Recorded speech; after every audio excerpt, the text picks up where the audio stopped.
For Henley Homes, move into a Henley completed home before Christmas from only $540,000. Henley, 1800 64 64 64. Welcome to SEN Cricket. It's the Tiger! It does go again! And that's the biggest of the lot! That is a shot of an emperor. Live across Australia and around the world. Australia versus Pakistan on SEN Cricket.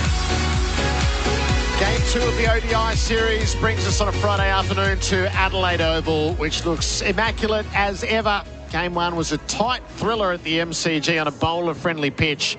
But by the look of the strip that's been laid here at Adelaide Oval, today is a day for batters. As one said to me as we had a look, this looks like runs. So the two captains coming together at the toss. Australia 1-0 up in the series after winning at the MCG by 2 wickets. Australia will have its frontline pace attack in as Josh Hazlewood comes in to join Pat Cummins and Mitch Starc.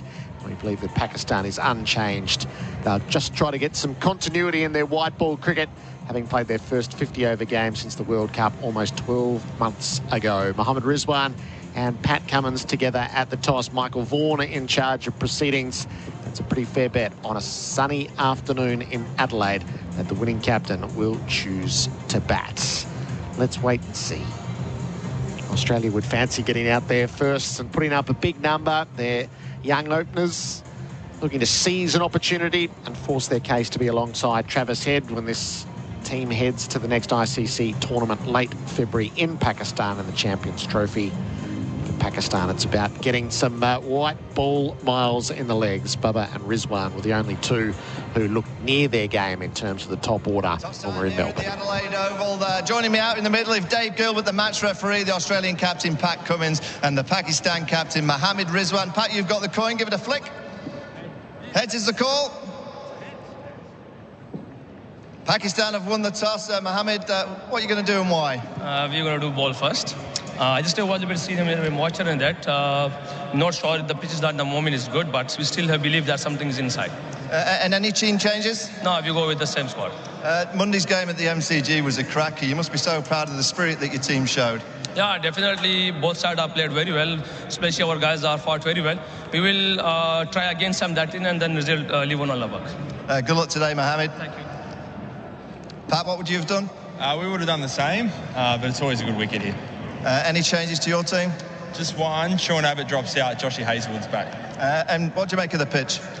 Yeah, it's always really good here. It looks like a lot of grass. There's always a bit of pace and bounce here. It's a beautiful stadium. It's one of my favourites. It's good to be here. And 1-0 up in the series. Anything from Monday that you can improve upon? I think we could have been a little bit more clinical in that chase. Yeah, 200 odd. You'd hope we'd get that done a little bit easier than we did. But, yeah, boys had some good reviews, a few training sessions. Good to go. Good luck this afternoon, Pat. So there you go from out in the middle. Pakistan have won the toss and they're going to have a bowl first. What lies beneath? Mohammad Rizwan relying on what's underneath, but Pat Cummins would have done the same. I reckon the batters will be absolutely elated to get out there first for Australia in the daylight hours. Gerard Wheatley with you. Darren Berry's made the trip across from Melbourne. Hello, Chuck. Good afternoon, Gerard. A little surprised, I must admit, but if there is anything, and now second special comments man will tell you, if there is anything in the Adelaide Oval pitch, it is first up early on, so maybe not that surprising, but I'm really looking forward to now Fraser McGurk and Short coming out to open the batting for Australia. There will be fireworks. Our local knowledge is Chad Sayers. Hello to you, Chad. Gerard, how are we going? And yeah, a little bit confusing on why you wouldn't want to bat out here in the sunshine at Adelaide Oval, but speaking of Damien Hughes, it's going to be nice. We got only 4 mil of grass on there as well, Chuck, so runs galore, I would have thought. It looks a beautiful pitch, beautiful conditions. A little bit of rain early this morning for our listeners, but it's now just a beautiful blue sky, a little bit of cloud overhead, and a lot to look forward to. I like the question from Michael Vaughan, Gerard, what can you improve on? And Pat Cummins, who guided Australia beautifully again in a sticky situation with the bat.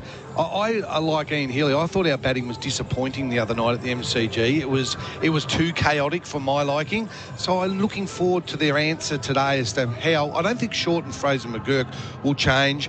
Inglis looked superb the other night, and so did Steve Smith. Marnus needs some runs if he gets that opportunity. And Aaron Hardy, who is the next big thing for me in Australian cricket. I think he'll go past Stoinis. If he gets a chance to bat on this today as well, he needs to cash in. We are on pitch 3, so that's closest to the Sir Donald Bradman Pavilion. but the wind is blowing to the longer side, so it's almost the perfect circumstance. You can pogo it into the members, or you can hit with the wind to the slightly longer boundary square. The dimensions here at the Adelaide Oval are totally different to that of the MCG, and we saw the tactics of Pakistan go all out with the short ball attack, trying to get wickets against the Australians. So if they do that again tonight or today, I think we might see a few more sixes. The teams were announced at the toss, and you heard that Pakistan have gone in unchanged. I was very surprised, Gerard. I really thought they would give one of their spinners an opportunity out here today. When Pakistan have done well against Australia, their spinners have played a role, and they've got two young, inexperienced spinners. I was enthusiastic walking across the bridge thinking, I hope I get to see one of the Pakistan spinners today. No, they're going with what they consider their strength. They're 4 quicks, if you like. One of them broke down, well, didn't break down, but walked off with cramp the other night, Naseem Shah. So I thought there might have been a change. A little surprised in that area as well. Great to see Hazelwood back in for Australia, and Abbott goes out. The amusing part of that was because Pakistan made it a 40-over game, is they didn't give any hint as to what they were doing with their fifth bowler. quick, and more quick. They do have a couple of part-timers in there with the leg spinner as well. So whether we get to see him tonight will be another thing that Pakistan will have to come up with. So, yeah, rich opportunity for Australia's batters here, Chuck. This is a 3-game series, and then there's 3 T20 games. A small chase at the MCG, but on a tricky pitch. Now you get to settle in with no excuses. No, 100%. And you mentioned it in the opener that Travis Head and obviously Mitch Marsh not playing in this series at the moment for personal reasons, and I think one's on paternity leave. They will come back into this Australian side. So for Short and Fraser McGurk, you know, they're probably both not going to make this lineup. So what an opportunity today, this afternoon, blue sky, beautiful pitch, against the ball coming onto the bat with 4 quicks up front. One of them can make a really big statement today. I think I mentioned Marnus and Steve Smith, probably talking more about the test scene, but I want to see them get amongst the runs as well today from an Australian perspective. As we line up for the Champions Trophy February, March, where Australia have traditionally a poor record, whilst we are the World Cup champs, we're not that good in Champions Trophy. So there is batting opportunities to open up this afternoon, and who's going to put their hand up and take that? Gee, you look at the lineup, Chad, Glenn Maxwell at number 7. It's not bad, is it? Yeah, I was speaking to him out in the middle, Chuck, and he loves coming to the Adelaide Oval. We got a 20-20 100 against the West Indies not so long ago, and he just said, gee, if our openers get away early, then I'll just get to come in and try and hit sixes. So hopefully that happens today. And we can see a lot of runs on the board and a great game of cricket. But what do you think about the comments coming from Fraser McGurk during the week about he's not going to change how he goes about it? Yep. Look, I think I said before, Gerard and I crossed to the Melbourne studios, and I said he needs to get some gears about his game. We know that he can bat in 5th gear. He's exciting. But if he's going to be a consistent success at international level, he needs to learn at times to adjust his game. Now, it won't be a big adjustment, but there is times where you've got to graft for 3 or 4 overs. I just thought the other night he tried to bash everything, and he basically stood and just tried to crash balls that were coming through at waist to chest height back over the bowler's head. Now, you will be found out.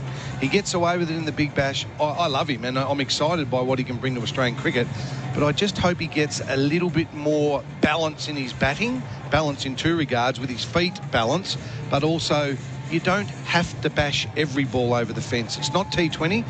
Gee, if I'm him today and I had his ability, I'm thinking, I want to cash in, Gerard. I want to spend 30 or 40 overs out here. And if he does that, we're in for a massive score. What did you think? He actually played 2 games of grade cricket in Adelaide not so long ago and got 2 first ball ducks in the same weekend. Did he really? His form coming into this series wasn't great, but I agree. I think he's a better player than just going out and hitting 6s and 4s every ball.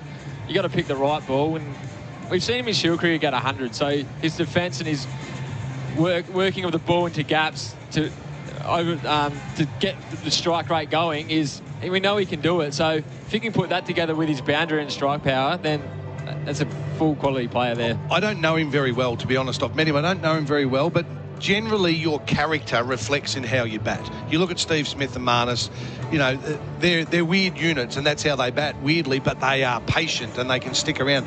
I saw Bharat, who's going to join us a little later on in our commentary, posted some footage from the training nets where Steve Smith was spending a bit of time with Jake Fraser-McGurk. Let's hope a little bit of that information sinks in, and if he can take a little bit of Smith and a little bit of Marnus and add the flair of Fraser-McGurk, we're going to have one hell of a player. But still, there is a question mark for me as to how he goes in international cricket. I don't think anything that's been said represents criticism either. I was interested in how that was depicted. Everybody wants the best for Jake Fraser-McGurk, and he's learning the game. I think everybody's given him scope to learn the game and find his way. I think, you know, the first of it was said by Dave Warner and Robert Craddock. It's coming from a place, as we've seen all of this before. Yep. Just find a gear, settle into it. Still hit 2 balls and over for 6, but you don't have to hit all 6 for 6. Well, that's right. You just got to choose the right ball to hit for 6. I mean, now the night he's trying to hit a ball off the top of off stump over mid-wicket. It's just not the right time to do it. He was already off to a flyer as well. So, yeah, he just needs to get the moment of the game where he can go bullet of gate, and then he's just got to rein it back again when the time tells. I thought for Matt Short, so he's much further into his career. Yep. He didn't give himself the best chance the other night, which surprised me a little bit. He is aggressive, but he's more nuanced than that. I agree, and this is where he plays his big bash. He loves the Adelaide Oval. He's made some spectacular centuries here in the big bash. I really like Short as a player. I think he's a mature head. You know, I've even touted that he could be an option for the Test side. That's highly unlikely because he doesn't play enough Shield cricket these days. But I think he is a better player and far more advanced than Jake Fraser-McGurk. I was surprised the other night he went across the left armour. It's a cardinal sin to try and hit a left armour over mid-wicket, Gerard, unless you're set. When you're not set, that angle and the bounce at the MCG, it was a strange choice by Matt Short. I think, and I know him a little better, he'll be stung by his out. Whilst he'll come out and still play aggressively, I think you might get a little bit more measurement from Short. That is one of his shots, though, isn't it, Chuck? Being able to pull the ball and hit the ball through mid-wicket off his hips and off his box line. So I get it's a left-hander. Left armour, you know, Spencer Johnson or Mitchell Stark banging it in. It's hard to drag. You know, if it's Chad Sayers bowling little gentle mediums on your hip, well, then you can pick it up and hit it over square leg for 6. That's our first bit of fun for the day. But left armour, it's hard. So you've got to, they're those little nuances of the game and understanding the batting, and I'm really looking forward to what unfolds in these opening overs. Steve Smith told us in the aftermath that he felt ready to play the first test tomorrow. He's found the rhythm that he wants to find, and while a bit disappointed not to get the time in the middle in the Shield game, he was comfortable the other day. I doubt Marnus Labuschagne feels the same. So these games are important for him.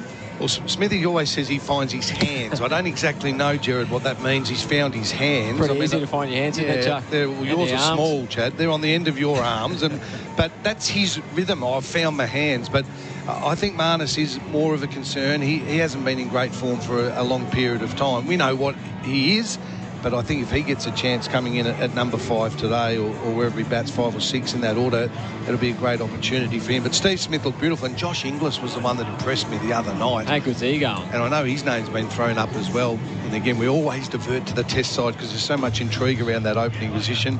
Heard Pat Cummins the other day, Gerard. I think it might have been on your show. He said, or was a taped interview, who's going to open the batting? He said Usman Khawaja. So he just played that straight back down the pitch. Here's another one that I think there's some question marks coming into this summer with his age and his feet with Jasprit Bumrah. I digress towards the Test lineup, but there is a lot to look forward to this afternoon. Pakistan, in my opinion, probably should have won that game the other night, but Pat Cummins was really good with the bat, 30-odd not out towards the end when Harris Ralph was running through the Australians very, very quickly on a hat-trick. He was exciting, but Cummins came in, steadied the ship, as he often does, and guided Australia over the line. Pakistan need to hit back today. Pakistan has won the toss and chosen to bowl here at Adelaide Oval. The 12th man for Australia is Sean Abbott, having been replaced by Josh Hazlewood, and Pakistan is Arafat Minhas, who I think many of us were hoping might play thanks to Liquorland, your 12th man bringing the drinks this cricket season. Choose to drink wise. Bharat Sundaresan is with us this afternoon in his hometown. He'll join us on SEN One Day Cricket next. For Henley Homes, move into a Henley completed home before Christmas from only $540,000. Henley, 1800 64 64 64. Australia versus Pakistan on SEN Cricket. Australia will bat first at Adelaide Oval after being sent in by Pakistan. The team has one change. Josh Hazlewood in to replace Sean Abbott. So the first choice pace attack, and Pakistan is the same team that lost the opener at the MCG. If you're coming to Adelaide Oval or to any cricket venue across the summer, SEN Stadium is in effect. So download the SEN app to your phone, pack your earbuds, and you can enjoy our call right throughout the match. No delay in stadium, as I'm sure you will have learnt throughout the football season. It has worked splendidly. Andy Marr has joined us in Adelaide. He's going to take us across to Perth on Sunday. Andy, welcome. Gerard, it's a joy to be here and part of this magnificent team that you and others have been putting together for the last couple of years, and it's a delight to be alongside you. But I hope you don't mind if I say it's even more of a delight to be alongside the bloke who's alongside you. On the other side, this is a dream come true for me, to finally be working alongside Bharat Sundaresan, who's been good enough to come on our shows from time to time, but to be sharing the commentary box with you, this is a career highlight for me. Oh, wow, Andy. Thanks for that welcome. But look, it feels like I've known you all my life. Like we've chatted a couple of times. You dropped me a couple of kind messages on social media every time you see me on TV. So, no, this is, quietly I've been waiting for this moment as well. So I can't talk you up the way you talked me up, because like I told you earlier, we're very strict in the SEN box. Just because you're making your debut, you don't get the cap. No, I'm not assuming anything. No, this is good. Very much one and done as far as I'm concerned. This is not like the baggy green. You don't get given on a debut. Been doing some net whispering in the past couple of days. Yes, Gerard, as you would expect. So I've been busy. Manas and Steve Smith have spent a lot of time in there. Watching Manas's back foot, and now Andrew McDonald and Daniel Vittori want me to technically analyze their throwdowns, because the amount of time I've spent at the back. Steve Smith's happy. Steve Smith's in a really good space. He hit one ball up in the air, and I said, well, I just signaled to him that went straight up. He said, I'm sorry, I haven't impressed you, Bharat.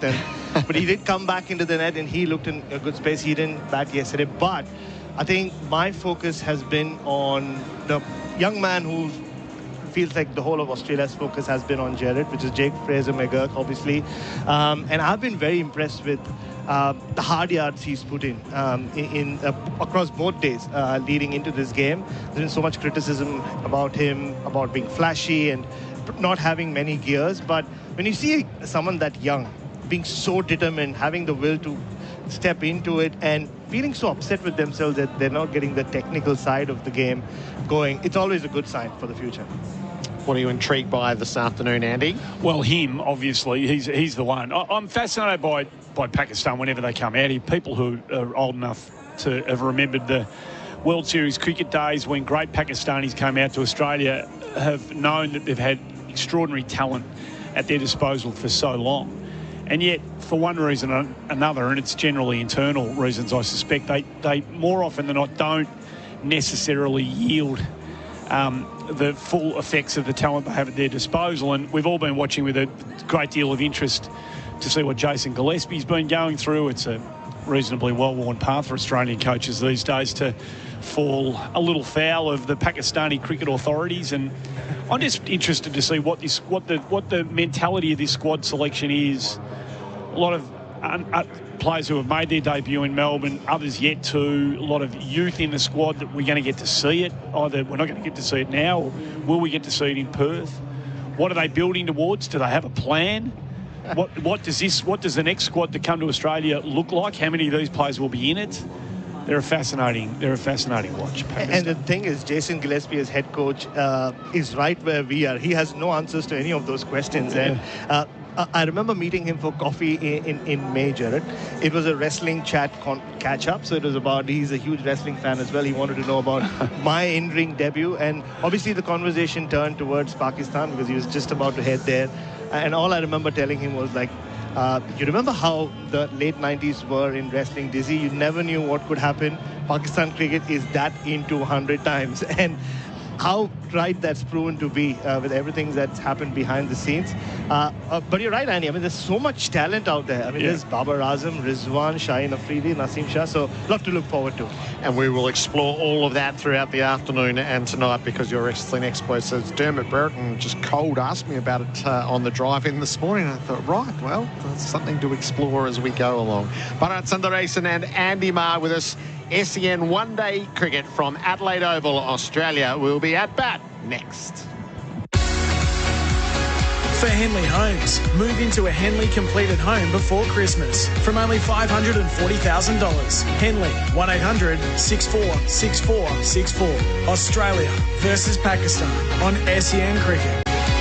Beautiful blue skies over Adelaide Oval. It's a little cooler than it looks. A breeze across the ground. It's 19 degrees. We'll get to a top of 20 as the umpires stride out toward the middle. Pakistan come with them. Mohammad Rizwan won the toss and sent Australia into bats. Pakistan have to win this afternoon to keep the series alive. We're bound for Perth on Sunday for Game 3, and then 3 T20s thereafter.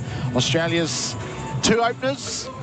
One will go on to be the long-term opener alongside Travis Head, or at least that's the opportunity. Jake Fraser-McGurk in long sleeves, Matt Short in the short sleeves as they head out toward the middle, looking for a little more than they got out of things at the MCG on Monday night. SEN one-day cricket for Henley Homes big sale. Save up to $40,000, henley.com.au. Gerard Wheatley in for the first ball alongside Darren Berry and Chad Sayers. Chuck, if you were just to give these 2 lads one word of advice as they strode across the rope, what would you go with? Be positive, but be calculated. You don't have to bash the first ball out of this ground. If they can get in for 4 or 5 overs, Gerard, I think we're in for an entertaining afternoon of batting. So whether or not they'll take that advice, I'm sure it's been given from a few. I think you'll see some shots played, but I'd like to see some composure for the first 5 or 6 overs.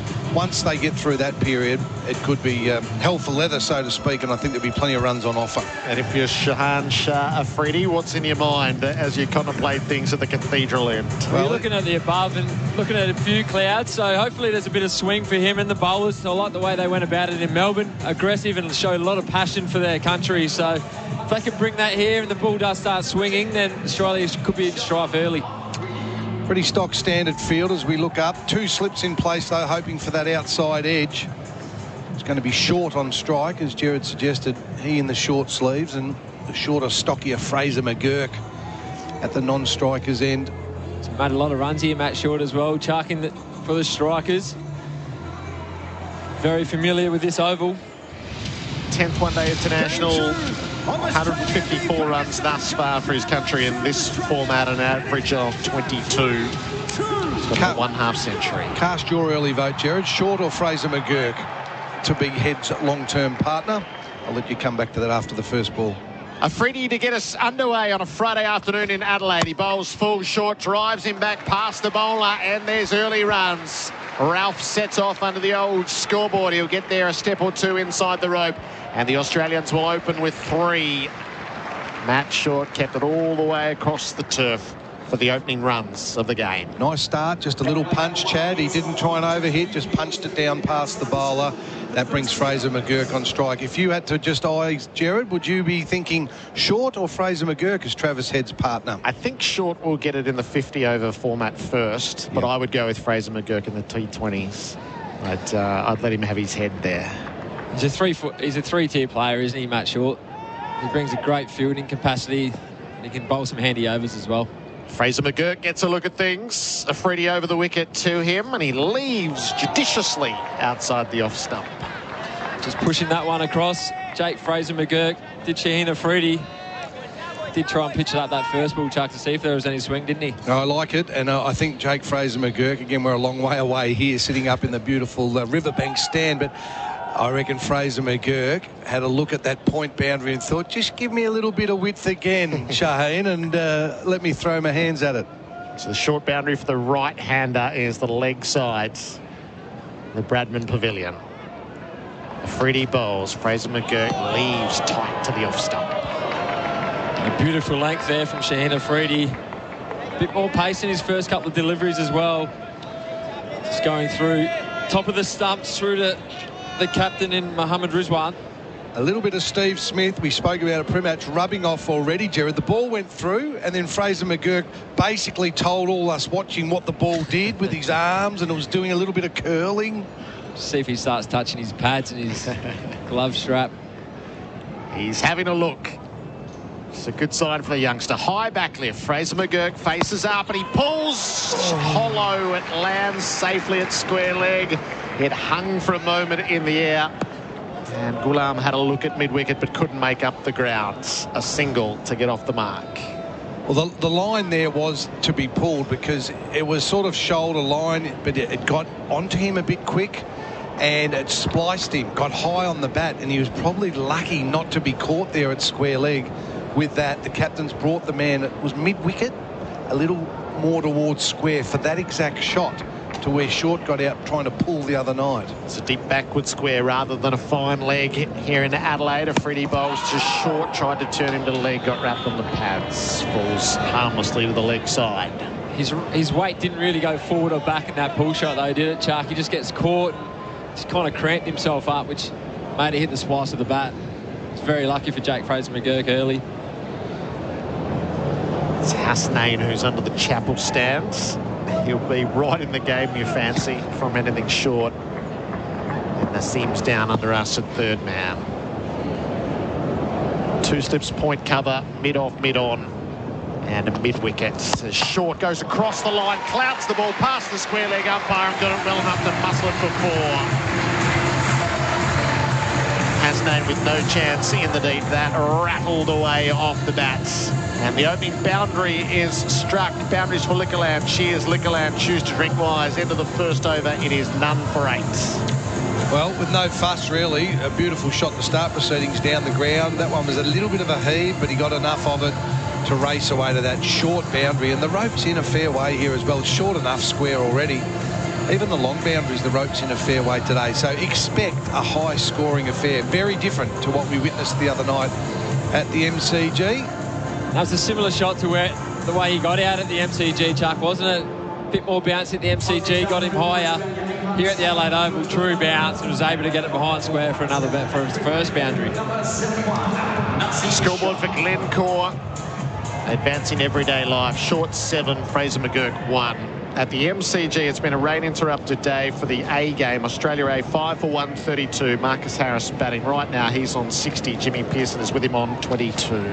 Fraser McGurk lofts at a ball outside the off stump. First up from Naseem. So it goes through untouched. We don't want to be too critical, all right? But even that delivery was a short ball. It was there to be cut, but Fraser McGurk played it on the front foot.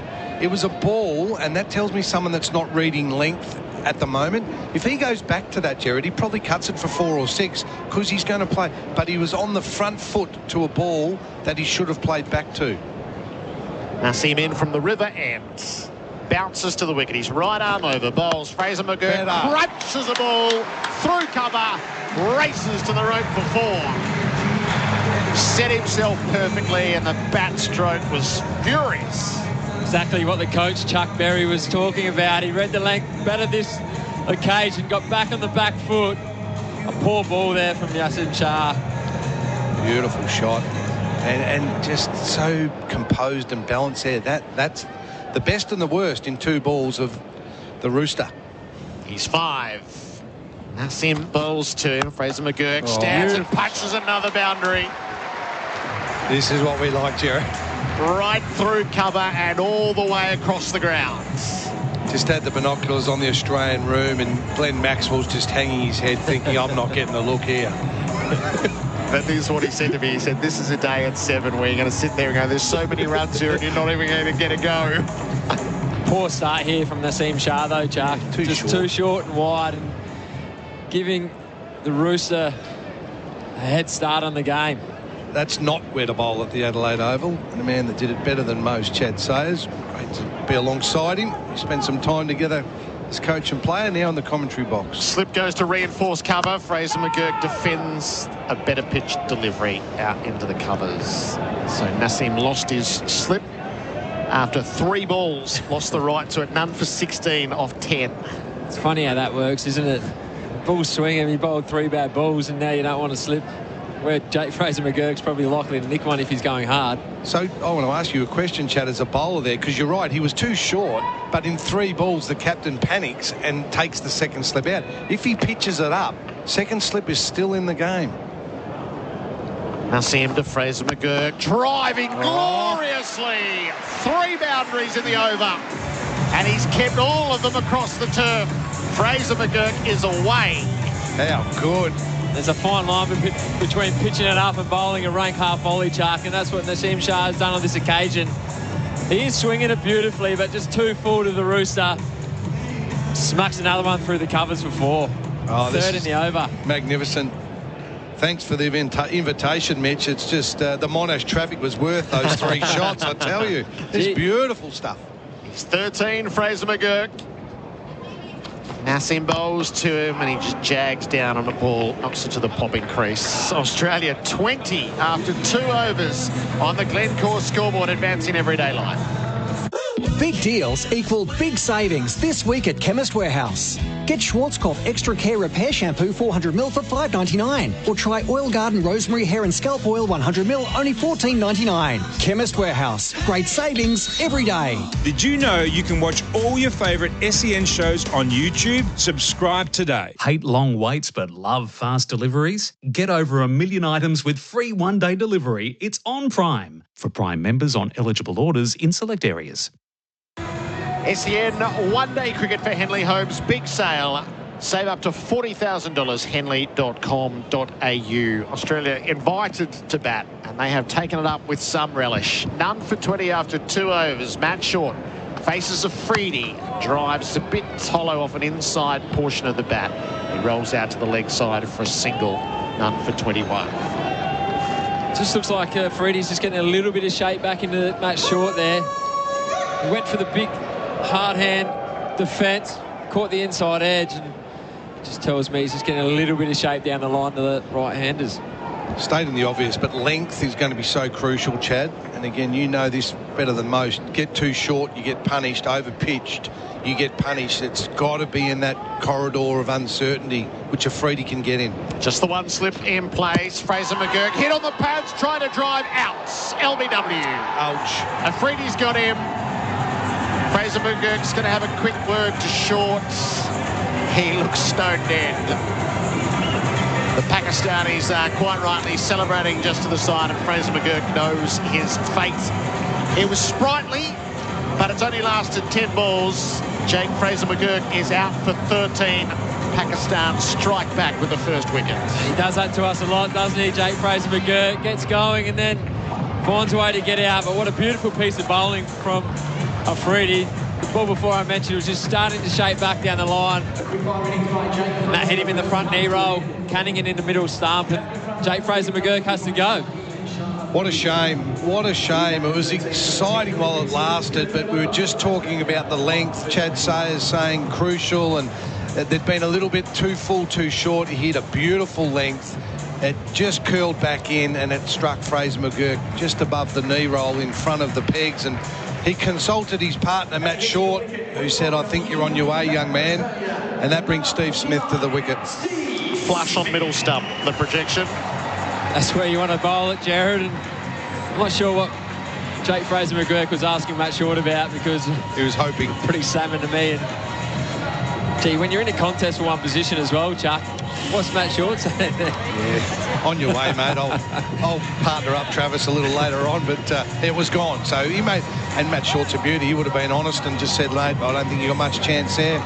Gee, it sort of just, it deflated me a bit, Gerard. I was so up and thinking this is going to be good, and yeah, he's come and gone. 13, you said sprightly, nice description of that innings, but you'd suggest now maybe Steve Smith a little more circumspect. Interesting field, Chad.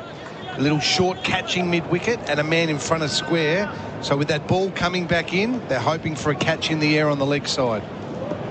Steve Smith, who looked so good at the MCG, in early. Afridi bowls to him and Smith guides the ball away to cover. No runs. Baba comes into fields. Pretty easily defended there from Steve Smith. I'm just saying he was in good form in the first one day over in the MCG. Freddie just looking to push that one across him. The other couple have moved back in to Jake Fraser McGurk. Steve Smith good enough to defend him. Slip backward point, cover mid off mid on the catching mid wicket, square leg, deep backward square. Freddie to Smith. Smith watches it go by. So Fraser McGurk falls to a pretty standard piece of opening bowling, wasn't it? It's fast and straight at the stubs. There's no tricks to it. No, that's right. And I think when you're in that mindset of Jake Fraser McGurk, defence is not an option. And I think that ball was just a front forward defence. I'm too good for you. Go again. And I think that's where Chuck was talking about earlier. He's just got to make those split decisions better.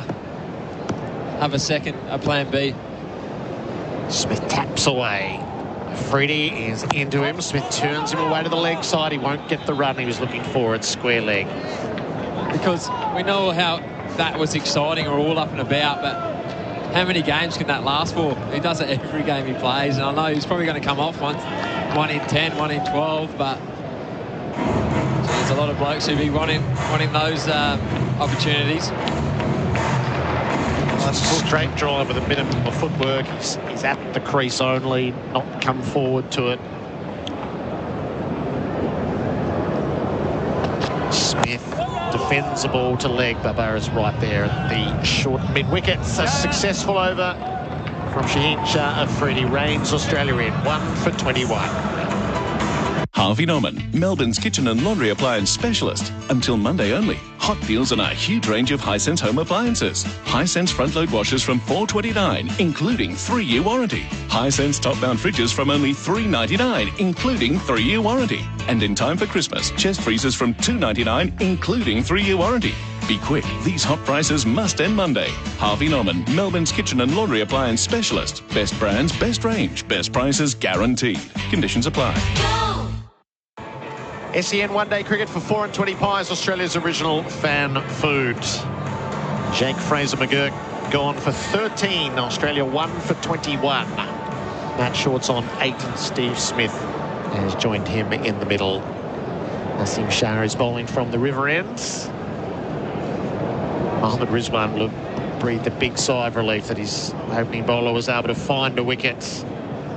As Australia are off to a flyer. Short defends the ball to off. So we're all studying the McGurk innings. It was the first ball that was bowled on the stumps.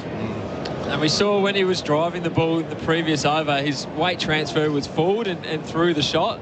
On that occasion, his feet just got nowhere. They got stuck on the crease. And you're fighting a losing battle when you've got one of the world's best one-day bowlers coming in, swinging it back at you. And I know it's our job to analyse, but you don't want to have paralysis by analysis. I'll get to it after this ball, just about the greats and where McGurk's at the moment. Naseem bowls short. That leapt at him. He did a good job to keep it down off the high portion of the bat, run it away to point, no run. That did jump a little bit, but the real great players, and you can list a lot of them over the years, they pick up length early and they move their feet accordingly. At the moment, I still don't think Jake Fraser McGurk is picking up length and moving his feet. He might be getting the length, but his feet aren't moving in unison with that. And I spoke about that cut shot. He went forward to cut. His feet are not moving in line with the length of the ball. Short pulls beautifully out into the deep. Afridi's got him. No. Oh, dropped it. He dropped the catch at deep backward square. It was absolutely served up to him. Afridi made the ground. It is bobbled from his hands and goes to the boundary for 4. That's shocking let off. Terrible. No one means to drop them, but that is just a catch that has to be taken. At any level of cricket, it was straight down his throat. You know, off the bat, I think Gerard called shot. It was a nice shot, but it went straight to that man that was placed, not at fine leg, at deep backward square. And in front of his face, it just has to be taken. And Pakistan again shoot themselves in the foot with their fielding. Short on the follow-up, edges through gully down to 3rd, and he'll pick up a single and move to 13. Australia 1 for 26. When you're playing at the Adelaide Oval in the one-day cricket, you need wickets early, especially when the wickets only got 4 millimetres of grass on it, which looks to be coming on beautifully to the bat. We watch Shaheen Afridi here. It went straight in and straight out. Gerard, jeez. Yeah, that's a shocker. The bowler was infuriated, and Again, no one means to drop a catch, but that is just, it is a soda. And 2 for 20, and you got Inglis and Smith at the wicket again. The two aggressive openers are gone. Short, does he make up for and use that reprieve? Nassim will be disappointed. He bowls to Smith, who's in behind, blunting the attack. That's a little... So that's going to be the long side under the Jack Oatley Max Bashir stand. We're on pitch number 3. And the contact was sweet, but it was 6 metres short of the rope. And once again, the short ball tactic comes into play, Gerard. We saw at the MCG, though, took it on regardless of where the fielders were. First short ball, Matt Short hits it to backward square, and unfortunately for Pakistan, it was a drop catch. Smith clips down the leg side. They're asking. Rizwan wanted it. No. So... What's Smith doing? He wants to run. Oh, right. The ball's somehow over with the square leg umpire. Will they go upstairs here? Sounded woody, didn't it, in the stump mic, but... Steve Smith's giving them a look of disdain, isn't he? Bluffing? He's either bluffing or it's a guilty look. They're not going to go upstairs, so he's bluffed them beautifully. No DRS, 0% alcohol, 100% beer. End of the over, it's 1 for 26. No need to travel far. Mercedes-Benz Melbourne guarantees to better any trade-in offer by a minimum of $5,000. Visit Mercedes-Benz Melbourne today. T's and C's apply. Did you know you can watch all your favourite SEN shows on YouTube? Subscribe today. Check Kilmore Toyota's website for all stock available. It's not just Kilmore Toyota, but Seymour Toyota is also in our stable. Visit the range of demonstrator models available for test drive and sale, including Toyota certified pre-owned vehicles. Visit kilmoretoyota.com.au. LMCT 808. Getting a look at our replays. It was off the pad of Steve Smith, so Pakistan do well not to use a review. Afridi begins the fresh over. Short powers across the line through wide mid-wicket and out to the boundary for 4. Pakistan missed him on 8s. I wonder how many it will cost them. He's 17. That was vintage Short. It was, wasn't it, Chuck? That's what we're talking about pre-game. As soon as you get back of a length to him and the ball sits up, he just swivels his hips and his levers are able him to get it over mid-wicket. Seen it a lot for the Adelaide strikers here at the Adelaide Oval. Just a fraction fuller. Challenge the knee roll here. Don't get back of a length. Forward, if anything. Afridi bowl. Short flashes outside the off stump and misses. Pushing that one across Afridi. Matt Short's in the one driving mode now. He was expecting that to swing back like we saw to Jake Fraser McGurk. Just smart enough to push it across. Slip and a gully in play now. So they've moved the second slip to gully, and there's a man at backward point, almost like a deepish gully. So looks like he's going to try and go outside off stump here. Freddie has the wicket. Short drive straight to mid-on. No run. Matt Short likes it. Looks like he wants to go here, Chuck, doesn't he? He's one mode, and that's attack. We saw Jake Fraser McGurk that come to his downfall. But once you get in here on the Adelaide Oval, it's pretty much Christmas as a batter, Chuck. Short's done it many times for the Adelaide strikers. He knows these conditions. Can he get through Afridi's opening burst? Then I think it'll be a lot of runs flowing. Freddie bowls and Short goes after the ball outside the off stump with a full flourish, misses through to Rizwan. That was a wild old swing, that one. Yes. A little bit of width on offer. We got the advantage of the replay. There was a fair bit of width on offer, and he was like he was on the first tee at the Grange Golf Club, and he just tried to launch it, but it was like most of my golf shots, Gerard. It was a swing and a miss. Swing and a miss through to the keeper. But he's so strong leg side, isn't he, Matt Short? So Freddie just pushing across him at the moment, trying to get that edge to first slip or gully. Freddie strives away. Short drives. Bowler topples over in his follow through. It's fielded at mid-off. No run. We know with the white ball, only does swing for a couple of overs, so that's when you just got to bring your length back, really have energy behind the ball and really smash the length of hitting the middle and off stump. I'm just thinking, Chad, while we're sitting here watching, and you and I were talking pre-match, Jason Gillespie is the strategic advisor for Pakistan. I reckon he'd have a fair idea how Matt Short plays, being his coach of the Adelaide Strikers. So interesting now, they look to be attacking outside off. Last ball of the over. Short knocks the ball away wide of mid-off, and he'll find runs this time. Kept it all the way along the ground outside the circles, and he'll pick up 2. Short is 19 at the end of the over. Australia 1 for 32 after 5. The new gen Mitsubishi Triton has landed, and you can test drive one today at Chadstone Mitsubishi. If you're ready for adventure, then the new gen Triton is built to go anywhere. With unmatched performance, 3.5-ton towing, and packed full of features so that you can take control in the toughest terrain. Check out the new gen Triton and heaps more at Chadstone Mitsubishi. Go in-store and meet the team, or visit chadstonemitsubishi.com.au. LMCT 11716. Glencore scoreboard advancing to everyday life. Australia 1 for 32. Short is 19. Smith is yet to score. Nassim Shah is in from the river end, bowling to Smith, who turns off his pads straight to mid-wicket. No run. Bharat Sundaresan rejoins us. Bharat, the 2 perennials of Pakistan cricket are political chaos and sodas dropped in the outfield. Welcome back. Thanks, Gerard. We've seen everything you like and hate about Pakistan cricket in these 5 overs.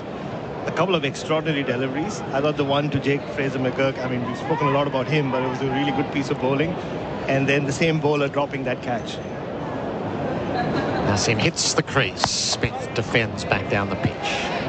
And Darren, you've spent a lot of time in Pakistan. You can always make out when there is a drop catch with Pakistan. Just look at the bowler's reaction. It'll tell you a lot about what he thought of that. And Nassim Shah went down on his haunches and then started laughing because it was a senior bowler. He couldn't do much. That's where the culture comes into the piece. If it was anyone else, he would have torn into him. But it was, well, Shaheen Bhaiya, so you can't say much. There was that disappointment, and then, okay, it's Shaheen Bhai. Smith across his stumps, pushes the ball to cover. No run. I don't want to put the markers on him, but everything's hitting Steve Smith's middle of his bat, isn't it? He just seems to be moving so much better. And even that little thing where there was the LBW appeal and he was keen to go for the run, that's a good sign. That's when Steve Smith is not over-analyzing, over-focusing on his batting. His head is in the right place, hands and legs and everything else as well. Nassim sets in. Past the umpire bowls. Smith tries to turn to leg it a little bit. Tangled up, it rolls away to mid-wicket. It was only a 10-ball innings for Jake Fraser-McGurk, but what did you see, Bharat? I really like the way he cover drove that ball, the 3rd boundary in that series, that 1 over.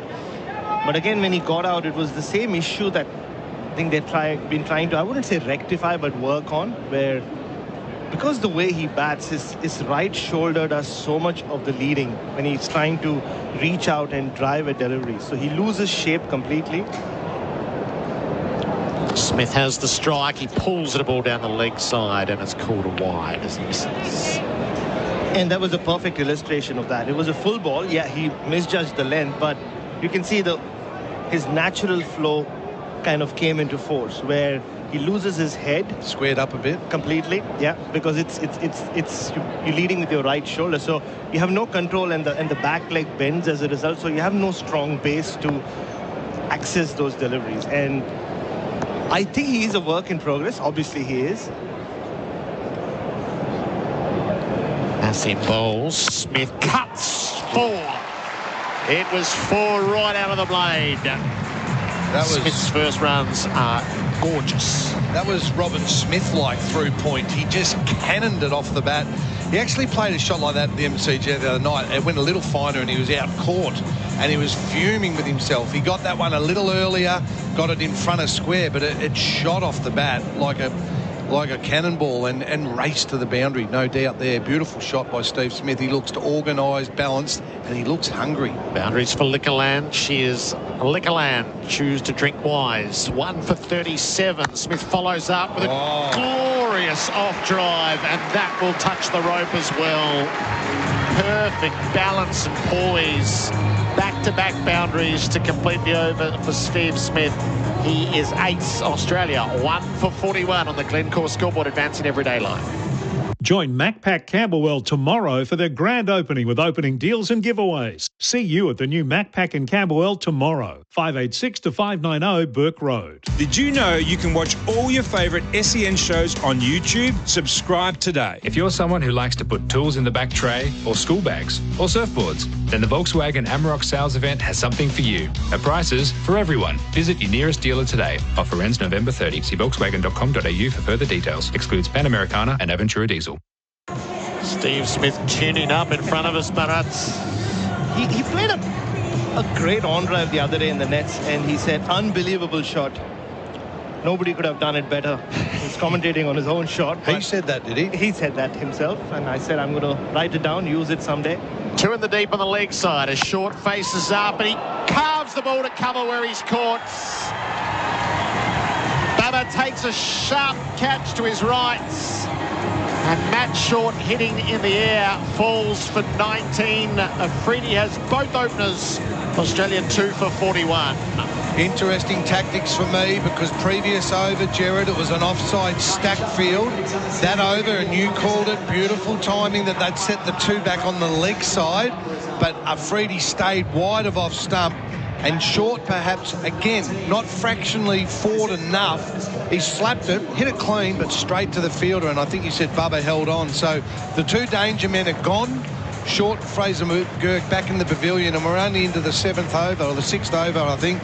And Australia are 2 down now. But nice catch.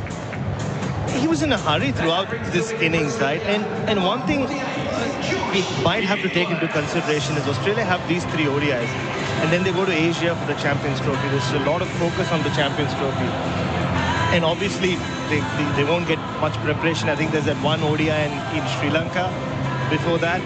I wonder if they just said, okay, fine, we'll focus on this bilateral series, but we kind of prepare for that bat the way we will bat over there. And when you can see that in the way Matt Short in particular has just gone after everything, Gerard. There's been, from pretty much the first ball he's faced in the series, it's like he's gone hell for leather.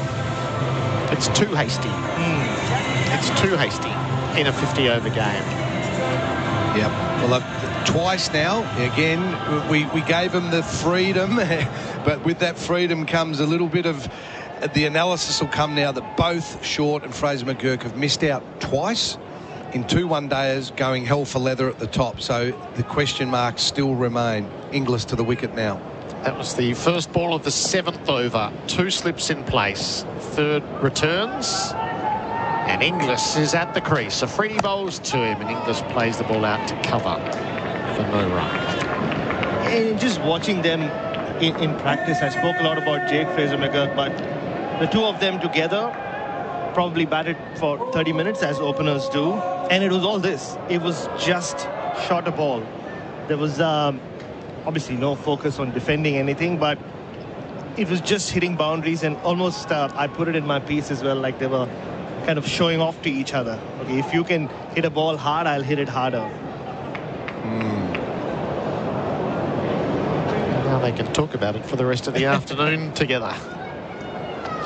Inglis plays on the back foot, pops it up on the popping crease. Just has a quick look as to where it is, not making a dive at the stumps. And Australia's great opening pair of the modern era is David Warner, Aaron Finch. Both could play the way these 2 have on occasion, but they also could rein it in a little bit, or at least once they had the bowling attack under pressure. And you look at the rest of this Pakistan bowling attack, it's Haris Rauf and not a lot of experience after that. So that's where you kind of play your matchups right as well. Inglis is in a rich vein of form. Afridi's over the wicket to him. Inglis drives powerfully out through point for 4. Shot. The square drive speaks of a man in form. Well, Inglis opens up with a boundary. Boundaries for Liquorland. Cheers, Liquorland. Choose to drink one. If Australia bat 50 overs, Gerard, we could have 400 the way that they're going, but it's just a matter of how many wickets they're going to slide along the way. And to pick up on Bharat's point, I go back also to Mark Waugh and Adam Gilchrist, that opening partnership.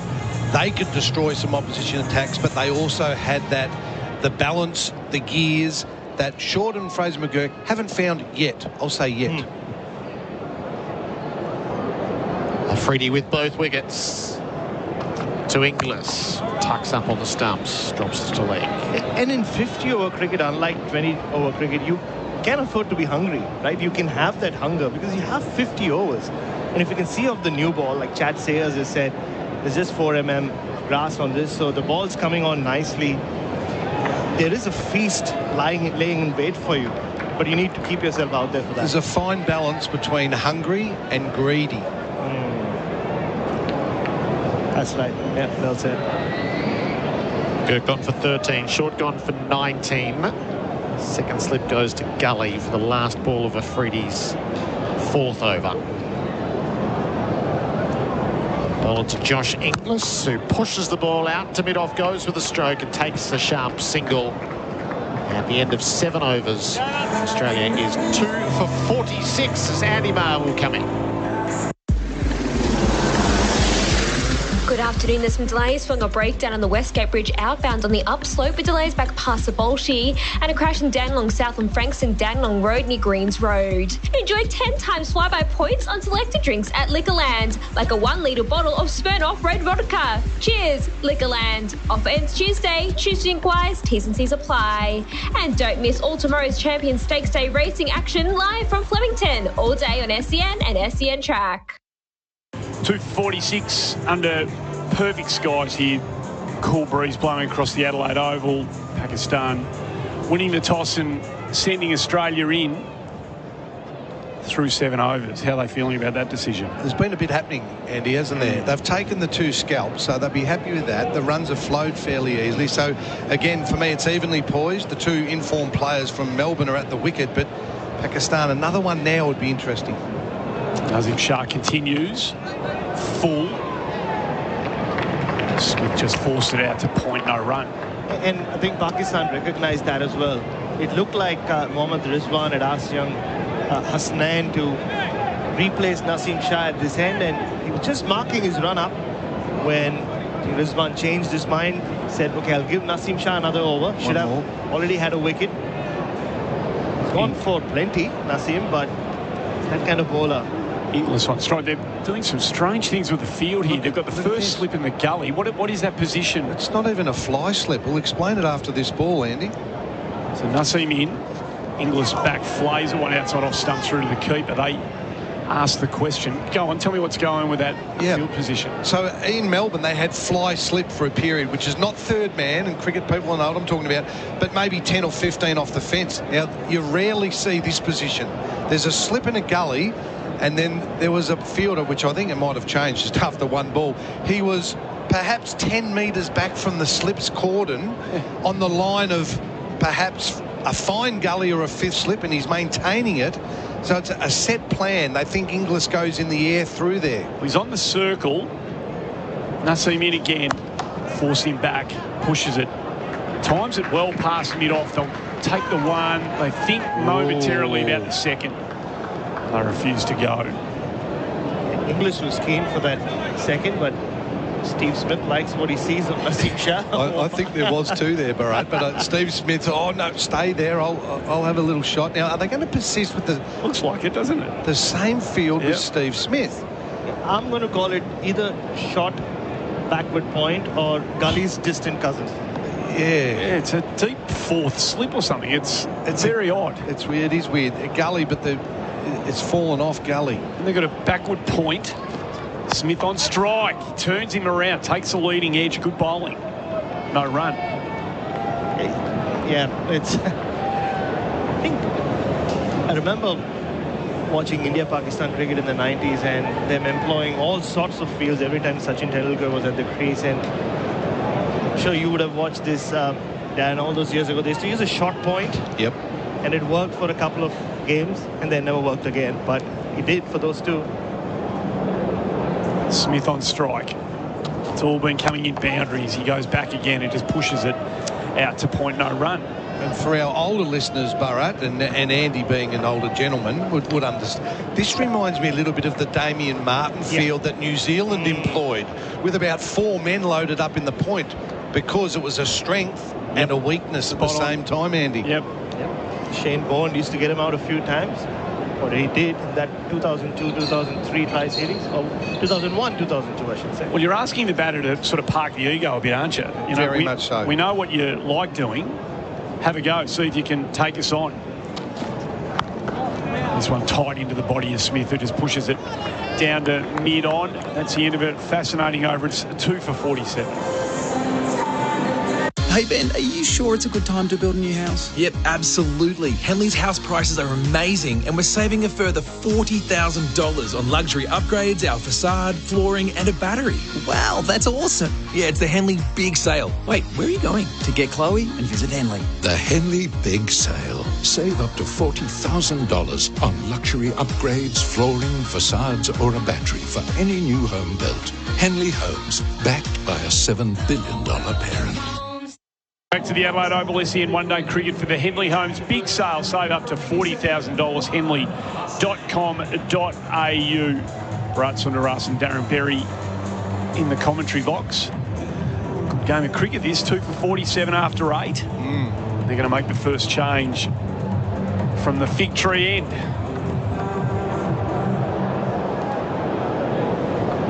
Hasnain into the attack. And he just beats Inglis for speed there, got through him before the shot was completed. Interesting shot of the first ball from the new bowler. His head just fell away, didn't it?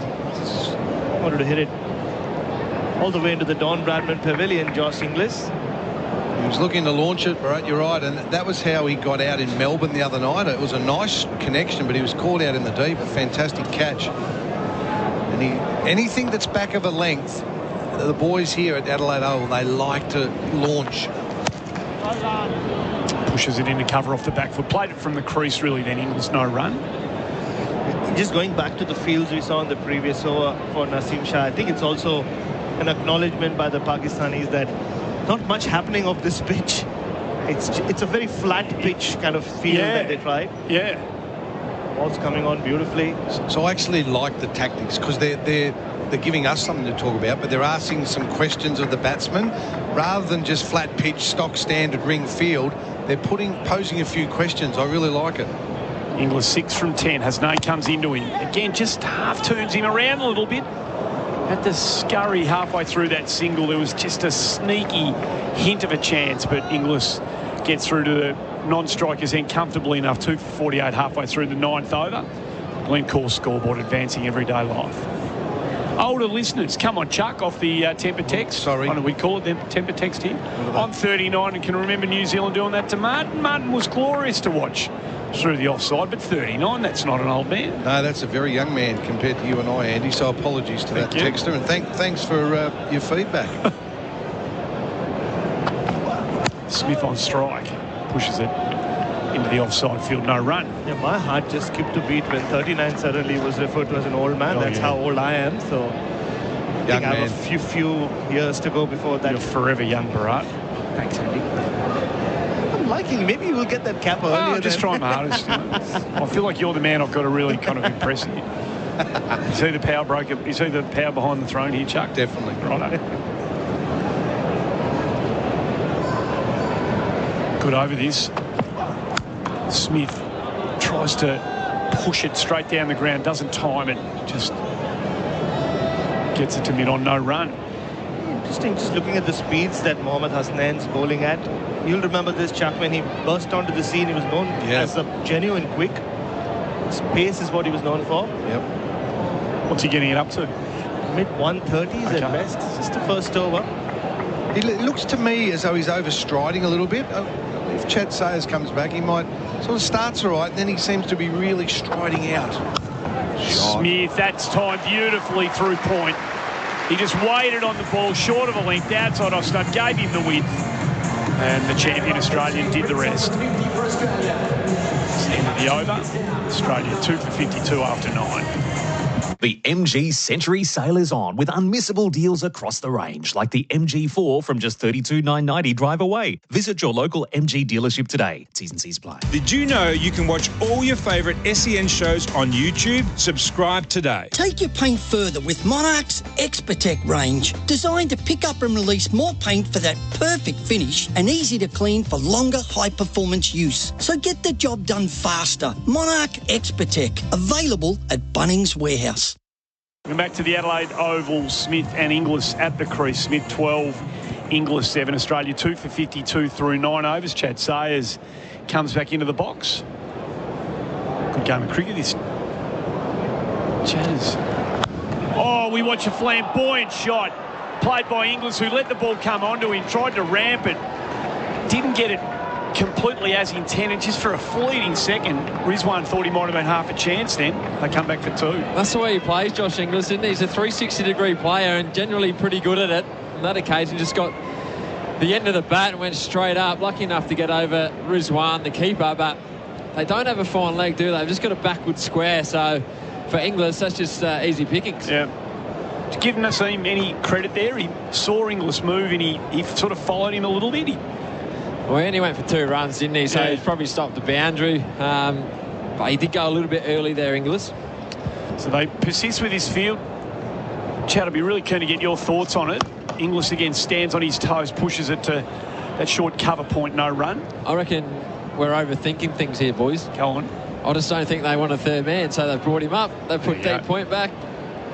Bob's your uncle. Inglis is such a strong offside play. Played a beautiful shot earlier in his innings through backward point.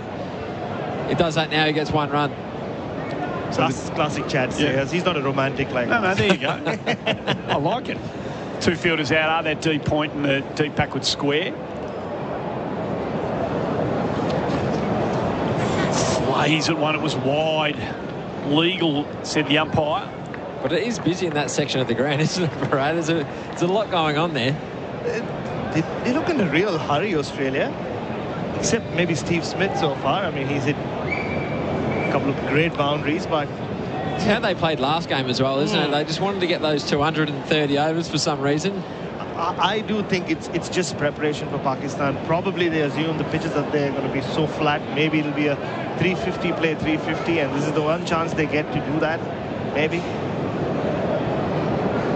So comes in again, bowls to Inglis, who pushes it out to that wideish mid-off, no run. He's played 3 shots in anger in this over already for 2 runs. And when you got Glenn Maxwell coming in at 7, why wouldn't you try your hand and get the biggest score ever? True. Andy, my son Hamish and I are in the seats under the commentary box listening to you guys on SEN Stadium. Fantastic. Give us a wave. Yeah, we'll look out the window. Just let us know where you are. There he is, down there. Hey! Boys. There they are, down the front row. Well done, lads. Inglis stands up. It's an attractive shot. He's timed it beautifully. What a shot for a boundary. Shot of the day, just about. We've seen some good ones already. I just said if he hits it there, he's only going to get 1. He timed the pants off that, Murray, didn't he? He sure did. Gets 4 runs for a Josh Inglis. Gee, he's good to watch, Bharat. Oh, we've seen some boundaries this afternoon. You're right, Andy. That was right up on top of the list. Steve Smith's played a couple of really good ones, but how quickly did that travel across this outfield? Yeah, it flew. Inglis moves to 13, Smith on 12. He is the form batter in the country right now. I don't think there's anyone batting as well as he is right now. Do you think his name should be brought up a bit more for Test cricket? Maybe up the order?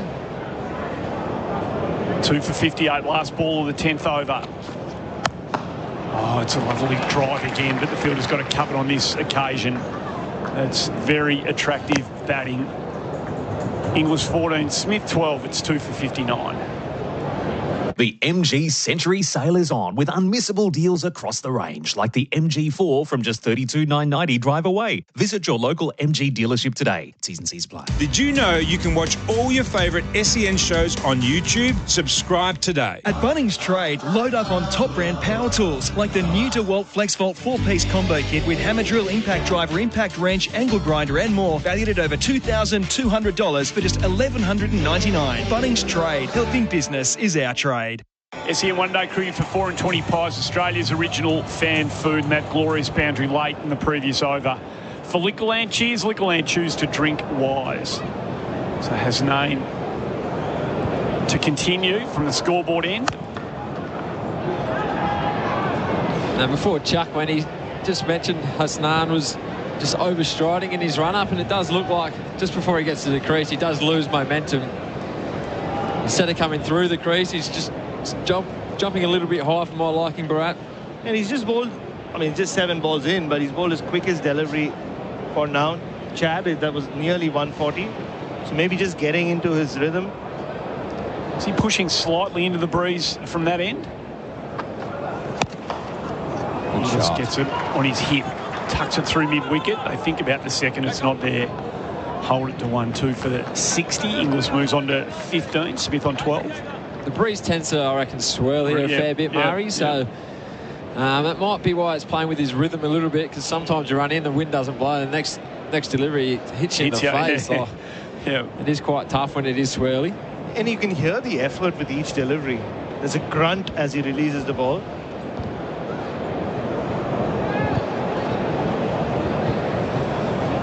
Healthy run rate through the first 10 overs for the Australians. Lost the 2 wickets. Smith just getting himself squared up a bit, isn't he, on occasions in this innings so far? Bats it back down the wicket for no run. It's like the ball's not coming on the way he wants it to come on, because he's getting into position so quickly. Like everybody else so far we've seen bat for Australia, he looks very eager as well. And Steve Smith, there's a reason why he averages so high across all formats. When he senses runs are there for the taking, he gets a little excited, as you do. Still got the slip in play for him. He just waits for this one to come and tries to lace it through that point region. What time do you reckon he was shadow batting till last night, Bharat?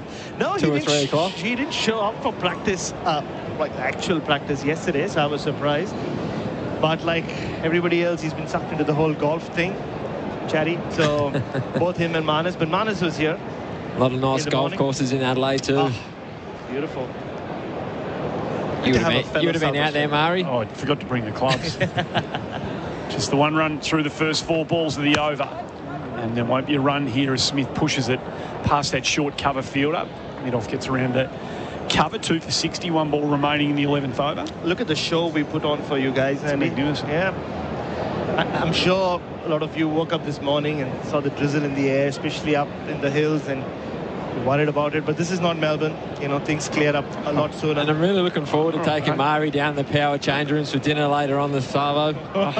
What'll be on the menu down there? A bit of mashed potato or charcoal chicken or something. Right. So Smith tucks it backward a square as Hasnain just loses his line. But a tidy over, just the 2 runs from it at the end of 11 overs. It's 2 for 61. Good afternoon. There's a crash in Maribyrnong on Cordite Avenue. It is closed between West Road and Avondale Heights. Use Buckley Street instead. And a crash in Mooroolbark Hull Road is closed between Mooroolbark Road and Cardigan Road. Get $96 tickets for Disney's Beauty and the Beast for shows until December 29. Hurry, only available till midday Monday. Book at Ticketek and use code word BEAUTY. And don't miss all tomorrow's Champion Stakes Day racing action live from Flemington all day on SEN and SEN Track. So Harris Ralph into the attack from the Riverbank stand end, and he bowled a couple of really quick balls in Melbourne to get back-to-back poles down there in the first of the 3 one-days. It was shades of the Harris Ralph that exploded into our consciousness for the Melbourne Stars, wasn't it? He was on fire, wasn't he? Yeah. His passion and aggression towards Australia was great. He really got Pakistan back into that game, didn't he? Sure did, yeah. Smith on strike. Got the slip now. You got the deep third out. So inside edge. Takes a bit of pad on the way through for a single into the vacant square leg area. Smith on to 14. Inglis 15 off 19. Smith 14 off 23. Yeah, for Harris Ralph, I guess. He's played all around the world now. Doesn't play a lot of cricket in Pakistan, so the MCG is the closest he gets to playing on a home ground. Yeah. And the crowd there was all for it. And I thought it wasn't just the Pakistanis, there were a few Australian fans cheering for him as well. the other night. It's great to watch. He's got some loyal fans in Melbourne. They love watching him play cricket. Yeah, that's got away from him there. However, that will be called a wide. Now, Murray, my phone just keeps going off from the boys at work. I've had to have a day off today, so I'll just quickly shout out the Pearson Electrical boys. Beautiful. Working hard. Well done, lads. Love it. I'll see you Monday. Any of those boys play cricket with you? Yeah, one of them does. The boss, Matthew Pearson, so he battles along. So you just got the day off, is it? That's right. Well done, chap. Had to come and see you, Brett. Of course. Inglis on strike to Ralph. Just drops it in short, tucks it easily through that vacant square leg area for a single. I did miss you earlier this week, Chad, when South Australia pulled off their first win against Victoria in 9 years. It was I couldn't believe that was 9 years. I know, right? Yeah. I thought we beat them all the time. Especially when they started greening up the MCG, Brad. That was a lot of fun. That might have been beyond 9 years ago, though, mate. Time does fly, right? Yes. Smith on strike. It's wide, and he's put him down. It got away from him. He reached for it. He didn't really commit, and it split the hands of that gully point fielder, and it goes all the way to the rope. Gee, two bad pieces of fielding there, wasn't it? Another drop catch at backward point. Steve Smith, you can't drop him, especially at the Adelaide Oval, and then a mix-up on the boundary. Let it go for 4. And that's the downfall at the moment of the Pakistani side, isn't it? They're fielding. He didn't time it well at all. Syed Mayub, the fielder there, like his hands just went up a bit too late. The ball was almost past him. It's one of the hardest fielding spots, isn't it, backward point? But you've got to be aware that the ball comes fast there. And so the second catch put down. How costly will that be? Boundary for Liquorland. Choose to drink wise. So they got away with Matt Short, didn't they, earlier? But I don't think they're getting away with Steve Smith. I mean, there's never a good time to drop Steve Smith, but on a pitch like this, and the mood he's in, and the way he's feeling about his batting, this is going to come back to bite you, Pakistan. It wasn't an easy catch, though. I think you've been a bit nice there, Brad. It went straight to him and through his hands. Yeah, I think it just...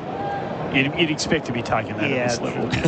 At least it wasn't as straightforward as the Shaheen shot. He had to stretch for it. There is that for sure. That's nicely punched down the mid-on by Inglis. No run. I just like to be a little hospitable. No, Pakistanis. I mean, they were so kind to us 2 years ago, Andy. No, understand. SEN one-day cricket for the Henley Homes big sale. Save up to $40,000, henley.com.au. The coach back in the box. The little things are the big things, and Chuck Berry always instilled that into our sides. Beautifully bowled straight at the stumps, and Inglis times the defensive push well enough to pick up a single. And that's the end of... I think there's another ball to come. No. This is the end of the 12th over. It's 2 for 70. The GWM plate clearance is now on. Save thousands on selected 2024 plated GWM models. Hurry, limited stock available. See your local GWM dealer today. Did you know you can watch all your favourite SEN shows on YouTube? Subscribe today. Support McHappy Day from now until Saturday, November 16 at Macca's. Buy a pair of silly socks for $5.95 and 100% of profits goes to Ronald McDonald House Charities while stocks last. Partnership up to 29 now between these two. Inglis on 17, Smith 19 as Hasnain continues from the scoreboard end. Nicely guided down to third man. You've got the deep point, third man, deep backward square and deep mid wicket are the 4 outriders. And he started well, hasn't he, Hasnain? He's run in with a lot of energy. He's hit the crease hard, as Bharat said. You could hear him in the stump mic, and just hitting that length, skidding onto the top of the stumps, which you got to bowl throughout the middle overs of a one-day game. Hasn't given him much to hit yet, has he? The boundary balls have been hard to find off him. Smith just doesn't time that.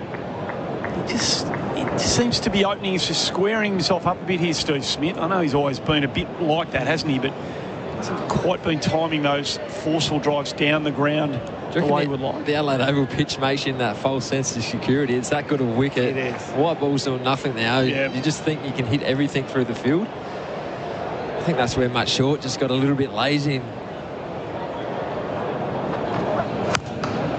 Again, good fielding off his own bowling. That came back hard as Smith pushed at it straight down the pitch. No run. And as you can see with that shot, that sounded so much better than the previous one. It's like, but it was a half volley. It was pitched right up.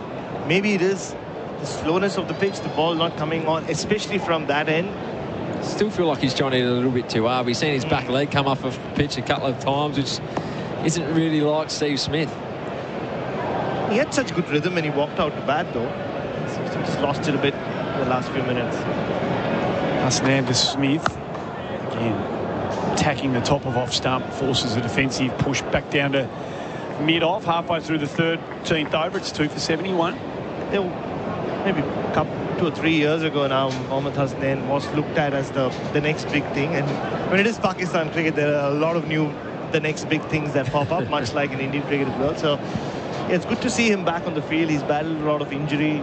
The bowling stocks are pretty good at the moment, aren't they? I mean, Naseem Shah's start to one-day cricket is amazing. He's 33 wickets at 17.6. Smith goes for this, and this will clear the ropes and clear the fence as Hasnain just dropped a bit short, got onto leg stump, and on this ground against this batter, that's what's going to happen. And that's the difference to the MCG, isn't it? He does that in the MCG. It's probably down fine leg stroke. The Adelaide Oval, that's into the crowd. Just a tad short from Hasnain. Steve Smith just waited on it, swiveled his hips and sent it on its way. Yeah, it's like he got a little bored of just driving the ball straight down the ground to the fielders. Said, you know what, I'm going to stay a little back. It wasn't a very short ball. She's the pace, didn't he? He made him pay, and it just broke the shackles. 8 runs from the over. It's 2 for 78. Desire is more than choosing the perfect car colour or how you look behind the wheel. It's driving an SUV that's filled with desirable features that make perfect sense.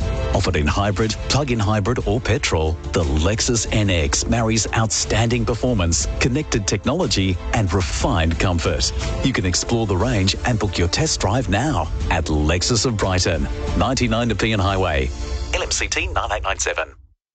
2 for 78 on the Glencore scoreboard, advancing every day life. Steve Smith has moved to 26 with that 6 off the second last ball of the previous over. Inglis to 18. 13 overs completed. Ralph to continue. Push through that point region to that fielder out on the rope just for a single from Smith. He moves to 27. See quite a few Pakistani flags now just emerging from the crowd here at the Adelaide Oval, especially from the football stands. Sun straight on them. So they'll be up and about though. It's quite hard watching the footy during the AFL season, Mari, over in that eastern stand. Sun straight in your eyes. That is true. Inglis forced to defend as Ralph attacks the off stump. No run. It's a good thing footy is not a summer sport. Not just for those playing, obviously, but even for those watching. You're right. Port always gets stitched up with a 4:40 game on a Sunday. And the sun is beaming in that corner. That's where all the corporates sit, Mari. That's where me and Bharat are. Sun beaming in our eyes. Can't see anything.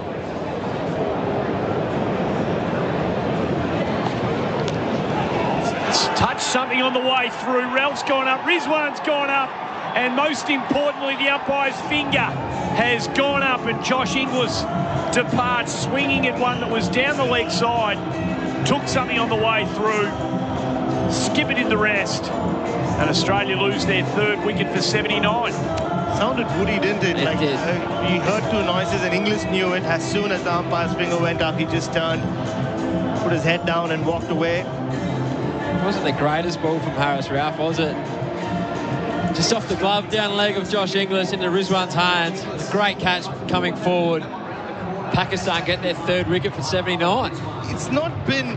They've not been really impressive with the ball. They've been okay. They've just found ways of taking wickets, or Australia found ways of getting out. Exactly the same as the MCG, wasn't it? Australia playing shots every ball. Pakistan didn't bowl that well. I thought they bowled with aggression, but just seem to lose wickets, Australia, at the moment. Manus Labuschagne is had 2 interesting days in the nets. What's he come up with this week? He's just trying to get everything in order. Obviously, I get utilized a lot from my vantage point from behind his net. So I overheard him yesterday tell himself, he said, "You're better than that, man." So he's trying to get his batting dynamics, mechanics going. He gave me a little shout out on social media during the week. Oh. Apparently it was his 10 years since he debuted against South Australia out here. I did see that, and you reminded him that you got him out, as you do. Yeah, he didn't mention that. Second innings, I did get him out. So Short 19, Fraser McGurk 13, Inglis 18. 3 starts and 3 opportunities lost. And for all those players 3. look $100. They did. Nothing was phasing them, and just found ways of getting out. So the famous pair together, Smith and Labuschagne, out in the middle. Smith's made a bright start, 27 alongside his name. Ralph into the game again, picks up his first for the afternoon. Labuschagne just waits for that one to come to him and pushes it down to deep third. Picks up a single, gets off the mark. I mean, I know we need to be in the now, in the present, but you look at these two batting together and you kind of have to think forward to what lies ahead in the summer and how crucial this partnership is going to be for how Australia fare against India. Manus needs some runs, doesn't he? He's been out of sorts lately, especially in Shield cricket. You'd think he'd dominate domestic cricket. He probably hasn't had the runs that he would have liked. Ralph steams in. Good bounce, gets Smith up on his toes, just has to fend it away to that short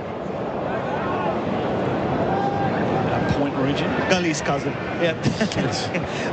And this is the last competitive innings they'll get before that first test match in Perth. So it's going to be a bit of a change next game, isn't there, in the ODI? A lot of players will be preparing for test cricket. Yep, so Cummins, Smith, Hazelwood, Stark, Labuschagne will all be off preparing for the Indian Test Series. Short, quick from Ralph. No shot offered. Wide called. Geez, that's harsh, isn't it? Not a lot of margin for error for the quicks. I mean, batter's game, well, it always has been. You know, we all know that. Yeah, especially on a pitch like this where you really have to run and create something. Haris Rauf just stood in the middle of the pitch almost. It's nearly just a good ball. Kind of rose after it went past his helmet, didn't it? I don't know how the square leg umpires can call wides when they stand 2 metres behind the batting crease. It's a very good point, with especially in international cricket with the cameras on the side as well. So he goes again, and he's been called again. So a little flashpoint here as the quick wanted to make a statement. That might have been leg side wide, but going back to my point, the square leg umpire, because of the third umpire cameras, stand 1 metre, 2 metres. I'm not sure how they can call height wides on bounces. Well, their job mainly is to just help out their partner at the other end, as you know, Chad. So the bowlers and umpire does have the final say. What will he do this time, Ralph? He comes in, pitches this one further up, no run. It's the end of the over. It's 3 for 82 after 14. Penny loves online shopping. That's why Australia Post is adding more 24/7 parcel lockers, so Penny can collect her parcels for free anytime. You ask, we deliver at Australia Post. Collection time limits and T&Cs apply. Did you know you can watch all your favourite SEN shows on YouTube? Subscribe today. Try Australia's best value high-strength K2 plus D3 120s bulk pack from Nature's Way for healthy, strong bones. Half price at Chemist Warehouse. Always follow the directions for use. Australia 3 for 82. Shaheen Shah Afridi, who is the wicket taker of the first couple of both openers, he's going to be brought back into the attack at the Cathedral end. I think Rizwan's just seen the time of the game where if they can break this partnership, Gerard, and they're really into the Australian batting lineup, Darren Hardy and Maxwell coming in. So they bring back their star bowler in Afridi. Fraser McGurk 13 short, 19 Inglis 18. And they missed Smith on 14 when Ayub dropped the catch. So Afridi to begin his second spell. 4 overs, 2 for 20. Bells to Labuschagne, who's fiddled the ball down the leg side, and it must have landed short of Rizwan. Did sound woody though, didn't it, Jared? Another leg side strangle for Pakistan. As you said, did just land short of Mohammad Rizwan. It's a harsh game as a bowler in one-day cricket, isn't it? The ball does nothing. You get flat wickets. You try and bowl a bouncer and the umpire calls it wide. Yes, yes. It was supported by the vision. It was up over the helmet. So technically correct. Labuschagne has the strike. He plays the ball off the inside portion of the back down to fine leg. He hurries through for the first, and there's 2 to be had into the deep. As the throw is fired in by Irfan and hits the stumps. It's the substitute Arafat who's on the field down at fine leg. That's one thing Marnus will bring to this batting lineup is the energy, the running between wickets. He's not that power hitter like the top of the order is. He'll work the ball into the gaps and run hard. And he'll be loving batting with Steve Smith. So Pakistan with their 4 quicks and then a bit makeshift after that. Afridi 2 for 20, Nassim none for 34. Hasnain none for 15. Labuschagne is nudging the ball to gully, which is well protected. He's playing away from his body. Now that fielder is there for a reason. We saw him do that in the first ODI at the MCG. And went straight to that short third-man region. It was more of a gully today, but it was a similar shot, Gerard. It was. It was playing away from the body, bunting it. It looks low percentage. It just looks like a get-out shot. I'm not sure how you would find a run there. There's a gully, a backward point, and a third. It's a slightly unusual stroke. Labuschagne. Conventional defence. He wanted the quick single. It wasn't there. Same in very quickly. Smith sent him back.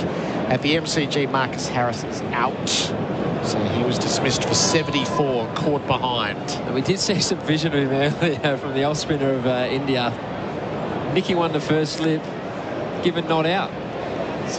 So he got a little bit of luck there, Marcus Harris, but he's put his foot forward, getting 74. 8 for 209, Australia A, in reply to 161. Labuschagne plays the ball out through cover. He'll get a single to the sweeper in the deep. Just away from the body, 3 for 85. So if you weren't following along yesterday, McSweeney made 14, Bancroft 3, so he can't buy a run at the moment. Constance was LBW stuck on the crease today for 3, and then Marcus Harris on a rain-interrupted day out for 74. Oliver Davies 13, Bo Webster 5, Jimmy Pearson 30, Scott Boland 0, Nathan McAndrews 19 not out, Corey Roccacelli's 29 not out, so valuable lower order runs there. Smith across his stumps and playing back down the pitch in defence. Do we get the answer about Constance now? Or do we just let him play shield cricket and score a bundle of runs? Not quite ready. Not quite ready. That's going to be the drinks break at Adelaide Oval. 15 overs into Australia's innings, 3 for 85 after being sent into bat on the Glencore scoreboard, advancing everyday life. The drinks break here is for Billing Premium Water Systems. Hate long waits but love fast deliveries? Get over 1 million items with free one-day delivery. It's on Prime. For Prime members on eligible orders in select areas. Did you know you can watch all your favourite SEN shows on YouTube? Subscribe today. Take your paint further with Monarch's Expert brushes. The brush filament has been designed to give you greater control so you can cut straight lines with ease. Get the job done faster. Monarch Expert, available at Bunnings Warehouse. Kevin Sheedy here. Are you ready to find your ultimate driving machine? Well, it's waiting for you at Essendon BMW. Head into their state-of-the-art showroom and enjoy their extensive range of new demonstrator and pre-owned vehicles. Essendon BMW takes prestige motoring and premium service to a whole new level. Visit the Essendon BMW team today. They're at 1 Centro Circuit, Essendon Fields, or go to essendonbmw.com.au. LMCT 11803. Nassim to Fraser McGurk, driving gloriously. 3 boundaries in the over. Just the one slip in place. Fraser McGurk hit on the pads, trying to drive out. LBW. Ouch. Afridi's got him. 2 in the deep on the leg side. A short faces up and he carves the ball to cover where he's caught. Baba takes a sharp catch to his right. Smith goes for this, and this will clear the ropes and clear the fence. Touch something on the way through. Ralph's gone up, Rizwan's gone up, and most importantly, the umpire's finger has gone up, and Josh Inglis departs, swinging at one that was down the leg side. The action for the opening phase of play in this one-day international at Adelaide Oval. Pakistan won the toss, sent Australia into bat. Australia 3 for 85. The not-out batters. Smith on 27, Labuschagne on 4, Fraser McGurk 13, Short 19, Inglis 18. From a Pakistan perspective, Afridi 5 overs, 2 for 23, Nassim 5 overs, none for 34, Hasnain 3 overs, none for 15, and Ralph 2 overs, 1 for 13. Chad Sayers, how have you seen that first volley? It's been exciting, hasn't it, Gerard? Once again, Australia came out playing their shots. We saw glimpses of Fraser McGurk again and Matt Short, both getting out the lazy footwork, and Matt Short just should have hit 1 for 4 over the top, hit it straight to point. Steve Smith's had a chance, hasn't he? He's looked good, but Pakistan have dropped him, and it's probably going to be costly in the long run. And Josh Inglis looked fine again before getting caught down the leg side from a short ball from Ralph. Smith dropped at 14, he's 27. Short was dropped for 8, he was dismissed for 19, so only cost Pakistan 11 runs there.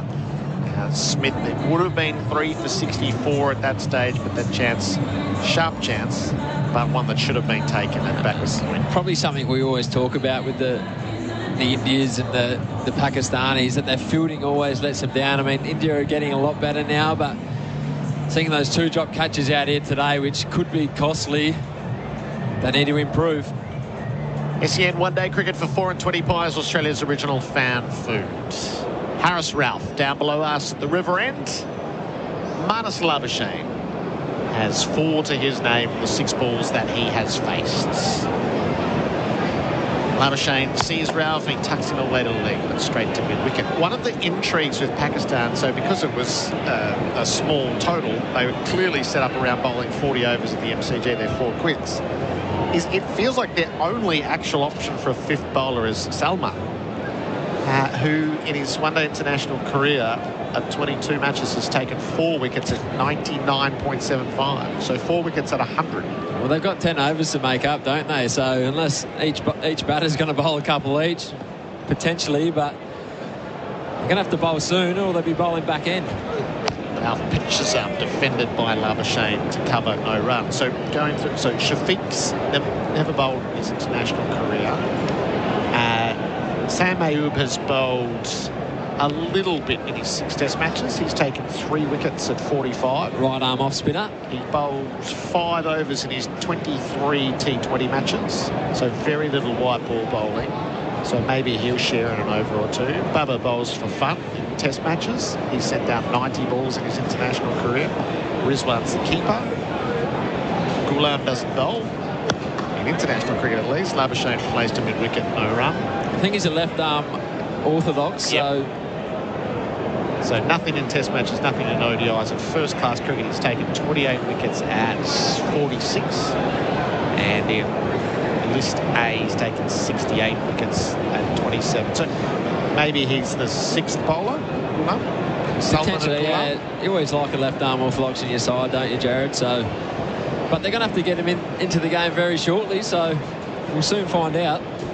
These two would love to get a slice of it. Smith and Labuschagne to be there. Labuschagne flicks off his pads economically down to fine leg of Freedy. He was wide, so he had to make ground to his right. He prevents the boundary. 2 for Labuschagne as they come back. It's 3 for 87. And they've had fine leg very square all game, haven't they, Pakistan? And I think with the pace of Harris Ralph, you can probably afford to have a Freedy a bit more conventional fine leg. Especially when he's going to be bowling a lot of short balls, which we saw at the MCG. And attack the stumps. 3 in the deep. There's a deep cover point. 3rd and deep backward square is referenced there. Still a slip in place in this 16th over. Inside the circle, point cover mid-on and mid-wicket. Ralph balls. Labuschagne beaten on the outside edge. He's nicked it. Rizwan takes the catch and Labuschagne fails. He goes for 6. Australia 4 for 87. And Harris Ralph again, Gerard. He just brings a lot of energy, doesn't he? Looked like a good ball. Just left Marnus from a good length. His poor form continues, nicking that one to Rizwan. And he has to go for 6. Australia in trouble here at 4 for 87. Afridi and Ralph are doing the business for Pakistan on a beautiful day for batting. There's a lot of runs still to be made. He is a worry, Labuschagne. I was saying earlier, even through the domestic start of the season, it really hasn't looked threatening, has he? That's what we want to see. We don't want to see that coming into an India series in the test matches. Beautiful seam position, just moved a fraction, didn't it? That's all it has to do, especially in white ball cricket. You don't really see the ball moving too much, so you can get in that rhythm where you want to play at everything, and then all of a sudden one moves, you nick it, you're out.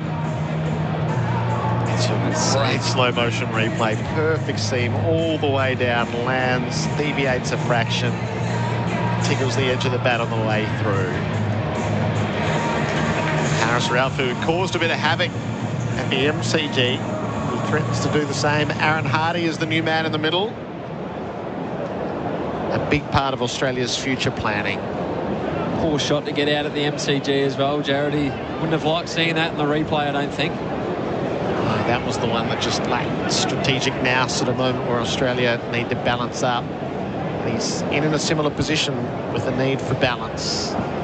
He should be completely unrushed. Hardy sees his first ball and he drives through mid-on, doesn't quite get enough on it to beat the field. And is well hauled. Kept to a single by Ghulam.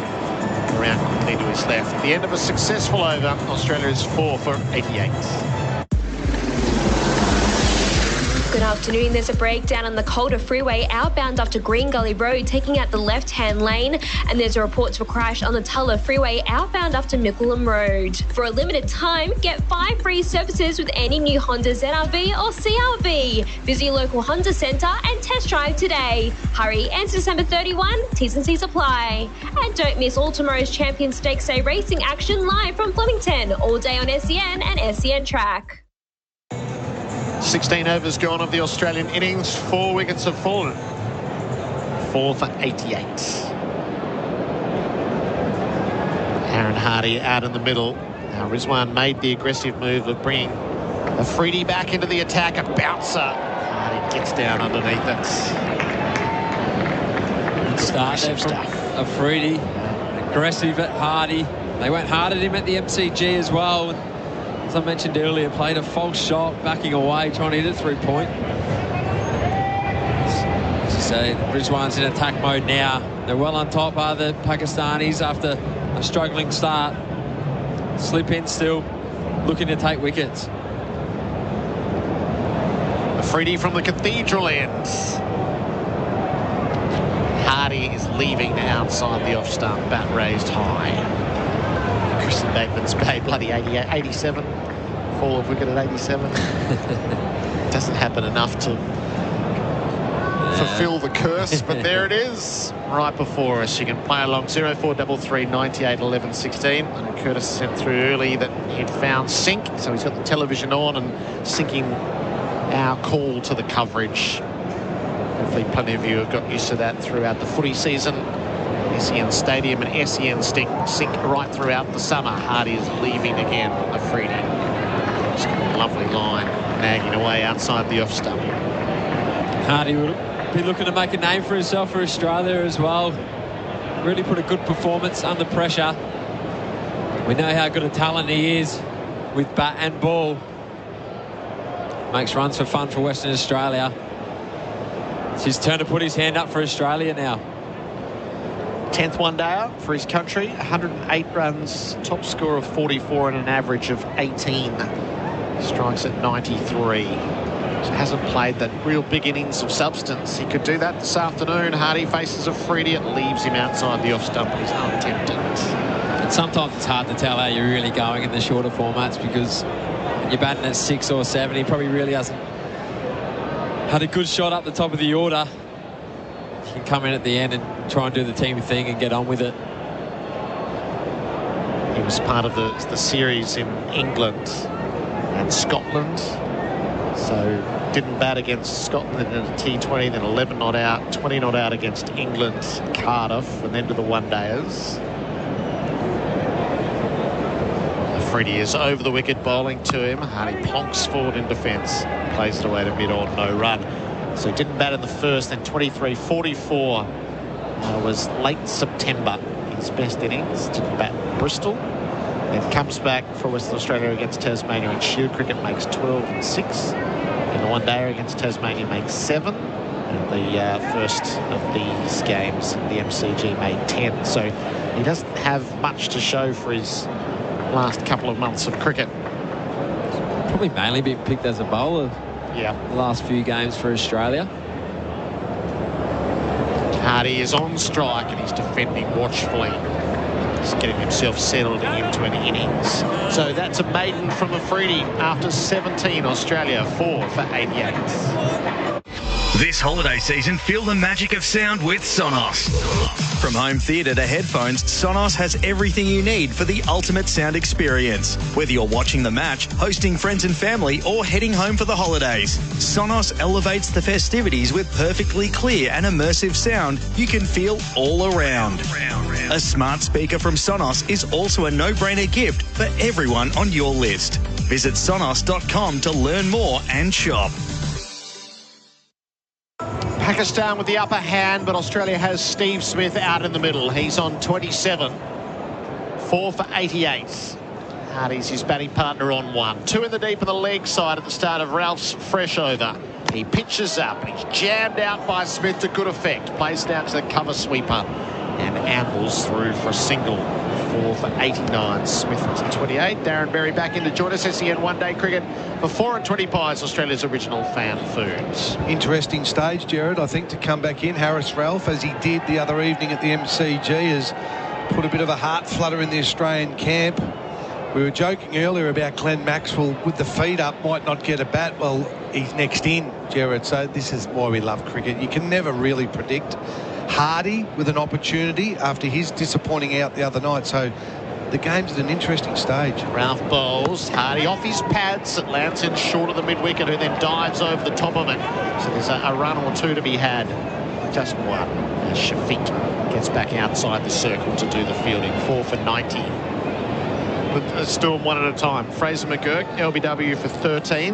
Assessment? No feet, caught on the crease. Unfortunately, a good ball. Pinned him right in front of middle. So a disappointing out after a promising start. 13 off 10, first one out. Short played in the air, caught inside the circle by Bubba. Good catch for 19. Drilled it too, hit it nicely, but unfortunately hit it in the air and hit it straight to the fielder, and it was feast or famine again, and the Aussies were 2 down.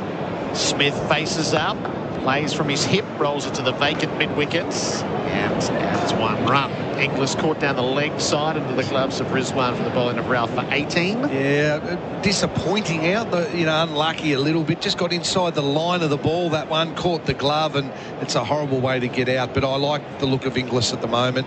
It'll go as a cross today, 18, but I like the look of him at the moment, Gerard. And Labuschagne classically nicked off by Ralph for 6. Problems. Yeah, it was a horrible out. No feet, caught on the crease, squared up. A classic, as you said, nicking delivery. But I think Marnus is chewing the gum and strutting his stuff, but he's not delivering at the minute. Ralph bowls. Hardy plays with a straight bat, guides it forward of point, and takes a single with a sweeper under the Bradman Pavilion. For 92. Sorry, Gerard. I know we're focused here at the Adelaide Oval and beautiful conditions. It's going to be a wonderful afternoon. Stay with us throughout and into the evening on SEN. We should have a cracking contest because Pakistan are well in it, but it just takes my attention and one eye to the upcoming Border Gavaskar and all the talk about the opening batsmen. I have real concerns about Khawaja and Labuschagne. I really do, and I think Bumrah will terrorise, in particular, Khawaja, but Marnus has got to find some form. Smith from the crease defends back down the pitch. On a positive note, I think Steve Smith looks in really good touch. The last 2 times I've watched him bat, he looks organised, balanced. He's reading length clearly. He looks good. So that's a solid, because I must admit, from what has been a great Australian cricketer, and he hasn't been great in his last 10 or 12 tests. So he's gone from great to good. Marnus, question mark. And Khawaja, who's been fantastic since his renaissance, I just think his feet are scrambled as well. I've watched a few Shield dismissals. Smith's on 29. He plays the ball to mid-wicket where he won't find a run. That's the end of 18. Australia 4 for 92. Make your move at the BMW demo event on now at Berwick BMW. Experience exceptional offers across the BMW demonstrator range. For your next ultimate driving machine, contact the team at Berwick BMW today. Ends November 30. LMCT 8953. Hello, it's Albert Sanusa from State Transport. One pallet from Melbourne to Cairns, or a full semi-load from Eastern Creek to Brisbane. We make your logistics simple. State Transport. Our people are your solution. The Glencore scoreboard advancing everyday life. 4 for 92 Australia. Afridi's bowled his 2 from the Cathedral end. Rizwan's going to keep a little bit in the bank. Mohammed Hasnain brought back into the attack. 3 overs, none for 15. Hardy's in the early stages of his innings. He's on 3 and he's pulling across the line, jammed down on it, rolled it to mid-wicket without any real harm and is able to pinch a run. Darren Berry's just outlining his concerns with Australia's batters. Do you have a similar concern, Gerard? I mean, you're a learned gentleman. You love the game. You watch it. You analyse it. I have concerns and I hope they prove me wrong. But I think our top order we got more than just that opening spot. That's a concern. I think we're going to have another opening spot coming up shortly. Steve Smith in the twilight looks good, and Labuschagne out of form. I'm okay with Travis Head and Mitch Marsh, but the top 4 I'm a little shaky on. Hasnain over the wicket, bowls. Smith turns him away to the leg, no run. I think so. Law of diminished returns, as Khawaja's career will either come to an end this summer or next, just on natural age. I felt there were just worrying signs in New Zealand that he was getting to the end of reaction times in his eye, so that he could very well, that could go either way, as maybe Bumrah terrorises him and forces the end quicker, or Khawaja, who's such a wily veteran, just finds his way through the summer. So I think that's a legitimate open question. Smith flexes away, in behind, punching to cover, no run. Labuschagne has been long-term out of form now in Test cricket. Glorious, the summer of Marnus and what came after that, but then didn't quite seize the number 3 in the way that it looked like he was going to. And last summer he found every which way to get out. By the end of New Zealand, looked completely bereft, goes and plays summer in England. So we just haven't seen what that looks like returning to Test cricket. You might have the stats, Gerard, in your head, but I think I read something like his last 10 tests he's averaging 31, something along those lines, which is below par. Hasnain bowls. Smith drives, knocked down in the follow-through by the bowler, no run. So then Smith's at 4, and I do think he's so crafty. Going back to 4 is absolutely the right play. He's not going to make the routine centuries the way that he churned them out, the industrial-sized runs a few summers back, but I still think he's Australia's linchpin. Head's Head's a match winner, making runs in every format all around the world. And Marsh is a weapon which you accept is risk-reward. Sometimes yes, sometimes no. And the wicket keeper at 7, Alex Carey or Josh Inglis, but it's Alex Carey in good touch. Great touch. Smith stays out of a bouncer, which sizzles past the grill to finish. No one to carry over. Been really impressed with Steve Smith at the MCG because I had him in that question mark category as well, and I was thinking in my head from afar, you know, is McSweeney the long-term replacement for Smith rather than pushing McSweeney to the top of the order? You know, the timing will dictate what happens. We know McSweeney's missed out in Melbourne, but I think the one innings is not going to dictate it. It's the body of work that they'll make that assessment of. Last ball of the over. Smith cuts in. Oh, no, on the bounce to point. Smith's in good touch. It was well taken by Ayub, who fooled the ball. So, Dr. Fish, it is 4 for 93 after 19. Good afternoon. There's a breakdown on the Calder Freeway outbound after Green Gully Road, taking out the left-hand lane with heavy delays back to the Tulla Freeway, and a crash on the Tulla Freeway outbound at Mercer Drive in the left-hand lane. The Volkswagen Tiguan All-Space 132 TSI Live MY24 now from $50,990 drive away with finance offer. T's and C's apply at volkswagen.com.au. And don't miss all tomorrow's Champion Stakes Day racing action live from Flemington, all day on SEN and SEN Track. Glencore scoreboard advancing everyday life. Hardy 4, Smith 29, 4 for 93. And the question on who would be the next bowler, Saeem Ayub is going to be bowler number 5. We were just speculating before as to how they might use Ayub and Salman to really eke out 10 overs together. Ayub tosses one up to Hardy, who blunts. I'm not sure there's going to be a whole lot of spin, but blunts whatever was tossed up. I was surprised that Pakistan didn't select one of their younger spinners. They brought them on the tour. Why not expose them and give them a game? Bowls, oh, gently past the outside edge. Wow. They're proper drifters. Yes. Hardy was forward in defence, but got past the outside edge. So you had McSweeney pegged as the long-term middle order replacement. I did very much so. Just want, and I'll get back to it. That was a Dushra. Ayub tosses it up, played by Hardy, didn't clear the square though. We've got to look at the replay. We'll get back to McSweeney as that, but he's an off spinner here, and he's bowled one with the middle finger and spun past the outside edge. So exciting stuff. Yes. Look at it. We've got a replay. I know it's an audio medium, but we'll explain. He's used the middle finger to flick the Dushra. Hardy back, covers his stumps, plays to the bowler. They've had a history of that, Pakistan. Sucked lane. Sayed Ajmal was brilliant. I was lucky enough to have him here at Adelaide Strikers. Only very briefly. He played in Perth. He was sensational. Hardy drives, didn't get it, but it skews past the bowler because Smith was in Ayub's way. Rolls to long on for a single. So what's he bowled? He bowled 132 balls in test matches. Played 6 tests, took 3 wickets. Hadn't bowled in an ODI. And had bowled 5 overs in his 23 T20s without taking a wicket. This is something Australia hasn't seen yet. First time we've had a look at their 5th bowler. Only used the quicks in Melbourne. Ayub bowls Smith back, opens things up to the cover point and takes a single. 2 singles from the over. 4 for 95 after 20 with Andy Marr coming in.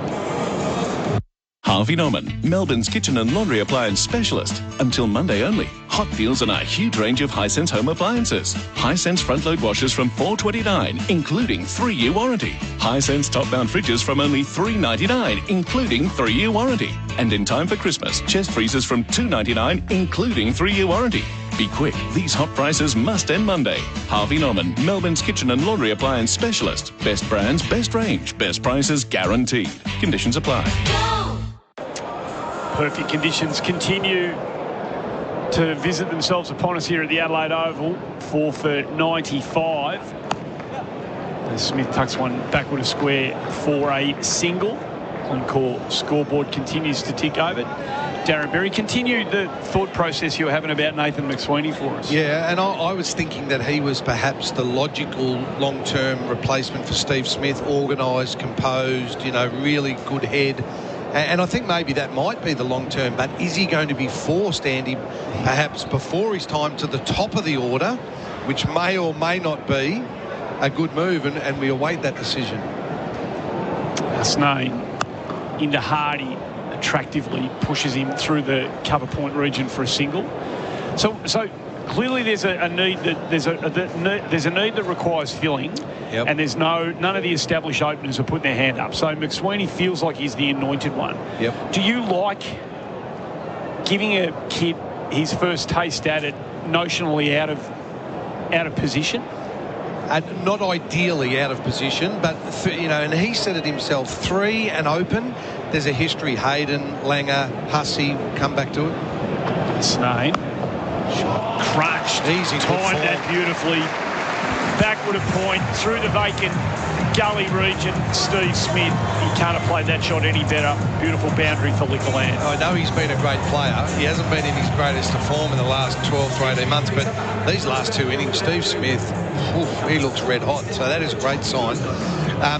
I was going along that, Boone, Hayden, Langer, a lot of them have batted 3 and open. McSweeney looks to me like he's a kid, and I heard Tim Payne, I think, on your show. Did you speak to? No, it wasn't. But Tim Payne was on SEN saying that he thinks if anyone can handle it, he can. Okay. Snane to Smith. Pushes it into middle and leg. The umpire's a long look at this. Keeper has a shot at the stumps. And Smith's dancing around all over the place. He was in his crease. Don't umpire, Stephen. He's telling the umpire it's down leg. Stephen. As Rizwan and the bowler come together, they see the council of... And they're going to go upstairs here. So we will have a review for 0% alcohol, 100% beer. I think that's what Steve Smith might have said to Hardy. He was trying to get, and I don't like when Steve Smith does that. It's down leg, It's just his hyperactivity that he needs to get involved in, and it's frustrating, but we'll get a look at the replay here. Looks like it might have pitched in line, a short ball. I tell you what, it's in line. It's only going to be height, Andy, isn't it? Yeah, it's missed the knee roll and hit him on the flap of the pad, just under the thigh pad as well. This might be out. This might be out.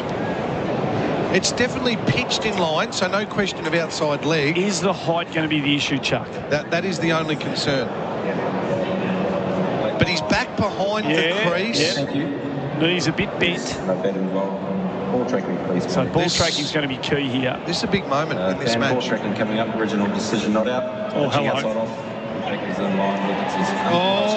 Umpire's call. He's got the umpire's call. So the Kookaburra is hitting a lot of the bail and a lot of the stump, but not enough of it. And the benefit of the doubt goes with the batter with the umpire's call. Every time I get an opportunity on SEN, and I don't want to get on my high horse, but you just said, your words were, a fair piece of the Kookaburra was hitting the stump. It's out in every form of the game. So the next ball, and I've said this 100 times on SEN, Steve Smith leaves the next ball, and the Kookaburra just takes the off bail off. Is it out? Just walk off. But the old umpire's call.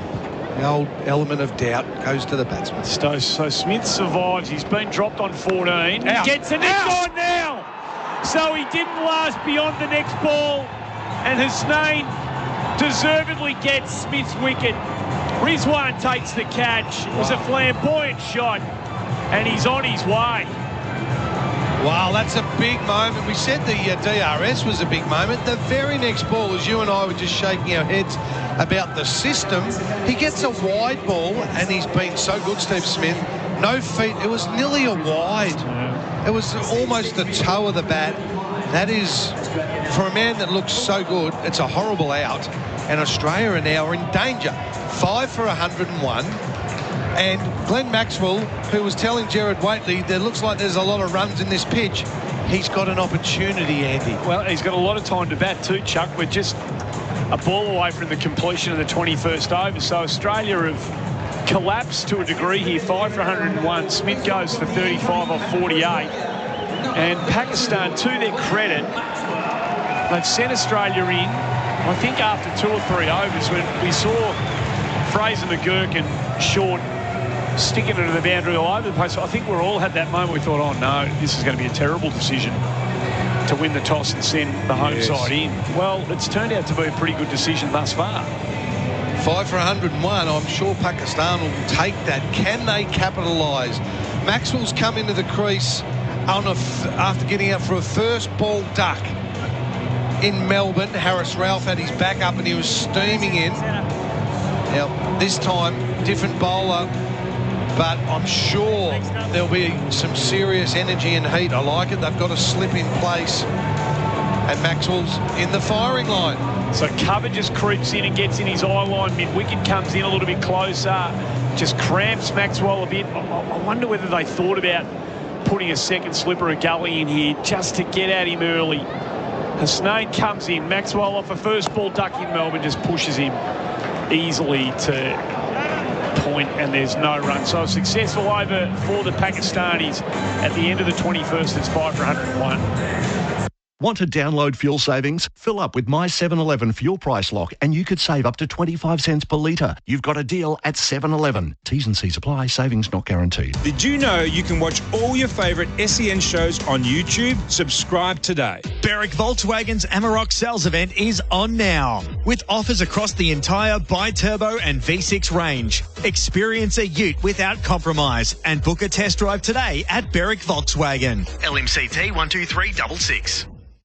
5 for 101 on the Glencore scoreboard of Dancing Everyday Life. Bharat Sundaresan joins us back in the commentary position. And this spinner who was full of craft and guile in his first over, raising our eyebrows, continues. Bharat's back with us. Just get his mic turned on because whatever he says is worth listening to. Sam Ayub continues. Do you know much about him, Bharat? Because I certainly don't with the ball. I've seen exciting batting, but with the ball? We saw him bowl a bit in the test match last year. Or this year, this last summer in Sydney. But yeah, you'd think he would have gone to Aga Salman more than Sayam Ayub. We both seen him bowl in the PSL, Chuck. Yep. Just drifts onto leg stump and Hardy just tucks him down to fine leg. The race is on. The ball pulls up just inside the rope. Afridi, wholehearted chase, flings it back in, come back for 3. Just going back to that Steve Smith dismissal though, I mean, throughout his innings, every time there's been a ball short of length, he's leaned into it. He's got so close to it, like he has a point to make to every delivery or every ball. But this time he just hung back. Probably the LBW shout is playing on his mind. That's what it looked like. The only time he just threw his bat at a delivery. And that's all it takes at times. Agree. It was a strange out with the form he was in. Deep in wicket, long on for Maxwell, who takes on... We're not going to call him a mystery spinner just yet, are we? He's got a couple. He's got the standard offie, but he's rolled that douche, right? The first one that got past the outside edge of Hardy's bat was beautiful. He's a small man, but he seems to have really strong fingers. And he crashes in just forward of point for another single. Quick over. Just the 5 runs from it at the end of 22 overs. 5 for 106. Good afternoon. There's a crash on the Tulla Freeway outbound at Mercer Drive in the left-hand lane with delays back to the Ring Road. And keep a lookout for a crash in Cheltenham at Warrigal Road southbound up to Kingston Road with heavy traffic both ways. Get $96 tickets for Disney's Beauty and the Beast for shows until December 29. Hurry, only available until midday Monday. Book at Ticketek and use code word BEAUTY. And don't miss all tomorrow's Champions Stakes Day racing action live from Flemington, all day on SEN and SEN Track. Don't forget, get your copy of the official Summer of Cricket program on sale at all match days and selected retail outlets for just $10. Hasnain continues from the scoreboard end. Bowls to Hardy, who stands full face of the bat. That's it back to mid-off, no run. But Hasnain deserved that wicket. He's bowled so well. Saw him kind of get the pace up after his first over. One loose delivery in that one that Steve Smith put away, but he's kept the batters honest and he's earned his wicket. Run rate sits at 4.7 and a bit at this stage. So Pakistan wickets, and they've dragged the runs back. Hasnain goes again here. He's hit the pad of Hardy, a tall man. Got a bit excited, but he was the only one. No review for that one.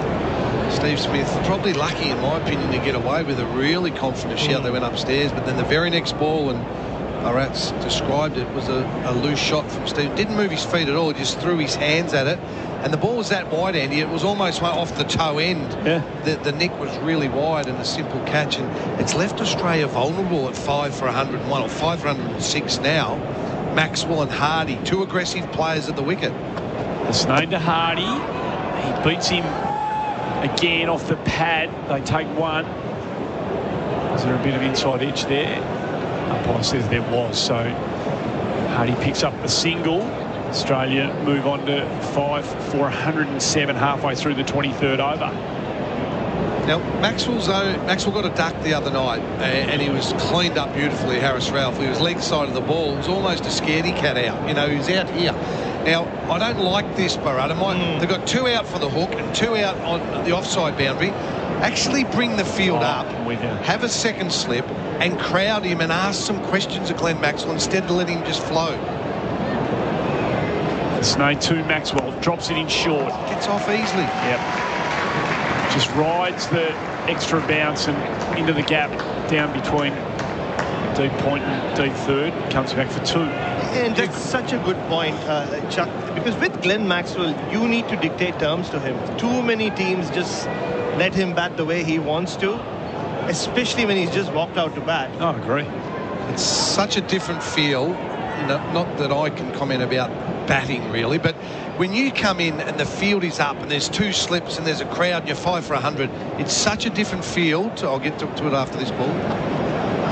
Maxwell on his hip just flicks it into that vacant square leg area. There's a lot of space there. Easy single for Maxwell. Whereas if the field was, as Bharat and I were suggesting, that the square leg comes up to square leg, the deep point comes up, the bloke who's fielding in the ring at point comes finer, he's probably still on strike, right? Instead, he's just eased one backward a point for 2, off his legs for 1. He's feeling his way.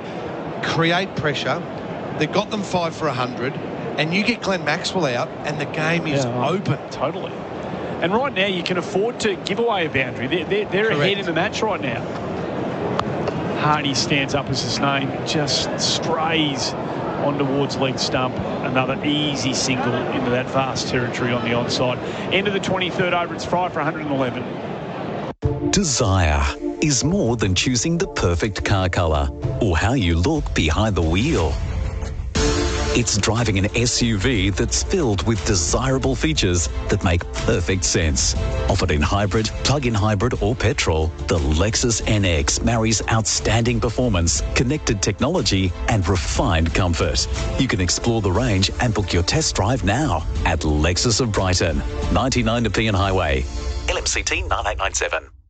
Team Ayub to continue. 2 overs to 7 dot balls along the way. He's getting through his overs quickly, which is important. They're behind the over 8 Pakistan. And Hardy just rocks back onto the back foot and pushes it on the onside of the pitch, picks up an easy single. Just looking at Sayam Ayub's release, it's almost like watching a Sri Lankan spinner bowl, Darren. Yep.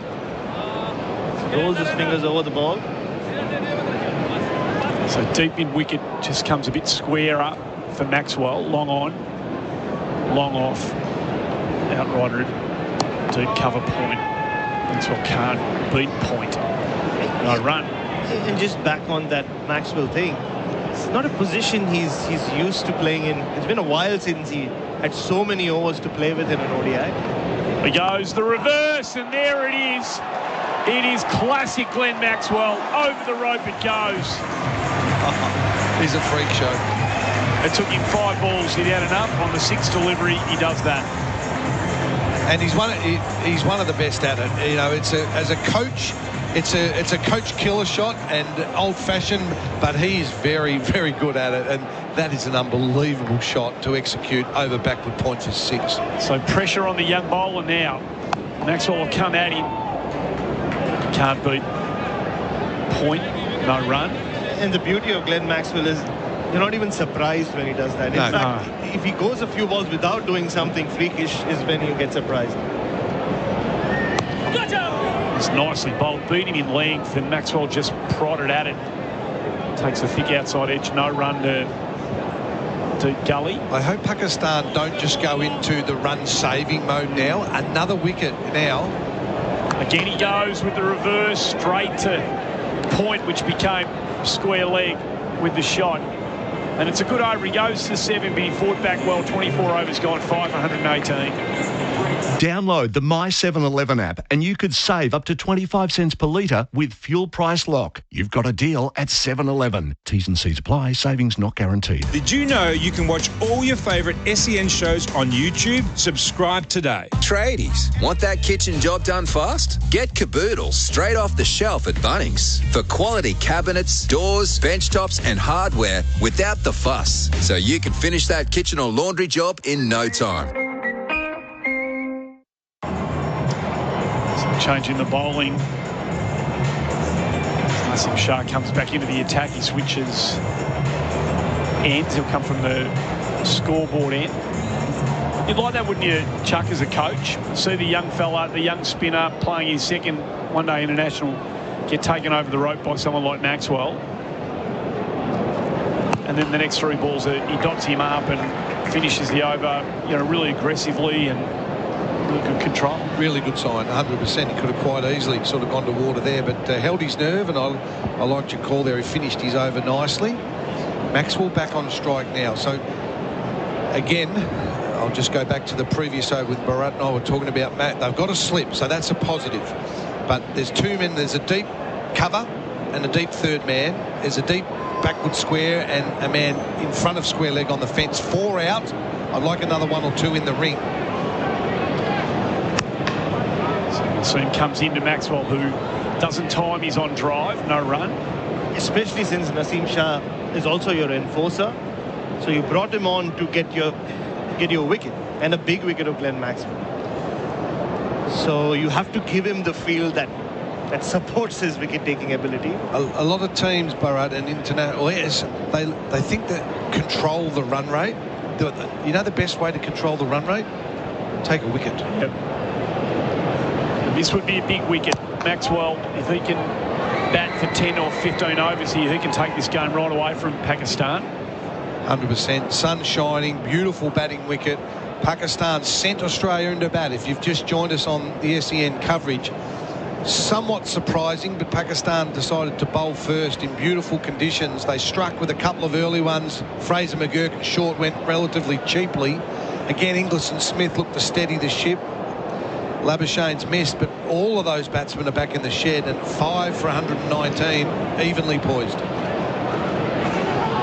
Misses down leg side. Maxwell wants the call. The umpire's not giving it to him. And again, I think it's umpire Nagoski a long way away. But Pakistan appealed thinking it's hit something, right? Umpire said not out. If it didn't hit anything, it was a wide. I think the umpire's caught up in the appeal and forgot to call the wide.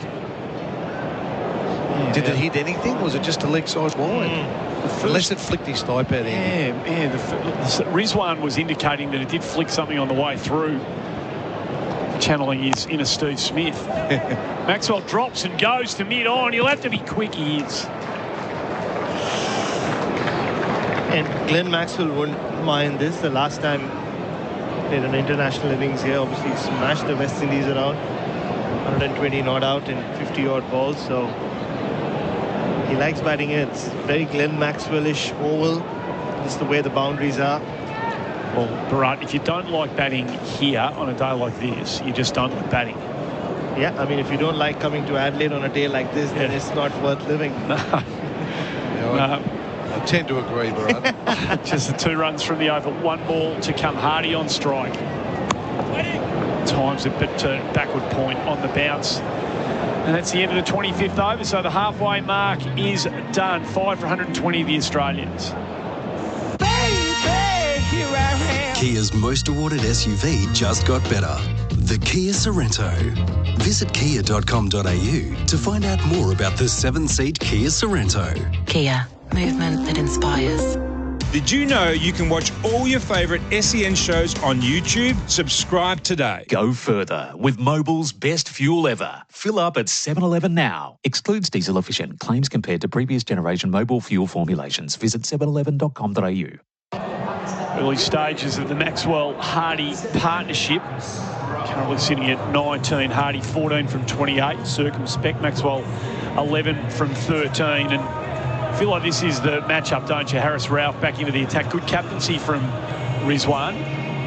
Slip in place to you two. So it's a good move. It's an aggressive move. He's got Maxwell on strike. Bring the point up and have the man at backward point at gully and try and take Maxwell out before he gets to 20, and you can open the game right up, Pakistan. Let's see whether he can fizz a couple around him. He's on his way in, but something's distracted the play out in the middle, and Ralph will have to go back and start again. Yeah, these two are no strangers to each other. We mentioned the Melbourne Stars connection. Yep. And Harris Ralph will know a lot of teams throughout Maxwell's career have one shot at him early, especially when you have bowlers like Ralph who are quick, who are skiddy. They have two men back for that shot. Ralph comes in just short of the length. Maxwell tucks it through vacant square leg. Far too easy, just the single. Gets off strike. Too easy, he's right. And if it is a short ball ploy you're going with, there's no harm in having a square leg inside the circle as well for a mistimed pull, or if he gets cramped and doesn't make great contact. And you can almost, in T20 it happens a lot, you can almost have set plays. And I'll explain after this ball what I'm talking about for Maxwell, because it won't make any difference to Glenn Maxwell the way he plays. Slip's gone out for Hardy. Oh, he's got the nick! And Ralph picks up another one. Rizwan, the diving catch, away to his right. And Aaron Hardy is gone. Harris Ralph again. And Pakistan take a stranglehold on this one at the Adelaide Oval. Well, the Pakistan flags are emerging from every corner of the Adelaide Oval all of a sudden. It is. They are right on top. Harris Ralph on fire, third wicket. What a beautiful piece of bowling this was. We haven't seen the fast bowlers generate too much out of this pitch, but use the angle. The ball just shaped enough away from the right-hander. Not a lot that Aaron Hardy could have done with that. And a good catch again behind the wicket. 4 for the keeper. Rizwan's got 4 in a row and a big blow. Now the skipper's got to come to the crease again with Australia. He's done it so many times, but in real trouble. We're talking serious trouble here. 6 for 121. You got Maxwell. We know he can turn the game, and he quite may well do that. But if Pakistan get their tactics right here to Maxwell, if they can tear him out, beautiful ball, wasn't it? Yeah. Leg cutter. And Hardy, who's a good player, just unfortunately got a good one there and just sort of leant on it, nicked it through. Nice catch to Rizwan. But the game now is really on knife's edge. The tail really to come, because Abbott's gone out of the lineup today to bring Hazelwood in. With all due respects to Hazelwood, he's not going to provide, you know, Abbott's capable of making a half century. Hazelwood, no. Stark's not in his career best batting form, and Adam Zampa will have a swing here at the Adelaide Oval. So now Cummins and Maxwell hold Australia's fortunes tonight here in Adelaide in their hands. Pakistan must go hard at Maxwell, even be prepared to concede 20 runs to get him out. Yeah. Into the 26th over too. So Ralph's got 3. The slip's in play. Cummins stands up and crunches it through backward point, gets off the mark straight away. Big 32 not out the other night at the MCG. The runs were absolutely pivotal to Australia getting the result. Well, he's the Michael Bevan of this generation, Pat Cummins. He'd love that. He would. The finisher. And the first shot the other night, Brad, you'll remember at the MCG, it was a beautiful square drive for 4. That one, Harris Ralph with his back up, he just went bang, hit it through point. He just looks like a batsman. He does. A batsman, not a fast bowler that bats okay. He bats like a proper bat. So Ralph to Maxwell, slip stays in. It's nicely played by Maxwell. Bowler does well. And all I'll say is, if you are an Afghanistan fan, please switch off your TV now, because it's 2 days since the anniversary of the great Glenn Maxwell innings, the 201 not out, and who was at the other end with him? Yep. Pat Cummins. So this is it. This is it. So just take a break, Afghanistan. We don't want you to have any nightmares of what happened. Do they roll the dice now? I mean, I love the tactics of the game, Bharat, as you probably know. Do you throw it to Afridi for 2 overs now to say, break this one open? Ralph steams in. Maxwell stands up. Ralph does the fielding off his own bowling for the second consecutive delivery, no run. And the form that Pat Cummins has been the last 18 months with the bat, you can't just, like we said earlier about Maxwell as well, you can't just let him bat. You need to put pressure on him, put an extra slip in, and we just saw Naseem Shah come back into the attack from the other end. But I'm with you, Darren. I think it's time for Shaheen Shah Afridi. Go full, take a chance, bowl to take wickets. Even if you concede 15-20 runs, doesn't matter. If you break this partnership, you're into the tail, even though there's still Mitchell Stark left. Ralph Maxwell stands up, plays it nicely through point. Just opens the blade, picks up the single. Beautiful bowling again from Harris Ralph. Finishes the over 3 for 23. Australia 6 for 123. Does your business need a loan? With OnDeck, you can get funds from 10K to 250K approved in as fast as 2 hours. Lightning fast loans tailored to your small business needs. OnDeck's lightning quick approval process saved my business when I needed it most. Don't wait. Visit ondeck.com.au now and experience lightning fast funding for your business. OnDeck, your trusted small business loan specialists. T's and C's apply. All loans are subject to lender approval. Australia has its first choice pace attack. The question is, will they have anything to bowl at? 6 for 123 after 26 overs. Maxwell is 13. He has the strike. Naseem is bowling from the cathedral end, and Maxwell turns him around the corner down to fine leg and adds a single. 6 for 124. Bharat Chad Sayers is back with us as well. Chad, it's a bit underwhelming from a batting perspective. It is. We went off air and come back in Australia in more strife, but it kind of plays well into Maxwell's hands, these situations, doesn't it? Apart from the scoreboard pressure, there's no real batting pressure on him. The top 6 have got out, so he can just play how he wants, really. And as you mentioned, the Afghanistan game, that's what happened. 27th over only. Not a cloud in the sky at Adelaide Oval. Naseem over the wicket, bowls, and he beats Cummins on the outside edge. It's a lovely delivery. And it's not just that Afghanistan game. In that same World Cup, probably the last 2 times that these two have batted together, Maxwell's made 2 not 1 not out, and I think 140 balls against the Netherlands. So he wouldn't mind seeing Pat Cummins at the other end. I was chatting to him before the game out in the middle, Bharat, and he said he was going to get 100, so he loves the Adelaide Oval. He does. I just mentioned the 120 not out of 55 balls the last time he batted here against West Indies. Naseem in full flight, bowls into the pads. Cummins knocks him away to deep square. Takes a single, 6 for 125. And if you're just tuning in now and you see the score, you might be mistaken in thinking, oh, the pitch is doing all sorts. Pakistan's fast bowlers have the ball flying around. That's not the case. We've all sat here and thought of this as being a batting deck where initially we thought it was going to be a Steve Smith, a Jake Fraser McGurk day, and then we thought it's a Steve Smith day. But they all come and gone. And there's been a lot of mistakes made by the batters more than the bowlers creating opportunities. Bowls with Naseem Shah. He bowls. Maxwell hoiks across the line. Just falls away to the leg side outside the circle. And 1 more to the total. His fine leg comes up from the deep. That's a leg by. He gave the big swing. At the MCG, Pakistan was 6 for 117. Australia 6 for 121 here. Pakistan scrambled to 203, and that made a game of it. So Australia is on the scramble to something at the moment. And similar innings, aren't they? Whenever we think the Aussies are building that partnership again, there's a wicket taken. So it's what happened to Pakistan at the MCG. Cummins is on 2. Naseem bowls to him. Cummins defends the ball to backward point. No run.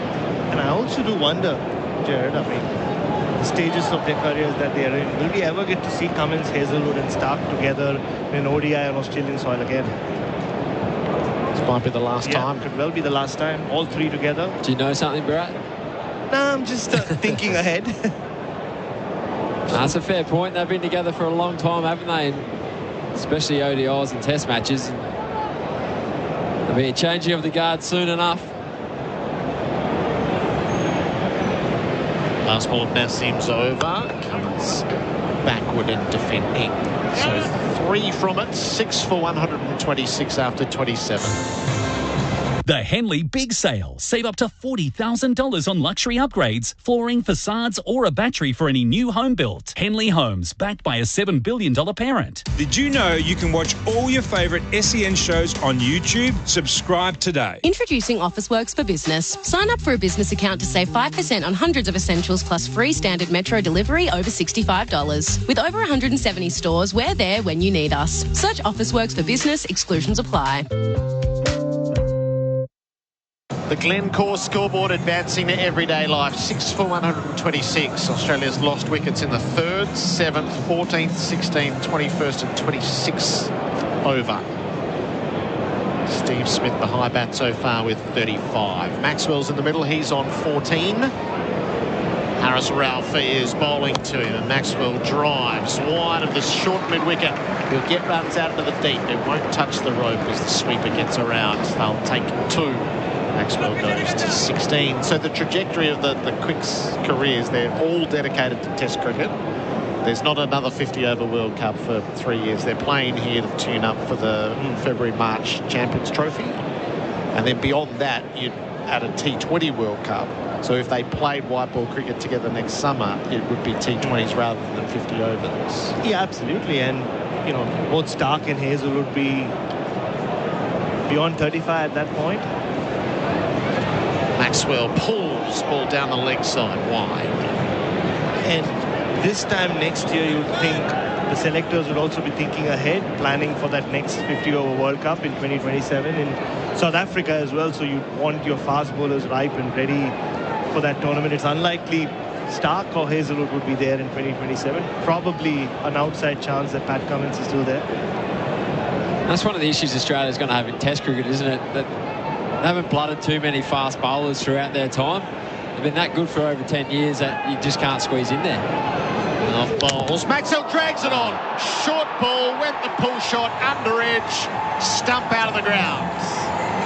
Maxwell stares at the ruined castle in disbelief and then departs the scene. He goes for 16 and Australia's plight worsens. It's 7 for 129 and Ralph has 4. And again, just as Maxwell was getting going, just looked like it held up in the wicket a little bit. Maxwell threw his shot, got an under edge, and unfortunately and unluckily, it's hit the stumps and he has to go for 16. Australia in diabolical trouble here, Bharat, at 7 for 129. Yeah, except that big 6 that he hit. He really didn't middle too many deliveries out there. So Steve Smith struggled with his timing as well. It was an odd time for him to walk out to bat. 23rd over. It feels like he's not used to it anymore, and it's an even odder time to see him exit the stage in just the 28th over. It's down to those fast bowlers we just mentioned, Gerard, and what could be the last time they'll bowl together, play together in an ODI on home soil. How good's Harris Ralph been, though? We saw him at the MCG with his energy and passion. He's brought that to the Adelaide Oval as well. And yes, he's going to go for runs at times, but he's an attacking bowler. He always takes wickets, and he's always thinking wickets. They cheered for him. Everybody cheered for him at the MCG 3 nights ago. We don't have that many Pakistani fans here, but the flags are emerging all around the ground, and you're right, Chad. Every time he's had a ball in his hand, he's looked threatening today on a pitch which hasn't offered him much. He's found different ways to get wickets today. It's the 5th time he's taken 4 wickets in a one-day international. His best figures are 5 for 18. So he's got 1 5-for, and that's very much in his sights.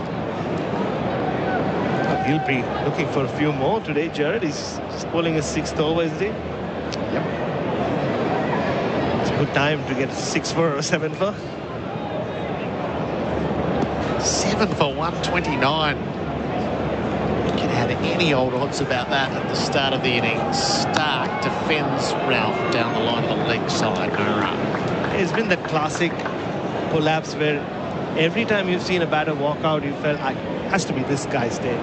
that guy's there, and it just hasn't worked out. I mean, Steve Smith was the only one who hung around long enough to give himself a start, but he just tried to force the ball too much. You said it earlier, Chad, they tried to hit the ball too hard. And maybe the wicket is a little bit too paced. Maybe we thought it was a bit easier to bat on. Ralph around the wicket, bowls. Stark plays with a straight bat, straight to mid-off. The throw comes in, misses. Stark might have beaten it home regardless. So far quickly around to his right, couldn't find the timber. I can't recall another Adelaide Oval surface in recent years with just 4 mm grass though, Chad. So even for white ball cricket, looking at it, did look really nice, didn't it, Gerard? You said you'd love to bat out there if you could make 100, but it did look like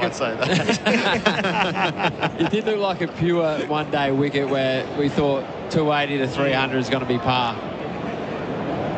I thought something with a 3 on it was very much in play. Cummins defends the ball out of the off stump. That was well angled from Ralph. And I reckon the first 3 overs and how easily Jake Fraser McGurk played 350. I think Chuck Berry said 400 was on the cards if the top order stayed in. So what's the score now? You reckon, Bharat, that it's going to be competitive? Well, the way Pat Cummins has just found a way of digging Australia out of very similar situations, you still back them to get somewhere close to 200. He won't panic. That's one thing Pat Cummins doesn't do with bat in hand. So long left, 22 overs after this. Ralph bowls. Cummins plays to point. He can't find a run. 7 for 130. Another successful over for Pakistan after 28. This is your moment. The BMW demo event is on now at Berwick BMW. Experience the unmatched performance of the BMW range, from 100% electric to dynamic passenger vehicles. Enjoy exceptional offers across the BMW demonstrator range. With a demo event on now, your time to own a BMW has arrived. Visit the team at Berwick BMW at 6 Coventry Road, Narre Warren for your next ultimate driving machine. Make your move at Berwick BMW today. LMCT 8953. Glencore scoreboard advancing everyday life. 7 for 130. Cummins 2, Stark 1. This was the pair that got Australia home in Melbourne. The tale of woe, Fraser McGurk 13, Short 19, Inglis 18, Labuschagne 6, Smith 35, Hardy 14, Maxwell 16. An unflattering display by the home nation. This is only 28 overs in and been 7 down. Stark has the strike at the start of Nassim's 8th over. None for 38. He's in from the cathedral end, bowling over the wicket. Stark is leaving in that batting lineup, Bharat. Who worries you? Is it the figure of Labuschagne? It is, considering just the run he's had in Test cricket as well, that average having dropped below 50 for the first time since 2019. And just the cricketer he is. He does overanalyze, hyper-focus on technique and who he's about to face, who's coming up next. Stark drives, edges, caught. Stark's the next to go. Rizwan, another catch.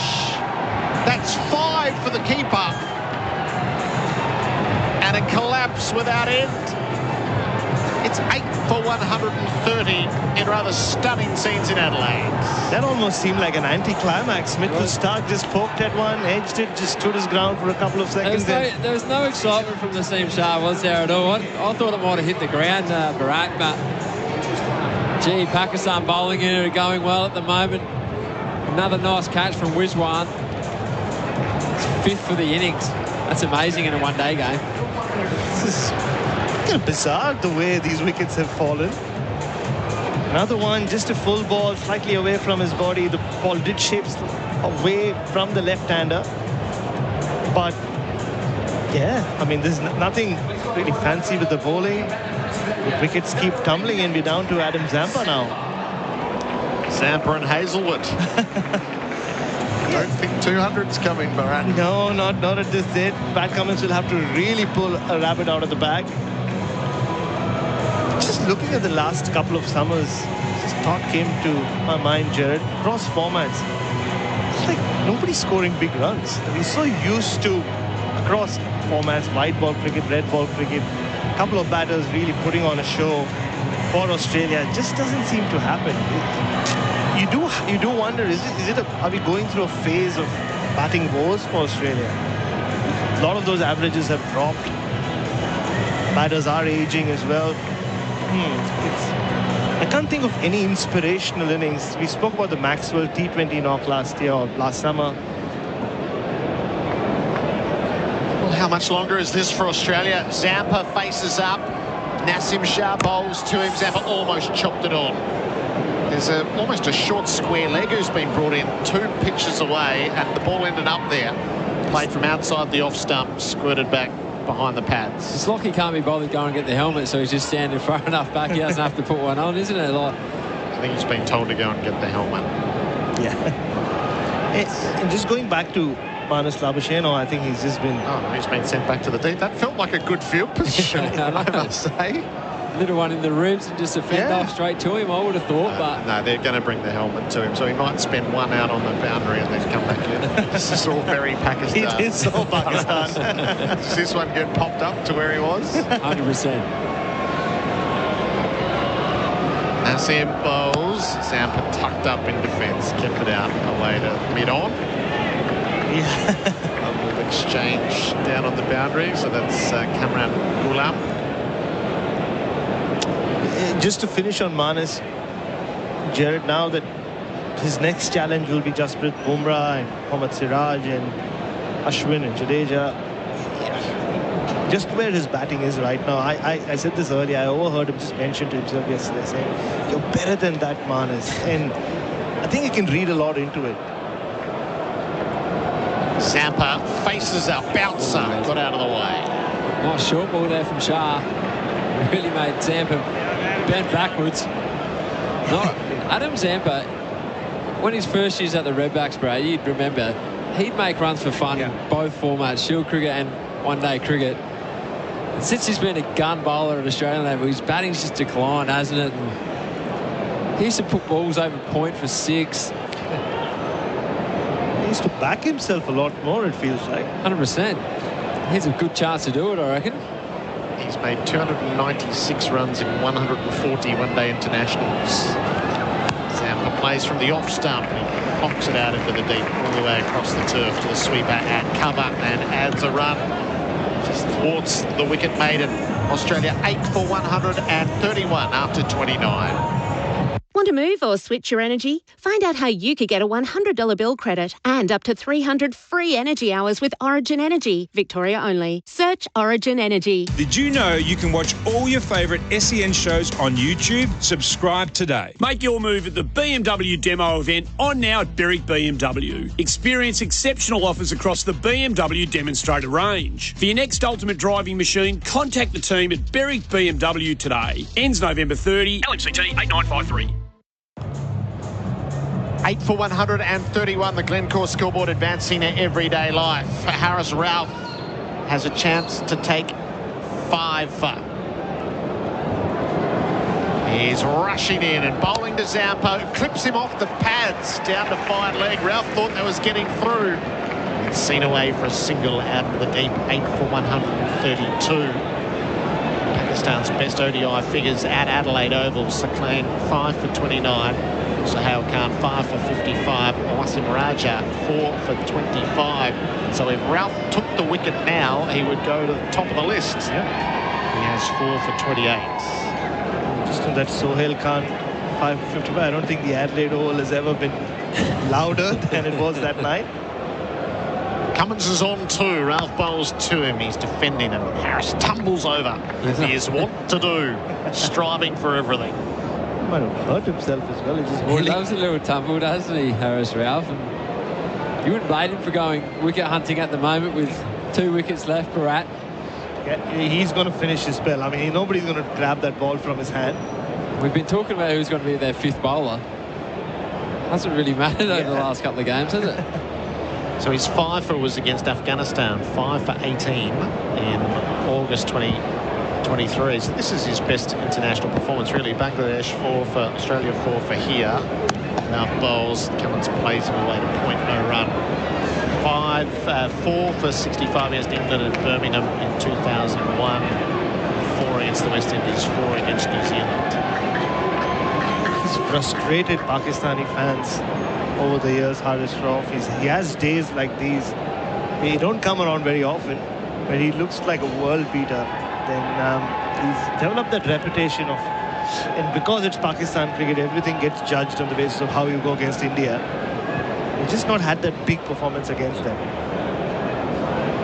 Ralph in bowls, Cummins drives back to the bowler. Got him off the toe end. No. It's such an ugly sound. Kind of sums up this batting display. It's been ugly. It's been dirty, hasn't it, Gerard? Shoots up straight through your hands as well, Brad. It's not a good sign. I just love the way Ralph goes about it. He runs in hard, doesn't he? He tries. Any position Pakistan are in, he's still steaming in. Stats aside, that's what you want your premier fast bowler doing.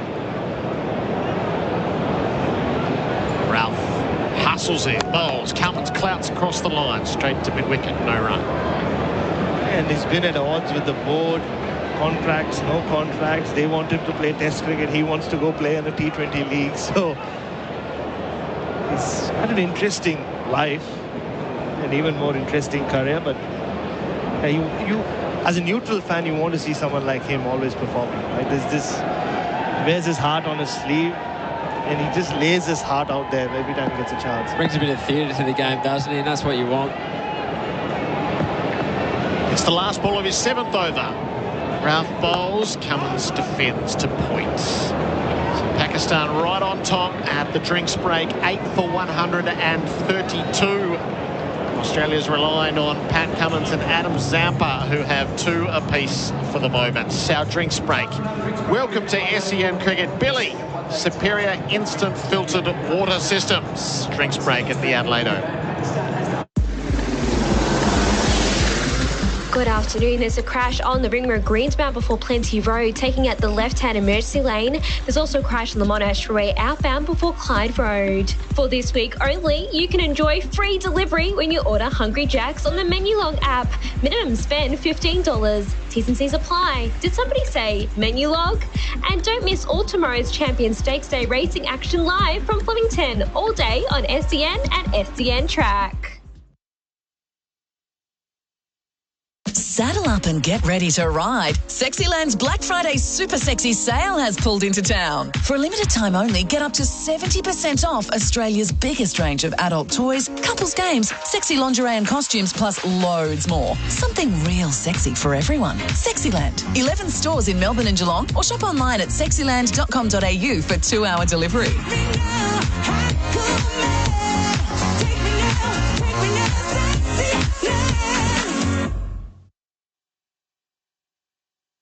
For this week only, you can enjoy free delivery when you order Hungry Jack's on the Menulog app. Minimum spend $15. T's and C's apply. Did somebody say Menulog? Did you know you can watch all your favourite SEN shows on YouTube? Subscribe today. Flight Centre's biggest, reddest sale of the year has landed. Save up to 50% off holidays, cruises, tours, and more. Hurry and soon. Flight Centre. Beaten on the outside edge, she's nicked it. Rizwan takes the catch, and Labuschagne fails. Smith survives. He's been dropped on 14. Out. Gets the next on now. So he didn't last beyond the next ball. Slip's gone out for Hardy. Oh, he's got the nick. And Ralph picks up another one. Rizwan, the diving catch. On balls, Maxwell drags it on. Short ball, went the pull shot, under edge, stump out of the ground. Stark drives, edges, caught. Stark's the next to go. It's 8 for 130 in rather stunning scenes in Adelaide. The drinks break for Billy, Superior Instant Filtered Water Systems. First 10 overs, 2 for 59. Next 10 overs, 2 for 36. And that 10-over block, 4 for 37. And the sum total of it is Australia a miserable 8 for 132 after 30. Bharat Sundaresan and Chad Sayers on duty at the moment. There's 12,000 in at Adelaide Oval. I think the hope of this swelling for the evening session has probably lost a bit of momentum. They want to get in quickly. Yeah, I've been receiving messages from friends and family in town as well saying, does it even make sense for us to come? And I think whatever Australia make from here, we are dependent on Pakistan to make this interesting. Australia have their gun bowling attack with the three big fast bowlers in Zampa. So the last 2 wickets can get them to 180. That's a long way away, yes, we know, but the bowling attack that Australia have will make it competitive, that's for sure. Naseem Shah begins his 9th over. Adam Zampa is on strike. Full in at the pads. Not out. On the shout for LBW. It slews away to 3rd, and they will take a leg by. There'll be a conversation between bowler and keeper. Very full, isn't it? It's very full and had plenty of shape about it. And Brisbane knows that it wasn't out. So no need to go to the DRS for yeah, nah. Say yeah to the fun and nah to the consequences. 0% alcohol, 100% beer. Yeah, it's hit him. Even the contact was outside leg stump, so they didn't even bother. That fielder has been sent back. So short leg in place for that. I suspect for Zampa he's in, and for Cummins he's back.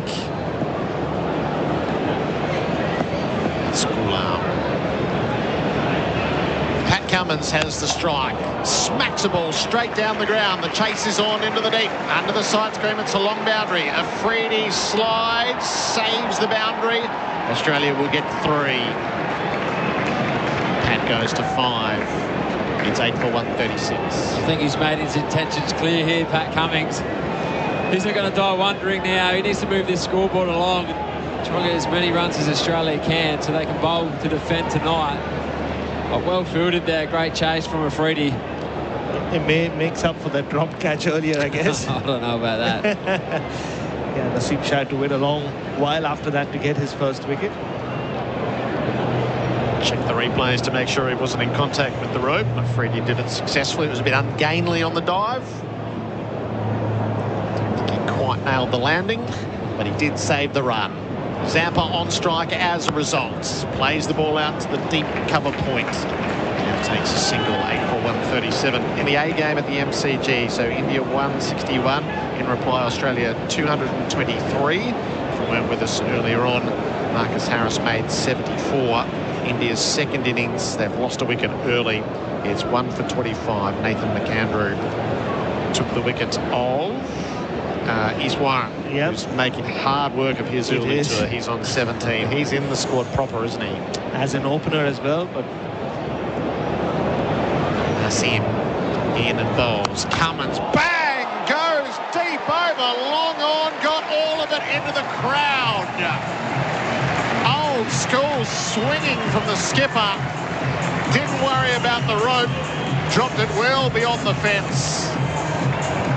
Cummins to 11 with the shot of the day. It's 8 for 143. We've seen him have some innings like this in the IPL, haven't we, Bharat? Where he scored quick-fire 50s. I think he's got the record, doesn't he, for the fastest 50? So he can play that game in that way. Beautiful shot from Pat Cummins. How do you follow that up? Naseem bowls. Cummins goes in the same direction. Plonks it beyond mid-on. It'll pitch and run. And get to the rope, I fancy. Despite the best efforts of Hasnain. They've run a couple. They'll all send it upstairs to check. That looked like 4. It is to the far end. This is his strength, Pat Cummins, when he's hitting cricket balls, when he clears that front leg. He's got a beautiful swing of the bat. I think Shah's going to be smart here, though, because that's the only way he goes is leg side, Pat Cummins. So a little slow ball outside off stump. Cummins is going to go fishing straight up in the air, right? That's all very tangly on the boundary as to where hands and feet and the rope was. The rope ends up being moved. The ball is stationary, probably where the boundary was. I think in the scheme of things, that should be 4. I'm just happy we rarely see this these days, where there's rope and there's outfield and then the fence. Generally, fielders just sliding into fences and At least there's some give for them. Put in the dive, but looks like that ball did touch the rope. I think that's what a boundary should be as well. If the ball touches the rope, it's 4. If it doesn't matter where your body is. Yeah. So for yeah now, say yeah to the fun and none to the consequences. 0% alcohol, 100% beer. Every run means a lot to Australia at the moment, so I'll rush to a conclusion here.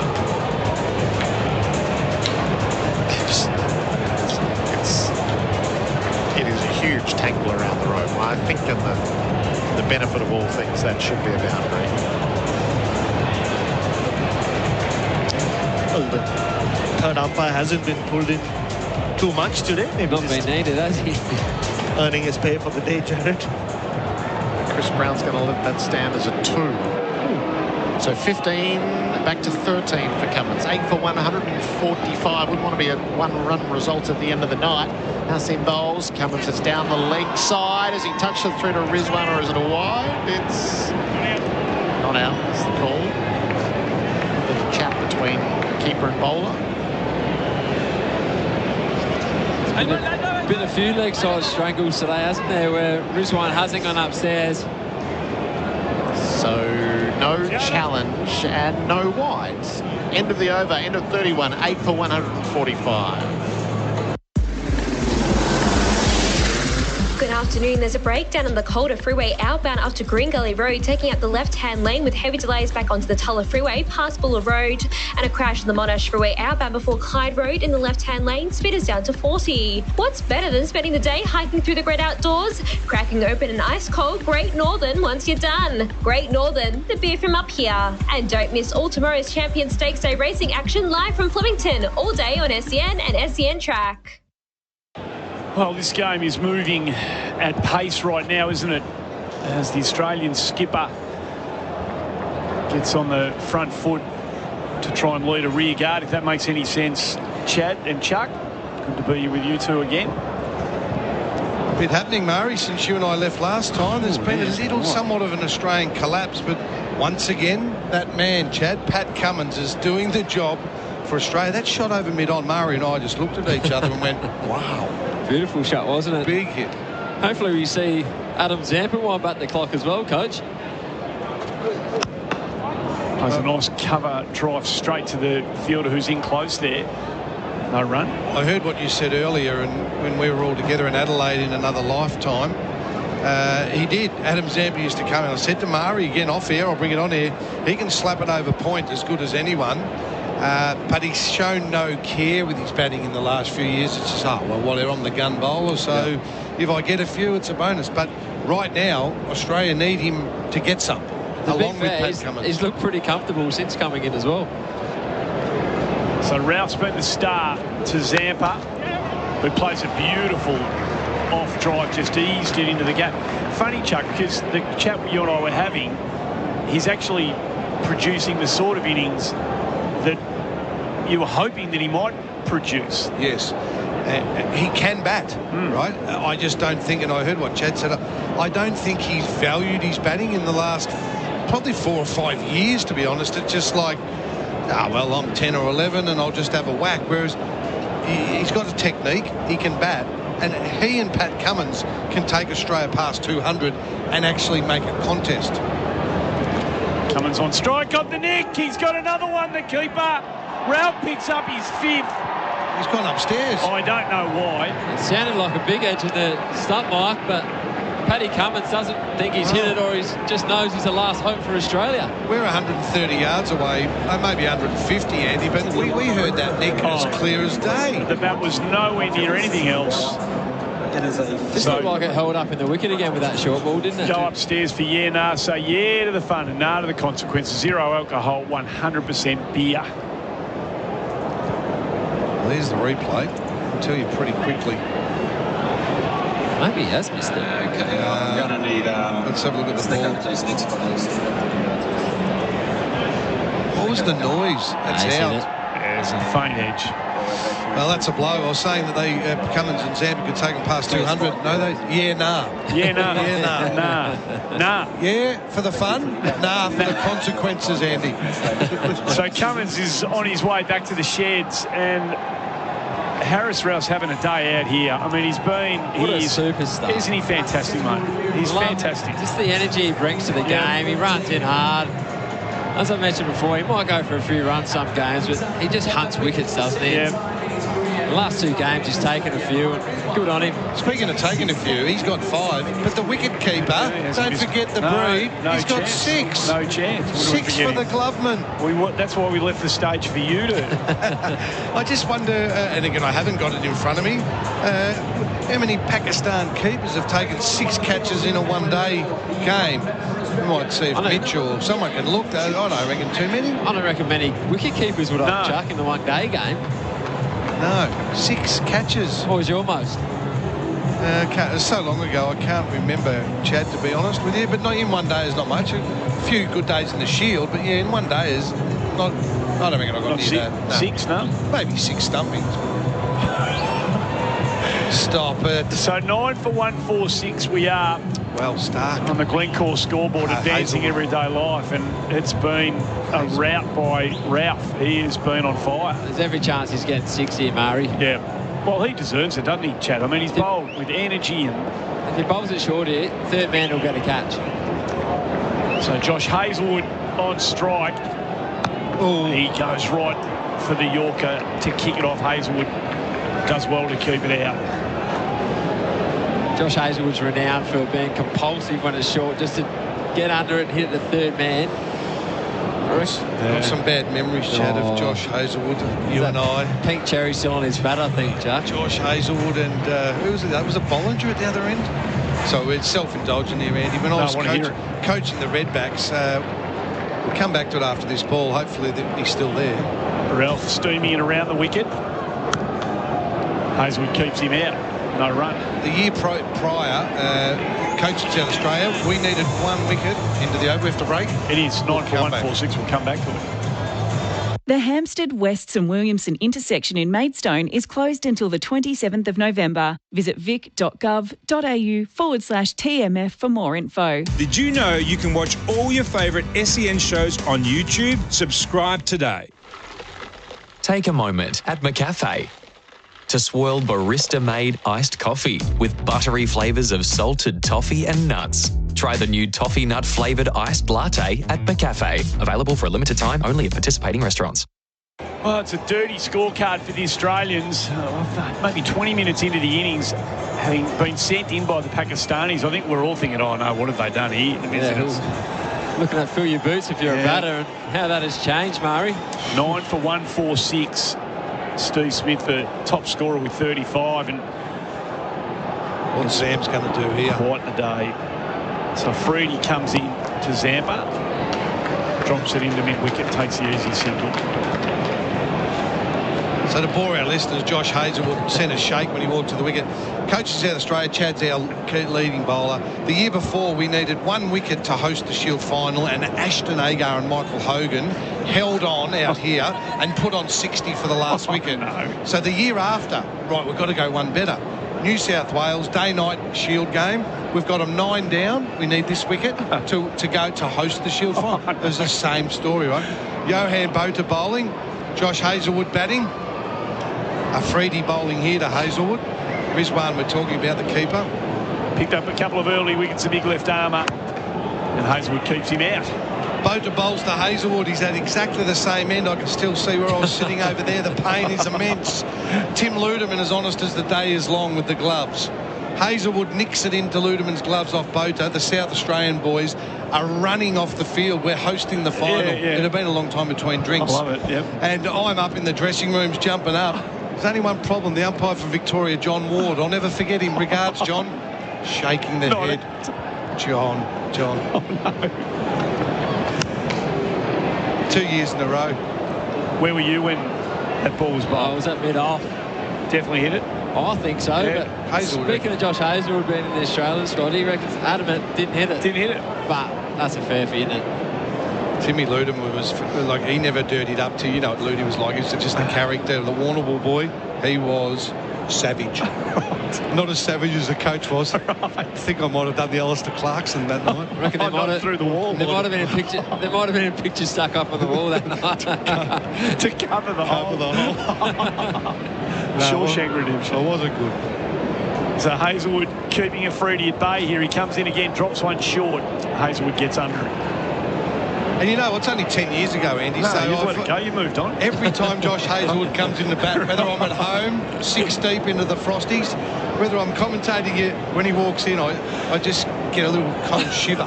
What might have been. What might have been. It hurts him more because when he got moved on, Murray, the next 2 years we did play in the Shield final. Hey, just tips the salt into that wound, can you, Chatty? It's a good sign, actually. It's a good sign. You blokes are ready. Freddie goes to the Yorker. Hazelwood pushes it down to mid-off, no run.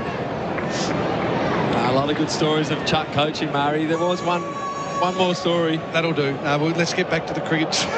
Peter George was batting one day, and we all know that Peter George did not bat. He was facing Mitchell Stark, and they were talking about Georgie hitting a 6. And coach over here, Chuck Berry, said if he hits a 6, I'll duck myself and run across the Adelaide Oval. Next ball, full toss, 6. Oh, no. And? He didn't follow through the bet, which is a shame. No, it's good for humanity that he didn't. I was stupid at times, but I wasn't insane. That's the end of the 33rd over. It's 9 for 147. Here's another top tyre tip from Tyre Power. All Tyre Power owners are committed to the future of our planet for their kids and their kids' kids. That's why they're all part of local tyre recycling programs, which means at Tyre Power, your old tyres don't end up in landfill. Instead, old tyres are recycled and get a second life in a number of different industries. To learn more, visit tyrepower.com.au or call 13 21 91 for your local independent owner.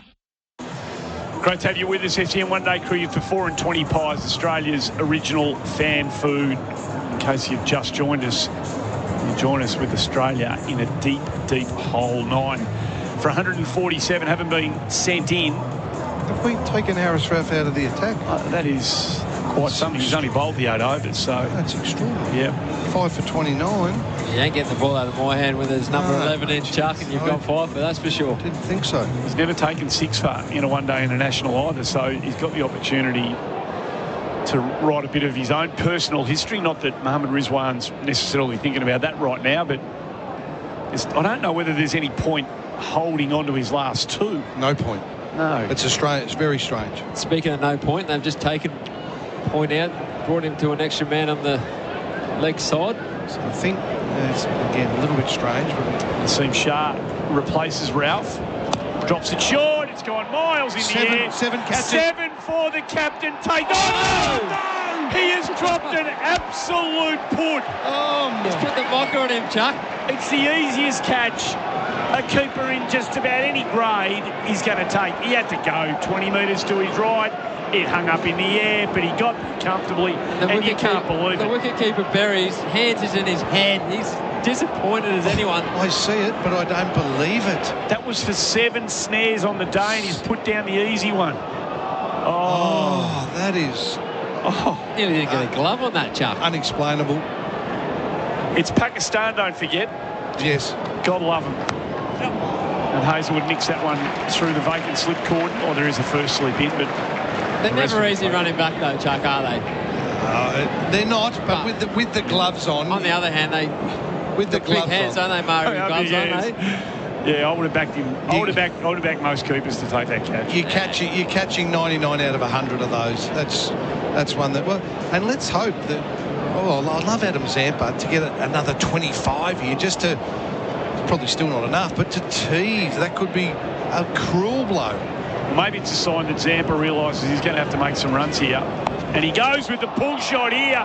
And he finds the rope. Wow. It did find its way into a Freddie's left hand, I reckon, but it would have been a miraculous catch by the big fella. And we've said it throughout the commentary tonight to this afternoon, vintage Pakistan. Yep. They got Australia, not by the throat. They've actually ripped their Adam's apple out. And then Mohammad Rizwan just put it back in and said, we're not ready to finish here yet. Lovely shot, lovely boundary. Cheers, Liquorland. Choose to drink wise. Cheers to the cricket. Great to have Liquorland on board. And, well, this game's extraordinary. Delivering things every ball now. Zampa continues. Another short ball. Is there a nick there? The bowler thinks there was a sound. Zampa's not moving. They'll go upstairs because Rizwan wants 7. He wants redemption. And Zampa said, I missed everything. It's missed everything. Zampa's saying, take it. Zampa's dared them to take the review. You can hear it through the stump. Like, it's missed everything. Yeah, no, you should take it, he said. Did he say you don't have to appeal for everything? Did he say that as well, did he? Sure, yeah. So they have gone for the review. They're going upstairs here. It was this as if Adam Zampa dared them to do it. And Mohammed Rizwan's gone, yeah, righto. Pakistan have got most of them right tonight, though, haven't they? There's been a lot of leg side appeals that they haven't gone up for. And none of them have been actually out. So we'll see if they get this one right. Okay. Oh, glove. Not seeing a deviation there or anything. No, I'm going to need... if it's anything, it's a flick of the glove.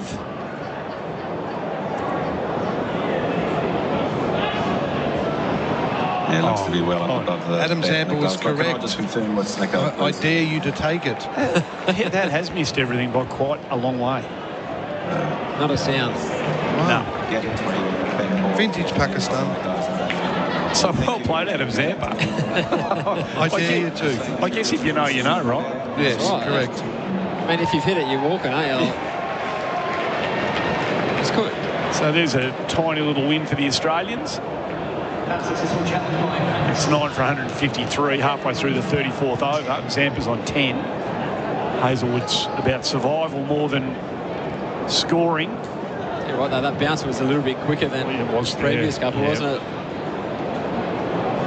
So finally comes up. He stops halfway. Maybe he'll go back. He's going back now. So Zampa looks like he's got an appetite to take on the short ball here. Yeah, he's going to go. 4-6 or out, Murray. Righto. Short of the length, backs away. Neither of those. Pitched it up. Pushes it down to mid-off, no run. Gee, there's been a lot packed into 154 runs, hasn't there? Oh, yeah. Tonight, so this afternoon, we've had the lot. We've had some beautiful cricket shots, some horrific outs, some horrible drop catches, some supreme fast bowling. It's actually delivered a lot that's sort of not delivered too much at all. Still got innings to come. I'm sure there's a few more coming. Oh, yeah, absolutely. Don't put it past these two to dish up something. Zampa flicks it off his pad. He has timed that beautifully. There's 6 on him. And it clears the rope. It's a glorious shot. Vintage Zampa. He's back. Oh, Mohammed Rizwan. Wow. Well, how are you feeling, about the drop catch, but also taking Harris Ralph off? That's right. Took his premier bowler off when he had Pfeiffer. He was ready to kill. Seems sharp. He's gone for a few this over, hasn't he? Adam Zampa winding back the clock a little bit. Lovely clip, Chad, wasn't it? Lovely clip. Those are 2 shots he had, Chuck, weren't they? Through point and just off his legs. It's a glorious shot. It's a 6. So he's hurting them already. How much more pain he can inflict on Pakistan and their captain Rizwan that spilt an absolute soda. He's going better than a runner ball all of a sudden. And he tucks that one off his hip for a single and will keep the strike at the end of the 34th over. Very, very good batting from the league spinner. 9 for 160. Kentucky Fried Chicken presents the new original Crispy Burger series. The lettuce is crispy, the chicken is extra crispy, and the mayo is mayo. It's double breaded, extra crispy, and it's out now. Did you know you can watch all your favourite SEN shows on YouTube? Subscribe today. Hi there. We've run out of fuel. No worries, we've seen you. With eyes on the road and incident response 24/7, we're making every journey a safe one. Transurban, operator of Linked. CM One Day Cricket for 4 and 20 Pies, Australia's original fan food. Chad Sayers, Darren Berry in commentary. As Adam Zampa tries to give the Australians something to bowl to. Afridi around the wicket. Zampa tucks up in defence. No run. Jeez, he's showing the top order how to bat, isn't he? That solid defence. Anything with width or short, he's taken them on. And I think if Australia can get up to anything around 180, I think it'll be a bit more enough to give him a chance than what people think. Contest. I don't know what's more staggering, the catch that Rizwan dropped or the fact that he took Ralph out of the attack. Both of them were extraordinary. Afridi comes in again, bowls the Yorker. Zampa keeps it out. Good bowler, this fella. I mean, his trajectory has got him heading into the all-time greats in this format for this country. A couple of wickets away from entering the top 20 all-time ODI wicket takers for Pakistan. And you have a look at the numbers of the names ahead of him, and there's some good talent up there. The greats. Yeah. It's just so skillful, isn't he? With the new ball, he swings it, pushes across, and with the old ball, he comes in and nails Yorkers on demand. Comes in again, pitches it up. Zampa crashes it through cover point for a single. Righto, Mohammed, now captain the team. You've got Josh Hazlewood at 11 against your premium fast bowler. Please don't leave the same field as you had for Adam Zampa. Why would you do that, Chad? Get a slip in. Seriously, he's got 4 men on the boundary line from Josh Hazlewood. And he's faced 8 deliveries so far and has not looked to play a shot. I'm sorry, I don't understand that. In comes Afridi. Now he plays a shot. Gets it past backward point. And it'll just be the single Zampa. Thought about the second, but it wasn't there. Where the game situation is, if Josh Hazlewood hits a boundary, so be it. 4 runs ain't going to matter at this stage of the game. So, again, their mentality, and they've been good today, but their mentality is to save runs instead of crunch it and win the game. I mean, number 11, Hazlewood, with due respect, and you're talking about Afridi. Why you got 4 men on the boundary line for Hazlewood? You're right, it doesn't matter if he hits 2 fours. If you get him out... Zampa back on strike, and he goes... Can't beat mid-wicket. No run.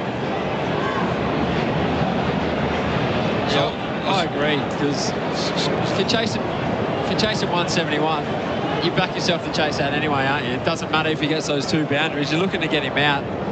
But if they leave the field out, Chad, and he gets off strike, which he did, and if Zampa continues to play in the manner in which he is, it could be another 35 runs. 100%. So that's the reality of the situation. Last ball of the over. Zampa's gone. He just crashes through. Zampa gave himself some room. Afridi attacked the stumps. Wow. And that is it. Done and dusted. Neck and crop. Australia all out for 163.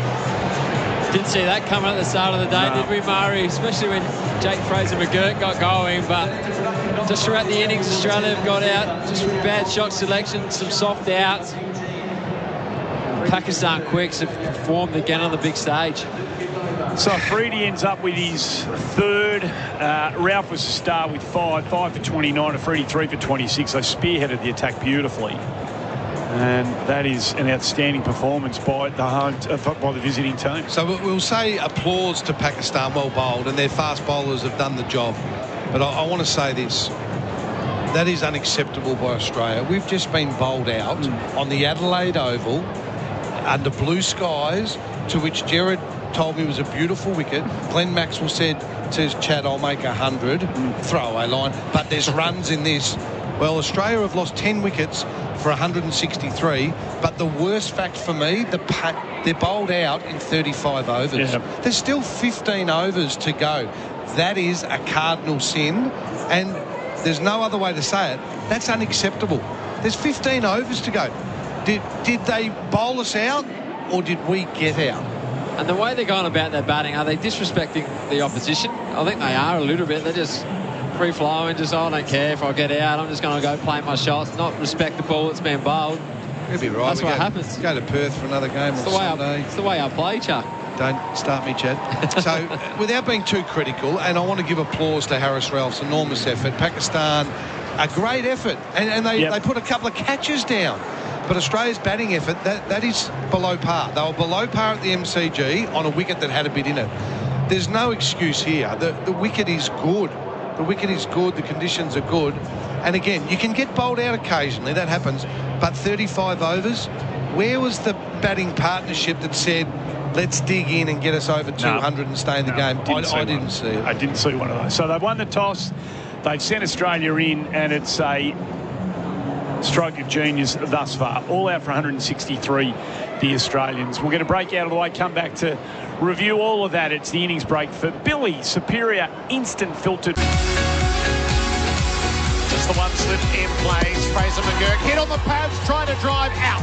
LBW. Ouch. And Freddie's got him. Two in the deep on the leg side. A short faces up and he carves the ball to cover where he's caught. Baba takes a sharp catch to his right. Smith goes for this, and this will clear the ropes and clear the fence.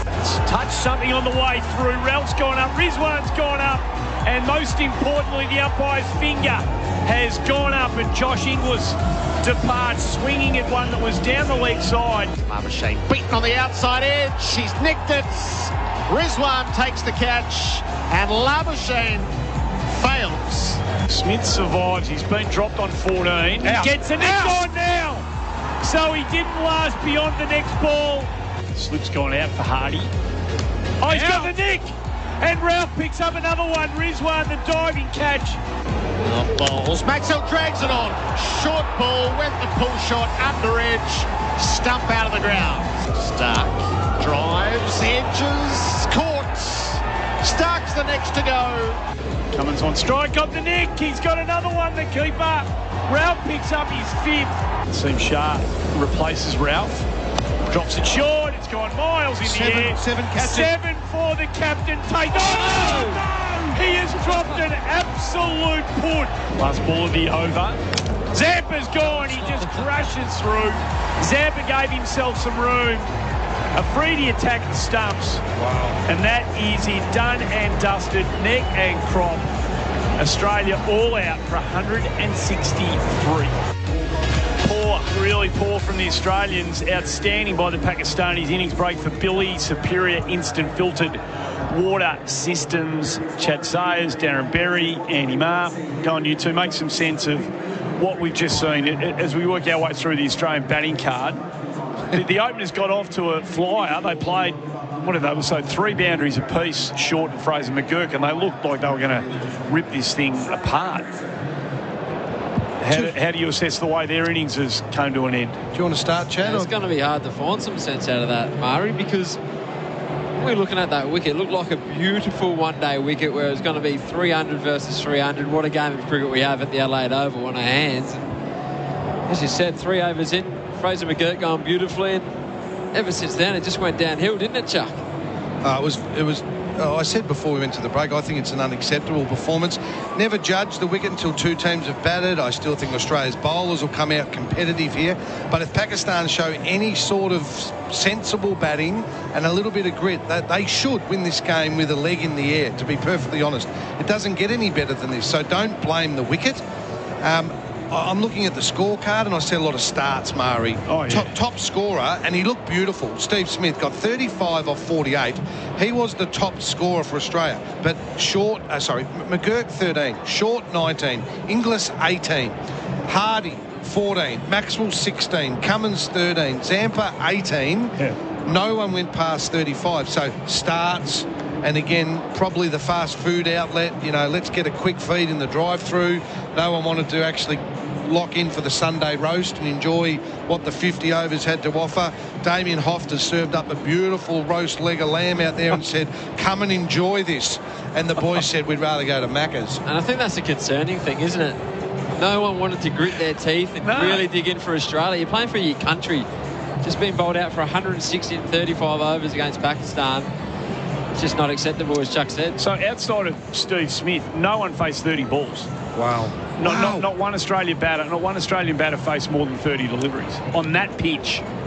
On that pitch in these conditions. It's left a lot of questions. It really has. And yes, the circus will roll on to Perth, and they'll get another opportunity over there, you'd suggest, on a fast, bouncy wicket.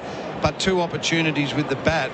And apart from Pat Cummins in the MCG the other night, with a bit of Smith and Inglis up the top, it was also a poor batting performance. So it's 2 poor batting displays in a row. There's no way to sugarcoat that. Whilst there was some positive signs, there is no positive in getting bowled out in 35 overs. So now Pakistan come out and they need to chase these, minimal damage, 1 or 2 down, and actually go to Perth with the series level at 1-1. no doubt Australia with their big quicks. So we've got Stark, Hazelwood, Cummins. They're all going to come out. Aaron Hardy's there. Zampa will do his thing with the ball. We'll probably still have some sort of a contest, but it shouldn't be a contest. And they'll still feel like they can win this game of cricket, won't they? Coming off that game at the MCG where Pakistan's batters really didn't fire a shot apart from Babar Azam and Mohammad Rizwan, who they really rely on highly, don't they? A lot of inexperience in that batting lineup. How much does the focus and the spotlight turn to Marnus Labuschagne off that batting performance? Yeah, well, is it unfair to single him out? No, because I mean, Gerard and I were speaking about this earlier in the day. We're not just basing it on that. Well, I think Marnus has been a very good player, but he is out of form. There's no way to hide that. And the last few dismissals have shown that. And it's been probably 12 to 18 months. So he is the one that is probably most under the spotlight in the Australian order. And we're not just talking, Murray, for the one-day arena. We're obviously all got our eye on the Test series coming up as well. There's going to be T20s played after this, but he's the one that, to me, looks like he's really struggling to find the middle of the bat. Well, runs beget runs, don't they? Don't matter what sort of format you're playing in. If you're getting runs, you feel like you're just going to make them, no matter what colour clothing you've got on or what colour ball you're facing. You feel like, I'm just seeing it at the moment. And he's just had this since he burst onto the scene. I don't think he's ever had a run of outs like he's had in the last sort of 6 months. As mentioned earlier, even in domestic cricket, he hasn't really looked like the Marnus we've seen in the Test arena when he started.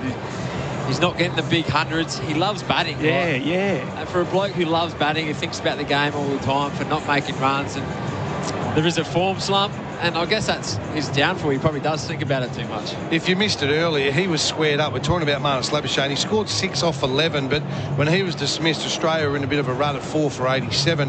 Harris Ralph again was superb. He hit the wicket hard. He charged in, but he squared Marnus Labuschagne up.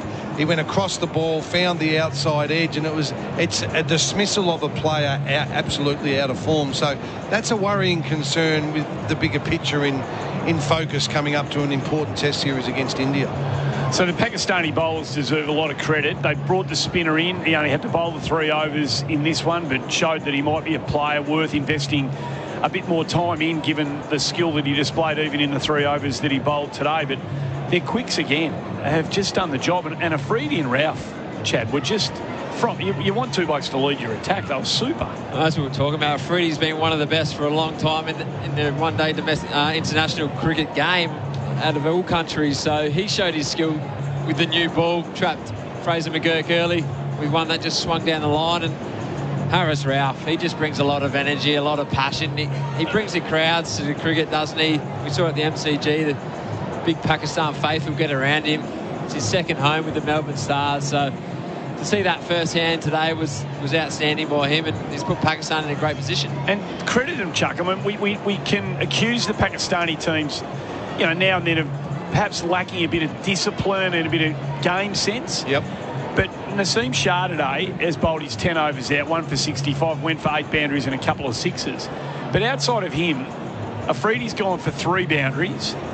Hasnain's gone for 3 boundaries. Ralph's gone for 1 boundary in his 8 overs. So they just denied the Australians the 4 balls, which, you both talked about the Australians, the fast food. They want to play their shots. They want to get the ball to the rope. Yep. Well, if you're not bowling the deliveries that make it easy for the batters to do that, maybe that's what forces the errant shots that we saw too many of today. Yep, can't sing the praises enough of Harris Ralph. I just love the way he goes about it. 5 for 29 at the Adelaide Oval. And extraordinary, Rizwan took him off. We were all flabbergasted. 5 for 29 off 8 overs. He did the damage through the middle order when that collapse occurred, getting Smith and Hardy, and he got Maxwell to chop on a wide ball that maybe should have been cut. Maxey looked dangerous. He looked dangerous, but again, didn't deliver, and Ralph ripped through that middle order as he did at the MCG. Afridi set the tone, Ralph cleaned it up, and the thing that stands out the most that and we will speak about it throughout the night, to be bowled out in 35 overs at the Adelaide Oval leaves a bad taste. And for you and your keeping cohort, it would have been a record for Mohammad Rizwan. Really? No keepers affected more than 6 wickets in an ODI. that would have been it for him. And it was a tough one he put down. I mean, just a little feather. You've jinxed him there, though, Chuck, haven't you? You're running around the commentary box. Murray's calling it. There it is, Murray. He's dropped it. I couldn't believe it. It was Gerard Wheatley will rejoin you on the other side of the break. It is the innings break for Billy. Superior Instant Filtered Water Systems. Australia all out for 163. For Henley Homes, move into a Henley completed home before Christmas from only $540,000. Henley, 1-800-646464. Australia versus Pakistan on SEN Cricket. This is the rather premature innings break for Billy. Superior Instant Filtered Water Systems. Australia all out for 163 in 35 overs. Most unflattering. And we will delve into that. Gerard Wheatley and Bharat Sundaresan with you here. Eyes to the MCG, shall we? Yep. Australia A versus India A. So India batted first, 161. Australia 223 in reply. The high bat was Marcus Harris with 74. India yet to hit the front. So still trailing by 15 runs and 4 down. So 4 for 47. And the stories at the top of the order with Isran and Rahul both failing. Yes, and Abhimanyu Ishwaran is picked as the specialist opener behind Rohit and Yashasvi Jaiswal. So he's failed in that first game in Mackay, Gerard, and he's failed in both innings here in Melbourne. And KL Rahul, who's in the last couple of years has been looked at purely as a middle order batter, was flown in especially to open the batting to see if he fits into the role when Rohit Sharma misses. We still don't know whether it's the first test or the second test or both the first and second test, because unofficially he is about to become a father for the second time. So it's still in the personal news clause or under that clause anyway. So a lot of questions for India. Like, so where do they go to now? I mean, they picked Ishwaran, and this was a risk they took by announcing the squad so prematurely. Didn't make sense. And it's not like anybody else, or Sai Sudarshan got 100 in the first game in Mackay, but it's not that they are spoiled for choices at the moment. So they just have to stick with who they have, and probably Rahul gets the nod based on experience. He finished 10 years being a test cricketer. This summer here in Australia, this is where it all began for him. But a lot of question marks there. Though I think one plus for India from this game is Prasidh Krishna's bowling. They aren't still sure about who that third seamer will be behind Bumrah and Siraj. Akashdeep has been spoken of a lot.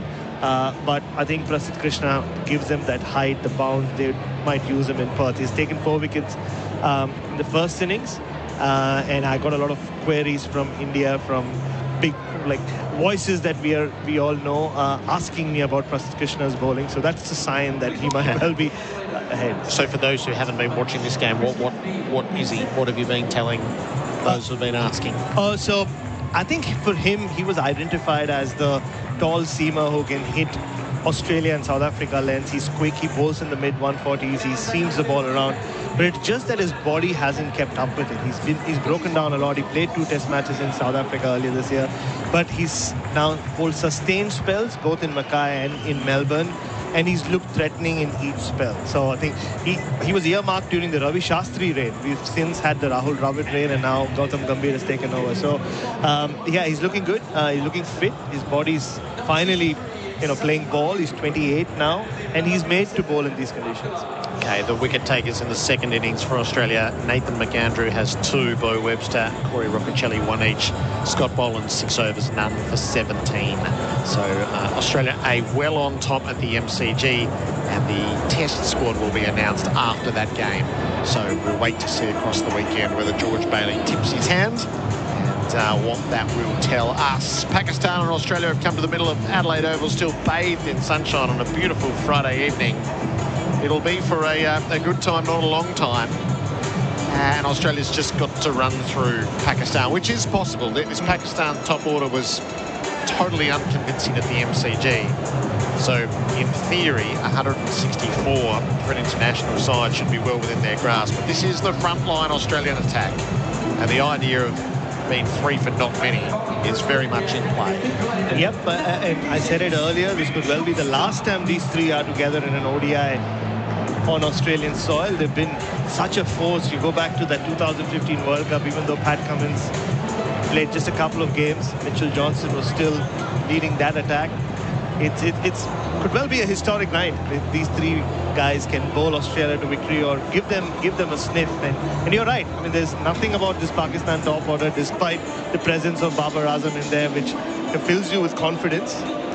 So Australia could go right through them. Whichever way it goes, Gerard, I don't think it'll last for too long. Nope, it's going to be a lively time, I'm certain. Abdullah Shafiq and Seem Ayub will be on strike. Australia's gone with 2 slips. They've got 2 fielders at points. They've got a third. They've got a fine leg. There's a mid-wicket who's hinging really towards square leg. And a mid-on. The Mitch Starc fireworks are required. Specialist at taking wickets early in an innings. Starc sets in from the cathedral end. Ayub faces up and flicks off his pads, beats the field. Hardy couldn't haul it in at the near square leg, and they'll take a couple as it slews beyond the circle.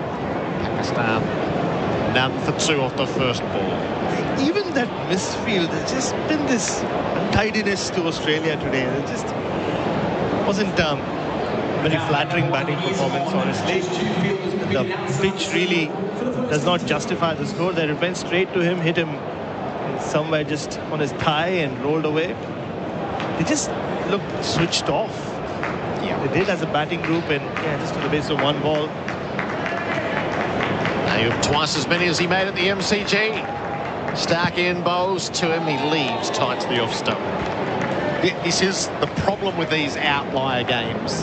They don't stitch into anything. Yeah. So they are, in theory, preparation for the Champions Trophy. But not many of these players had their positions on the line.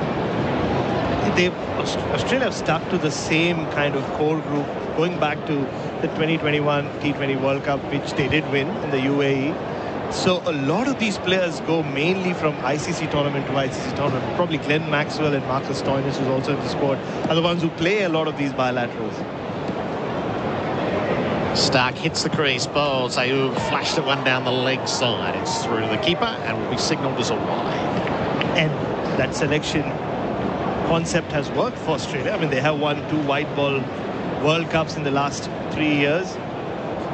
But yeah, it's very difficult to find relevance, or like you said, find context to these games, Gerard, because if Pakistan chase this down, which they should, despite everything we've said about this Australian bowling attack, you're going to Perth, the series is alive, but half the Australian team's not there, and Josh Inglis is captain.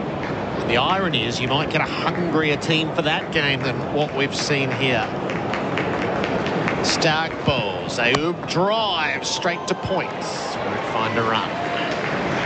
And only 3 days ago, you and I were talking about how that first ODI felt like a throwback to the 90s, and I think we were just romanticizing it. But the hard reality is this is where bilateral white ball cricket stands. Like, you are going from ICC tournament to ICC tournament. And I said this to you the other day, Gerard, there's so much hype and focus on India coming and playing a test series here. There is an Indian T20I team in South Africa starting a series probably tonight or tomorrow, which is just so random. Yes. But that's just the world we live in. 2 slips in place. Ayub has the strike. He strokes the ball out to cover. There's no run. So, you really need to be cued in to be aware of where the cricket's happening, and also keep a tab of these performances, which is why I think Australia is an easier team to follow, because once you get to a World Cup, in all likelihood, none of those players have played a lot of cricket in that format in between. They've just, the last performance might be the World Cup. 17,000 in at Adelaide Oval. Mitch Starc in this first over. Seem Ayub. He's playing with an open blade. He runs the ball past backward point where Maxwell dives over the top and heads out into the deep for a single. He's 3. Pakistan 4 on the board. And then put yourselves in the shoes of a cricket fan in Perth. So, yes, it's good that the series would be alive, all to play for. But yes, you're happy that one of your own Western Australians is captaining the side for the first time. But all the stars are missing, or most of them are anyway. And what we really want you to do is buy your tickets to support the Perth Test. Yes. Which needs this. It's on you, Perth. So you've been handed the first test of the summer again. It's on you to turn that into an event. So, and this is the push and pull of priorities at the moment. Shafiq, full ball, clipped in the air, through mid-wicket and out to the boundary for 4. Pakistan have made a positive start. 8 runs from the first over of Mitch Stark. The chase is only for 164. The boundaries for Liquorland. Cheers, Liquorland. Choose to drink wise. The push and pull is we wouldn't want this Australian team focusing on a one-day series against Pakistan when all of their energy should be put into the planning for India. So use this however you need to use it. But if you're prioritising this, you've got your priorities the wrong way around, and then you get a performance like this, which quite rightly we're critical of. But I think that would get, well, all we're doing is preparing for November 22. All of our energies are there. Do you really want us to be buttoned up for this game? And you go, well, no, we don't. So that's the hard part around the scheduling. It's the chance to come. You want Australian cricket teams playing on home soil. The summer has to have Australia in its formats. But the challenge of it is this is not the priority, and this game has unfolded like it's not the priority. Josh Hazlewood from the River End. Ayub's on 3. Defends the first ball he sees from Hazlewood for the offside. No run. And in all that, throw the BBL into the mix as well, right, Gerard? Like, we all lament about the fact that the Tri-Series have gone. I mean, they had such an important role in the Australian calendar and the World Cricket calendar when they used to take place. But that's exactly when the BBL is played these days. So you'll have to wait till February to have your white ball games, which we've seen happen in the last few years. But by then, in all likelihood, Australia are away playing somewhere else. Hazlewood's right arm over the wicket. Ayub across the line. That was a bit of an ugly slog off the under portion of the bat. It rolls harmlessly to Hardy at mid-wickets. The way I've seen it work in India in the last few years is there's such a distinction when it comes to the players who actually do show up in these white ball games. They almost treat it as a different team. You'll have different captains. From 1 to 11, it'll be a different side. It'll have nothing to do with the test side. It just becomes a little trickier in Australia, where, like you said, cricket gets challenged as a sport. Ayub drives with the straight bat. Hazlewood fields in his follow-through. Like, even here, I mean, you have all the stars on show. Like, we've built it up in the last half an hour or so. Hazlewood, Stark can come in for the last time, possibly in Australia, and it's not a full house. And it is a challenge that, you know, Australian cricket faces.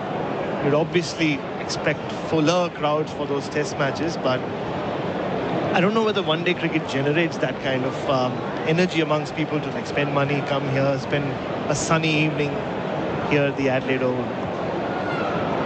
Hazlewood warming to his work. He bowls. Ayub squared up. Ball squirts away on the offside. They'll hustle through for a single. None for 9. And then when you have a star-studded batting lineup, kind of with nobody looking keen to spend a lot of time out there in the middle, like we saw with Australia earlier today, it does put a dampener on it all. But you're right. I mean, we know where they're coming from, what their focus is, and even watching training, yes, there was focus on the white ball stuff, but it's all about technique for the key batters, because they're already thinking ahead, as you would. I mean, some of them have their careers on the line, let's face it.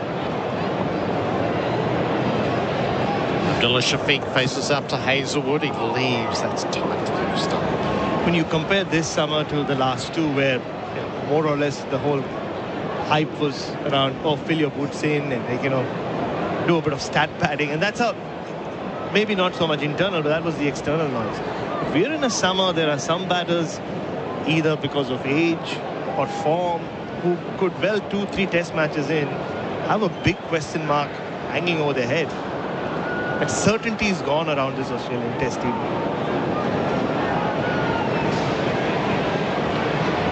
Hazlewood, last ball of his over. Shafiq just off the outside edge, plays it down to third and picks up a single. None for 10 Pakistan after 2 overs, chasing 164 on the Glencore scoreboard, advancing everyday life.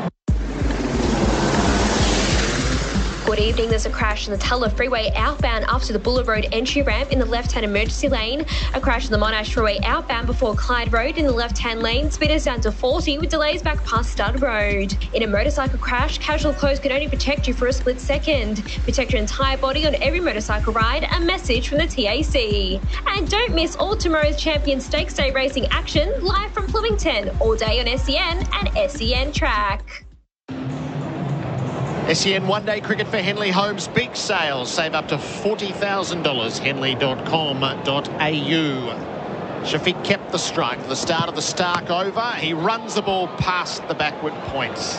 Tumbling away to his left as Maxwell. It's all harmlessly down to Hazelwood for a single. None for 11. I think that, so the conflicting priorities here is well illustrated by Rowan. Labuschagne hasn't made a run for 2 years. Smith bats too slow for one-day cricket. Pakistan picked a one-day squad. We're playing test cricketers. Your excuses are embarrassing. No, this is the point. Pakistan haven't played any 50-over cricket. Yes. They suddenly have this burst only of white ball cricket. They're here for 6 games. Zimbabwe, they've got more. They are building up to their home Champions Trophy. Their priority is solely white ball cricket. Ayub defends Stark. Whereas Australia's building up to a 5-test summer at home. The priorities of these two squads are so vastly different. Pakistan just finished its test series against England, which it won, and now it's got, I think it's something like 15 white ball games in a row. Yeah, and just I think 2 test matches in South Africa much later in the summer, in the Southern Hemisphere anyway. So you're right. I mean, and it is a big tournament for Pakistan, and you know the pressure that team is under generally. But to have a big ICC tournament on home soil, yeah, you're right. This is the book, and this is just a second ODI since the World Cup 12 months ago. Stark over the wicket bowls. They were right in behind defending. I think it's once you understand where cricket fits into the Australian calendar, all of this makes sense, right? Like Cricket Australia needs their big name players playing all formats in many ways to kind of put the game front and center at this time of the year, and this is necessary. It's and I mean, yes, you talk of this being preparation for the Champions Trophy, but that goes well beyond that. And it's something, it's been a big learning curve for me, having moved from a country where you don't have to really put an effort to sell cricket in India. Yes. Yep. Stark is bowling. Oh, Ayub, he's an intemperate player. That's a big slog across the line. He makes no contact. It bounces before it reaches Inglis. And the trouble with this performance is it will draw 2 lines of criticism. One, the stars aren't dialed into it, and 2, now the understudies play. So what is the cachet of these games that have been put before the paying public? 25,000 at the MCG was a good crowd, not advertised. 17,000, which I imagine is going to be 20, is going to be a good crowd. You're beaten past the outside edge as he tried to defend. That's a well-pitched ball from Stark. The way it would work in India, I mean, I'm just like comparing cultures and context here, is these games would be played in the relatively smaller centers. Like these games would be used as a chance to take the sport to places where you don't get to see the stars.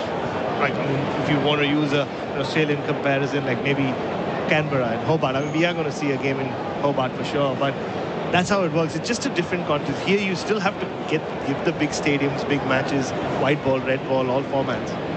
Last ball of Stark's over. Ayub had a swipe at it down the leg side. It took off. It was a wide, and it goes down to the boundary. So add 5 to the total, and there's still a ball to come. That total is now 16. It feels like the one off-radar delivery, and Matthew Stark still getting the ball to move, even though that was well wide of leg stump. He's been in such good rhythm since that Shield game. Probably the best rhythm he's been in for an Indian summer. He's never had a good time against India at home.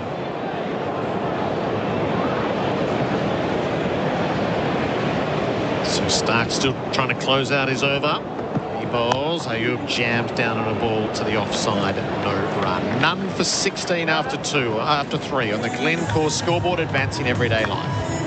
Hi, Gary Lyon here. Good mornings start with temper. Tempur's range of mattresses and adjustable bases adapt to the exact shape of your body so you can put your head and feet up in comfort. Also, if you're like me and have ongoing back concerns, Tempur mattresses assist in alleviating your pain. Find your perfect position with an easy-to-use wireless remote and massage function available at the touch of a button. Experience the Tempur range today. You can view Tempur athlete stories at tempur.com.au. Tempur, a mattress like no other.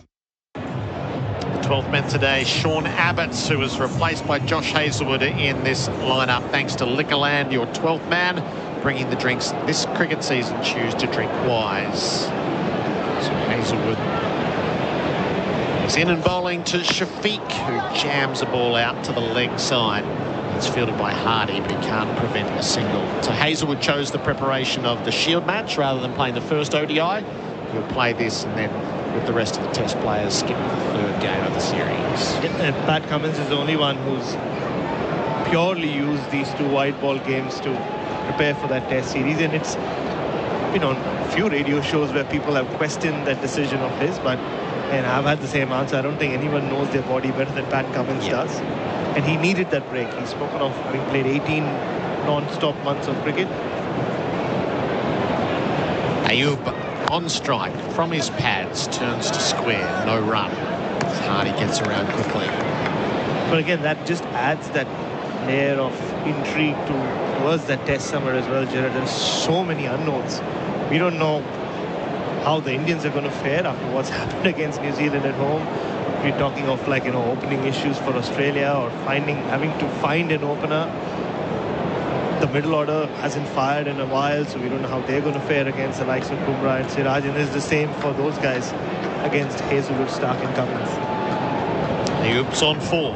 Hazlewood bowls to him. He drives lustily down the ground. It plonks beyond the circle and pitches. They'll get 2. He is 6 in Pakistan. He is none for 19. Weirdly, I think the only things we can be certain of is Rishabh Pant will do what Rishabh Pant does. He'll be entertaining, and he's come back from the accident and everything else almost like he unscathed by what happened, probably playing with even more freedom now that he's got a second shot at living to start with. And Alex Carey is in good form, so the keepers are looking good. Yes. Hazlewood bowls, Ayub defends back down the pitch. And yeah, with everything else, there's a lot of question marks about how they'll go. I mean, we all know what Hazlewood, Stark and Cummins do, and obviously the Nathan Lyon R. Ashwin battle will be fascinating to watch, depending on how much Test cricket Ashwin gets this summer. So yeah, I mean, India might come here not a lot of confidence and question marks about captaincy and all of that, but it's not a very strong Australian team on paper, or not on paper, in terms of form, that await them. Hazlewood switches around the wicket. He bowls. Ayub jams it down to backward point. Maxwell fields, no run. Yeah, look at us. We're doing the same thing that we are accusing the Australian players of doing. Gerard, there's a one-day going on here, and we're talking about that Test series. Yes. But good reason as well. So yeah, nearly there, 2 weeks. That's right. It's 2 weeks today, isn't it? Yep. The 22nd. 3 from the Hazlewood over thus far, with this ball to come. He faces up. He's beaten on the outside edge. There's been a couple that have threatened, but no success so far. 4 overs in, Pakistan. None for 19 on the Glencore scoreboard, advancing everyday life. Good evening. There's a crash in the Tulla Freeway outbound after the Buller Road entry ramp in the left-hand emergency lane. A crash in the Monash Freeway outbound before Clyde Road in the left-hand lane. Speeders down to 40 with delays back past Stud Road. In a motorcycle crash, casual clothes can only protect you for a split second. Protect your entire body on every motorcycle ride. A message from the TAC. And don't miss all tomorrow's Champion Stakes Day racing action live from Flemington, all day on SEN and SEN Track. SEN one-day cricket for 4 and 20 pies, Australia's original fan food. Abdullah Shafiq is on 7. Mitch Stark, none for 14 from his 2 overs. He starts the new one, and Shafiq defends. At the at the MCG 5 for 64 now, India A. So another wicket taken, and that has been taken by Bo Webster, 2 for 14 from his 7. So there's going to be very few runs to play with. India's 5 down and still trailing by 2 runs. So there's not going to be any innings of substance for McSweeney in the second dig. Are you of the belief that McSweeney has won the job regardless of what happens in this game? I think the moment they got him to open in this game, you had your answer. I'd be very surprised if it came down to one innings where Marcus Harris outscored him. Smith has floated across the 4th slip in the cordon. Shafiq faces up to Stark, and he's swishing at a ball that goes past the outside edge. So I thought he'd done enough in the first innings in Mackay, where everybody else struggled across both teams. The ball was doing a lot. And the temperament and the technique that he showed that evening should have convinced the selectors that's what they need in their next test opener. And then obviously always sounds better when you put in a match-winning effort in a run chase like he did. Yes, it felt to me much more like a dress rehearsal than the final interview. He already aced the job. Stark bowls, Shafiq on the back foot, plays out to point, no run. And yeah, I mean, yes, he got out for 14, but what do you read into that? I mean, and he virtually batted as an opener in both of those innings. In Mackay, had to walk out to bat so early. So yeah, you would have watched more of him in Shield cricket than most people who have been offering a view. So tell us about him. Tell us what you've seen over these past couple of seasons. Shafiq, as the shadows start to creep across Adelaide Oval. Faces up to Stark. He turns to leg. They take off for the quick single, which is there. It's just flopped away in front of Hardy. None for 20. Firstly, moving to South Australia to play for that team, especially in the last 6-7 years, is not an easy job, because you have a team which, underperforms a lot, bat and ball, but the positions he's played in for them since he's come here, even though he might not have averaged in the high 40s or 50s, his first-class average was in the low 20s still, I think 18 months, 2 years ago. Now it's up to the late 30s. I think it's just he's got this calm around him. Gerard, I'm not surprised that it's a nickname that's been thrown around a lot over the years. Buddha is what they call him. And apparently it's a nickname that stuck with him for a while. Yep. So he's got that side again, Buddha, like Gautam Buddha. Right. Yeah. And it's there for a reason. He's got this really cool air of calm. Stark bowling to Ayub, defends back down the pitch. And when you're playing for a team which is constantly, and I mean South Australia, playing catch-up cricket, they found themselves, 3 down, 4 down, big first innings lead to overcome. He's just always had that presence where he seems to have time on the ball with his batting. Obviously his technique, well, we spoke a lot about Manas earlier. He's been designed sort of by Manas Labuschagne. There's a lot of Manas Labuschagne in the way he goes about his batting, because they've known each other since their Queensland days. 1 slip, 2 gullies. Ayub faces up. Starks. Well, Ayub jumped down the pitch, had a big old swish and missed the ball outside the off stump. None for 20 at the end of the over on the Glencore scoreboard, advancing everyday life. Hello, Frank Walker from National Tiles. The National Tiles Black Friday event is on now. This is the biggest National Tiles online and in-store event of the year. Spend $4,000 will only charge you $2,750. Spend $2,000 will only charge you $1,450. Or spend $1,000 will only charge you $750. This National Tiles Black Friday event is absolutely massive. So go to nationaltiles.com.au now. But you'll have to be quick. Brett says, I'm still enjoying the cricket, lads. Very much enjoying seeing Pakistan loving their cricket. The choice between playing cricket and not having cricket on, I'll have cricket every day of the week. Abdullah Shafiq faces up to Hazelwood. He's jammed up. Almost cut in half. The ball in onto the pads from an inside edge. None for 20. The target is 164. This is the start of the 6th over. Bharat is schooling us on what we imagine is Australia's new opener, Nathan McSweeney. Yeah, and apart from that air of calm that he has on the field, He just seems to be that character, and no wonder George Bailey and Andrew McDonald kind of have looked at him as a leader for the future. Seems to get everyone around him just playing better. Shafiq plays and misses outside the off stump. And I remember speaking to Jason Gillespie when he was still South Australia coach, and he agreed with whatever George Bailey and Andrew McDonald had seen in Nathan McSweeney, like in terms of what he brought to that South Australian dressing room, which is a dressing room which is used to a lot of imports. And Nathan McSweeney himself came to South Australia alongside, I think he had Nathan McAndrew with him, who came from another part of the country. They had Jake Carter that year as well. But he's the one who really kind of stood out.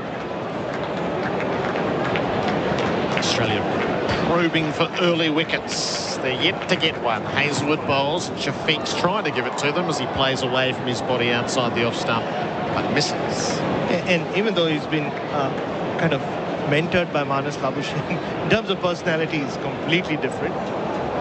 Not the quirkiest of characters. He doesn't say much, but we've heard that from his time at Brisbane Heat as well. I mean, he obviously led them, the BBL, to the title, and you kind of see some cricketers, don't you, with bat and ball, Gerard, every time you see them perform, they look better. They look better than what they were, if not the previous day, definitely the previous innings, and that's been his career. And it's all about timing. There was a vacancy. This is when even Bailey and McDonald would have wanted him to show what he could do with the bat.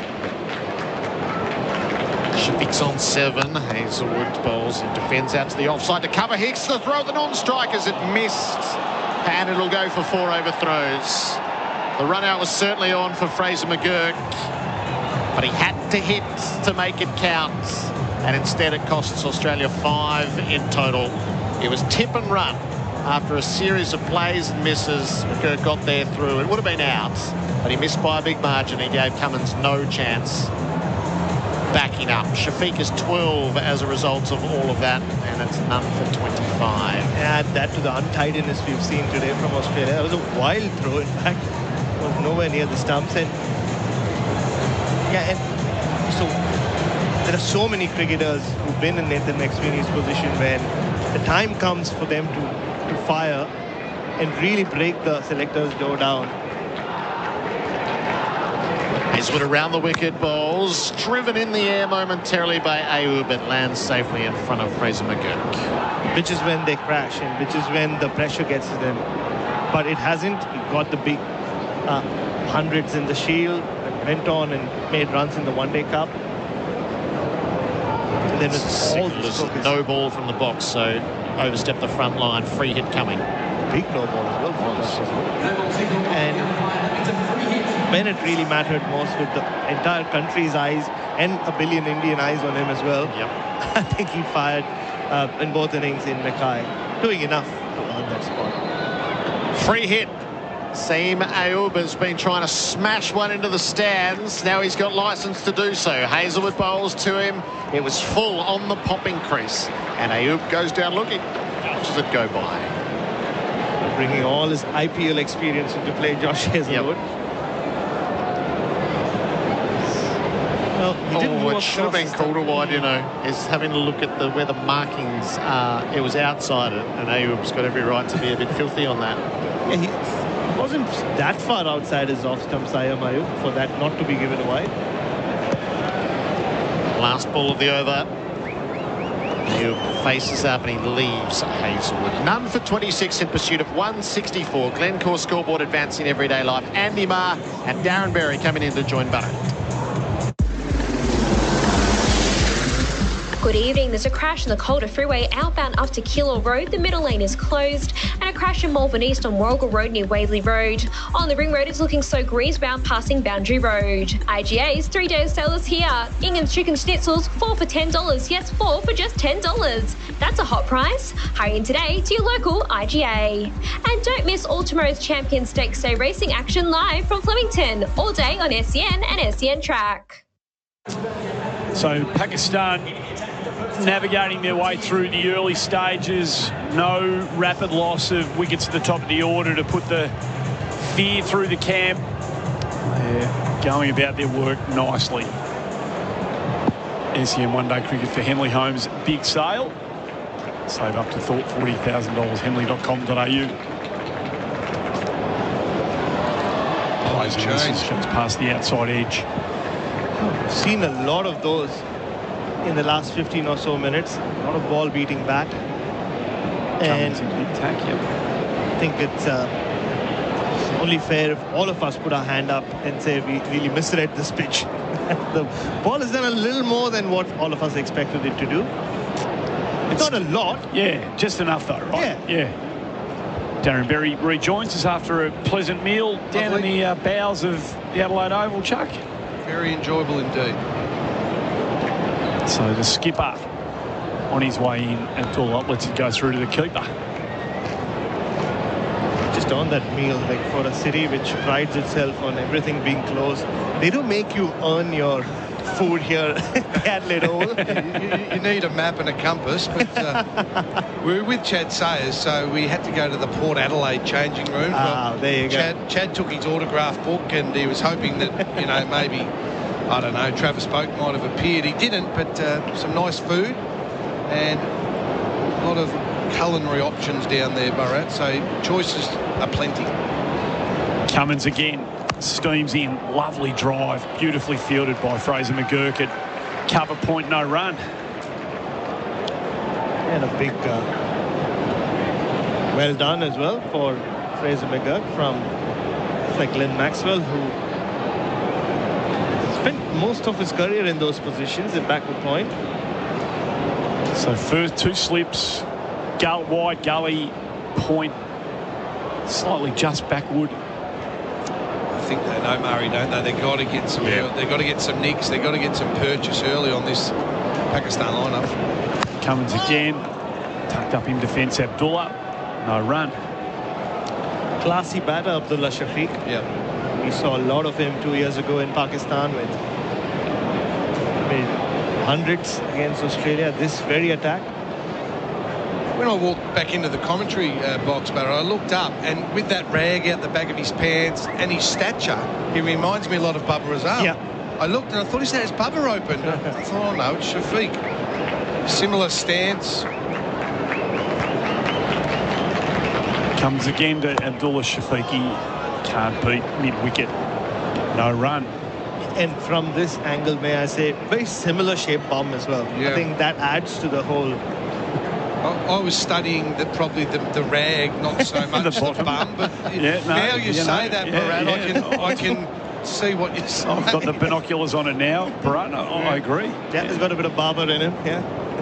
Sort of a stiff back, isn't it? And, you know, a pronounced gluteus maximus.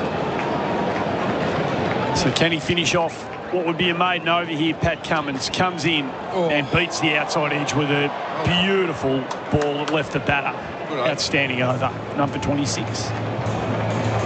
With a Latitude personal loan, you can give your old kitchen a makeover, combine multiple debt repayments into one, or get from A to B in a new CAR. Search Latitude personal loans online and check your personalised rate in under 2 minutes with no impact to your credit score. Make things happen with a Latitude personal loan. Latitude, your partners in money. Applications are subject to lending and approval criteria. Terms, conditions, fees and charges apply. Great to have you here at the Adelaide Oval. SEN one-day cricket for the Henley Holmes big sale. Save up to $40,000, henley.com.au. Hazelwood to continue around the wicket to the left-hander. Saeem Ayub. Time for a wicket, Josh. Ooh, nearly chops it on. Draws a single instead.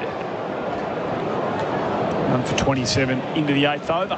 Hey, he's just having one of those days, Saeem Ayub. He could have been out. He's 8 different fashions on 8 different occasions, but he just found a way of hanging in there. Could have been run out, played on. Almost ball hitting his leg stump. He's had a lot of flashes outside off stump. He's still in there. 22 years of age, playing his second one-day international. These are the matches, aren't they, away from home against powerhouse nations like Australia that can really lay the foundation for a significant career. What a handy player he'd be. We know he's got some skills with the ball in hand. Hazelwood steams in and draws another inside edge, this time off Abdullah Shafiq's bat. Races away down to 5 leg. They'll come back for an easy 2. When it's going your way, Andy, so Glenn Maxwell tried to play a pull shot and he dragged the ball from a long way outside off, chopped on bowled. Yeah. Adam Zampa, the last man out, chopped on bowled. And we've just watched 2 balls in a row there. You know, cricket can be a funny game at times. 2 quite possible chop-ons have missed the stumps, and we're sitting here at number 29. 2 slips and a gully remain in for Abdullah Shafiq. Hazelwood in now. Attacks the stumps as he does. That's good running. That's the sort of stuff we didn't see enough of. Yes. From the Australians. Just drop and run. Yeah, it's something you will see a lot with Abdullah Shafiq across formats. He's going back to the comparison with Babar Azam. They batted a lot together in Pakistan against Australia 2 years ago, and it's not so much the stroke making, but that urgency they show in rotating the strike and always being alert. You'll see that with Abdullah Shafiq. He's a good player to watch. It's a good sign, though, Bharat. It is a good sign in a player that they have that energy and enthusiasm. Oh, beats the bat again. That's done him all ends up. Hazelwood can't believe it's missed bat and possibly even stumps in the end. This is all for... This is the karma bit of bowling, isn't it? He must have bowled much worse overs than this, Hazelwood, and taken a bag full of wickets. Geez, the replay then, Bharat. How that has missed the top of the off stump. It opened the gate between bat and pad, and we just went over the top of that off bail. Inglis had to dive away to his right to collect, so no luck early for the Aussies. Can they strike? It's a disconcerting angle for the left-hander. As Hazelwood really comes in at him and trying to expose any weakness. So he just keeps out the next one. Yeah, and I mean, just speaking of karma, let's think back to what happened here 4 years ago. Same Josh Hazelwood, India in a test match, 36 all out. No ball beat the bat. Everything took the edge. Everything went to hand. And here he could possibly have taken 5 wickets in this over, but nothing to show for it.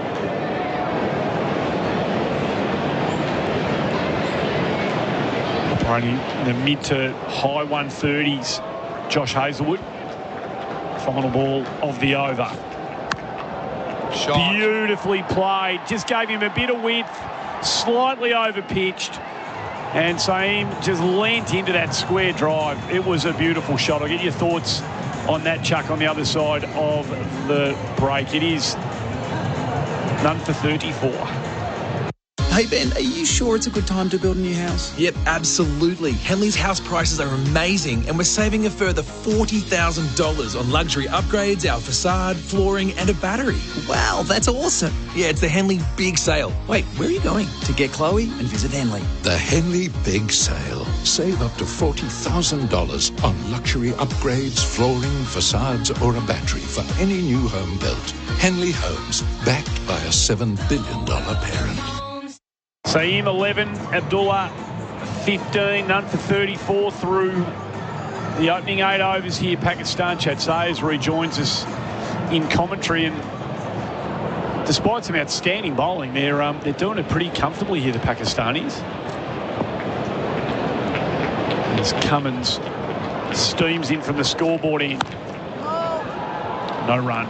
No, you're right, Murray. And when you've only got 160 on the board, you do need a little bit of luck to go your way. And unfortunately, the start of this innings, Australia haven't had much.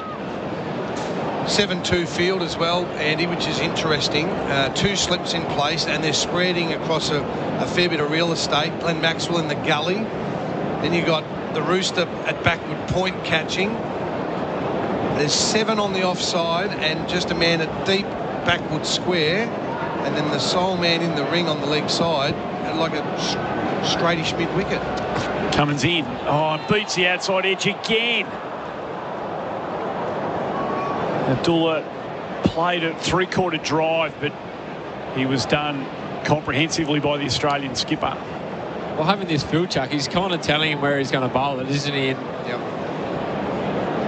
Yep. it'll be so with this field 7-2, it limits the bowler, but they're hoping for the edge or an errant shot in the air on the offside. Is Cummins brave enough, 3-4 dot balls to then spear one at the pads for the LB with no leg side protection? Let's see. And he comes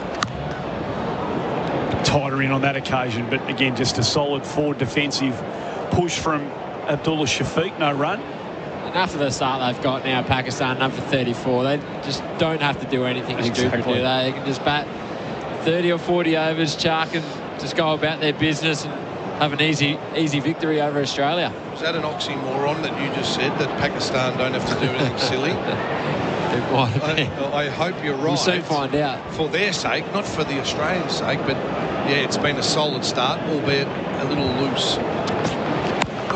It's a bit shorter, and he does tug it to mid-wicket with a gentle pull shot. And brings up a single, gets him off strike and away from Cummins. Tell you what is going well, though. This crowd is just starting to build, isn't it? Bit of a buzz. We haven't put the game on that we would have liked for the crowd, but Friday afternoon after work, coming into the cricket, Adelaide Oval, how good. The roof walkers are up and about. They'll have a magnificent view as the sun sets behind them. Gee, up there. Not for me, Murray. No, not my go either. That's three of us. Yep. Not good on the heights, I must admit. I'm sure the view would be nice, but the nights you've seen them up there in the howling and hosing rain. Can't be much fun up there, can it? No. Tonight's a lovely night. Beautiful. You take a glass of wine up there with you or not? Not sure. I reckon it might take Chuck a few glasses of wine before to go up there. Right. Cummins into the left-hander. So it almost bounces back onto his off stump. The reaction from the youngster was good. Yes. He didn't panic. Just to explain that, it looked like it was the forward defence, back foot defence. It looked like it was going to land on the stumps. It would have too. He just put his bat in the way to knock it out of the way. So their luck continues. Well, I said they've been solid. There has been enough plays and misses and balls that have passed the outside edge. But that's what happens when you don't go out bull at a gate trying to hit everything for 4 and 6, Chuck. You don't nick them. Amen. You don't follow the ball. Amen. Final ball of the Cummins over. He comes at him, dances at the Australian captain and flays him. How do you like them apples, Chatty? Through cover point for 4. Lovely boundary for Liquorland. Cheers, Liquorland. Choose to drink wise. With that, it brings up the end of the over. Pakistan none for 39. Imagine living on the edge of a Melbourne icon only 5 kilometres from the CBD. It's where luxury awaits in the only residential development on Flemington Racecourse. Discover luxury 1, 2, 3 and 4 bedroom residences complete with unrivaled amenities including an infinity pool overlooking the track starting from just $535,000. With new substantial stamp duty savings and construction well underway, now's the perfect time to claim your stake. Find out more at pacedg.com.au or visit their on-course display suite today. Don't forget, if you are coming to the Adelaide Oval, you can listen to every ball of the SEN call with no delay here at the venue using SEN Stadium. As Hazelwood comes in again. Abdullah just drops it down to mid on no run. Just download the SEN app. That will be the case for every match of the summer if you're going along to the cricket. It was trialled in the footy, well, not trialled, it was launched during the footy season. Sensational. And it was magnificent. It changes the way you can listen to broadcast commentary when you're at the venue. It's crystal clear, no dropouts, and it's wonderful. Did they have that in the Carlton bias call or not? Don't know whether they threw too many bells and whistles at that. It's a nice push down to mid on no run. Hey, you're right, Chatty. There is the crowd is building. There's a bit of a buzz. It's just a shame that the Australians haven't got 250 on the board. It could be an early night here at the Adelaide Oval. So into the 10th over. Stark 14 dot balls. Hazelwood 16 dot balls. Cummins through 2 overs 10 dot balls. So the bowling discipline is good. I forget how good Hazelwood is in this format, don't we? His economy rate is 4.7. I don't see many of them going around. 2 slips in a gully, just waiting for the outside edge. Drops it short. And on the bounce to Cummins. He survives Abdullah Shafiq. Cummins he went back first, didn't he? I think he thought it was going to go higher and harder. And gee, if he stood still, he might have been able to dive forward. take a catch off Shafiq. Excellent pick-up, Chad. I saw the same. I was actually watching Pat thinking, what's he going to do? How long until Zampa? And I didn't watch the ball. I watched Cummins move back, and then you've called it.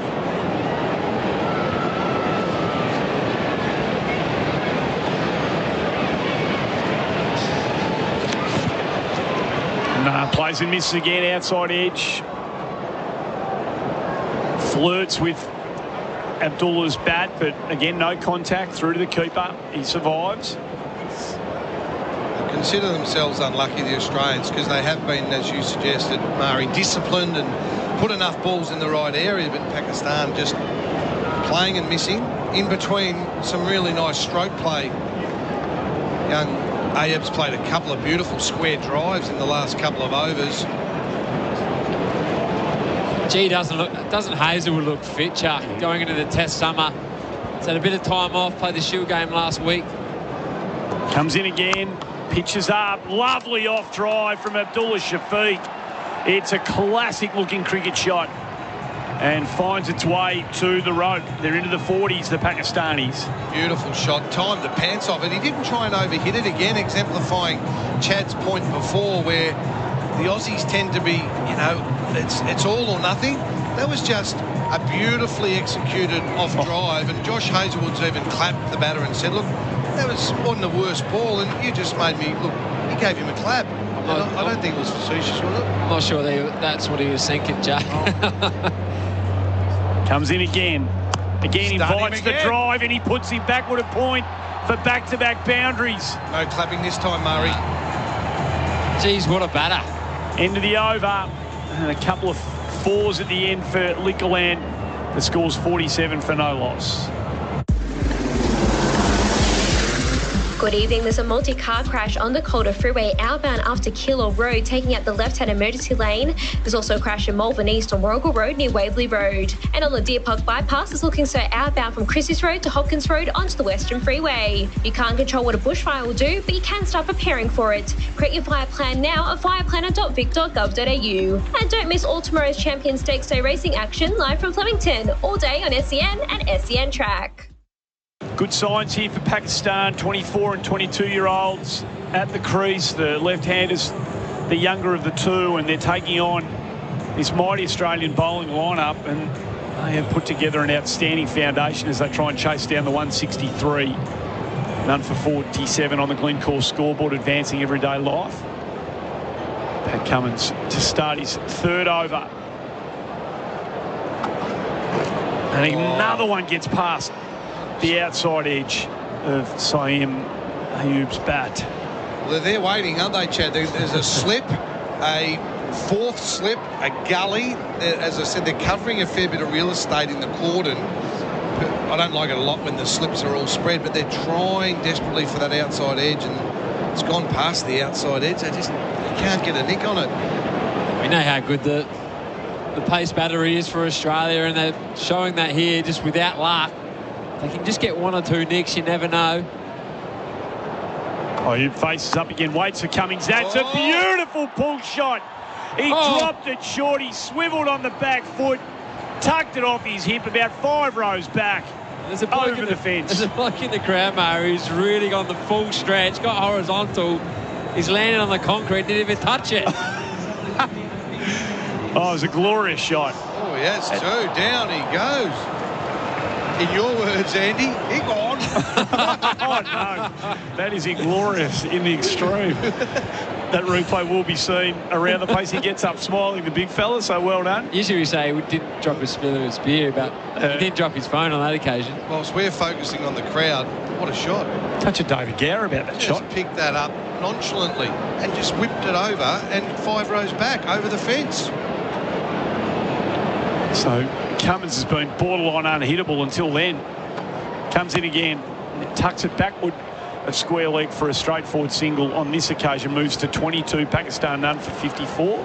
I think with their bowling attack the way it is, Pakistan, 4 good quick bowlers, they were very reliant on Azam and Rizwan to make their runs. But if I can get some of these young kids coming through, just to get those totals up to 280, 300, they're going to be a formidable side. Yeah. And they've brought over a pretty young squad, haven't they? A couple of players we haven't seen yet. You know, there's a teenager in amongst them and a couple of 21-year-olds who we haven't seen. And there's a couple of young players in this team. And the team we saw again on Monday, the same 11 that's playing here today. There's some positive signs for Pakistan. So Cummins in again to Shafiq.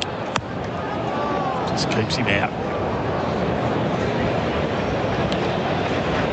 When do they start trying things, Chuck? Yeah, well, bring Zampa into the attack. I'm thinking the same. It can't be long until Zampa has a role. As good as the quicks have been, you know, the 0 next to the 54 suggests there may well be a change of spin. You're getting a replay, boys, of the diving catch. Yeah, it's hard not to laugh.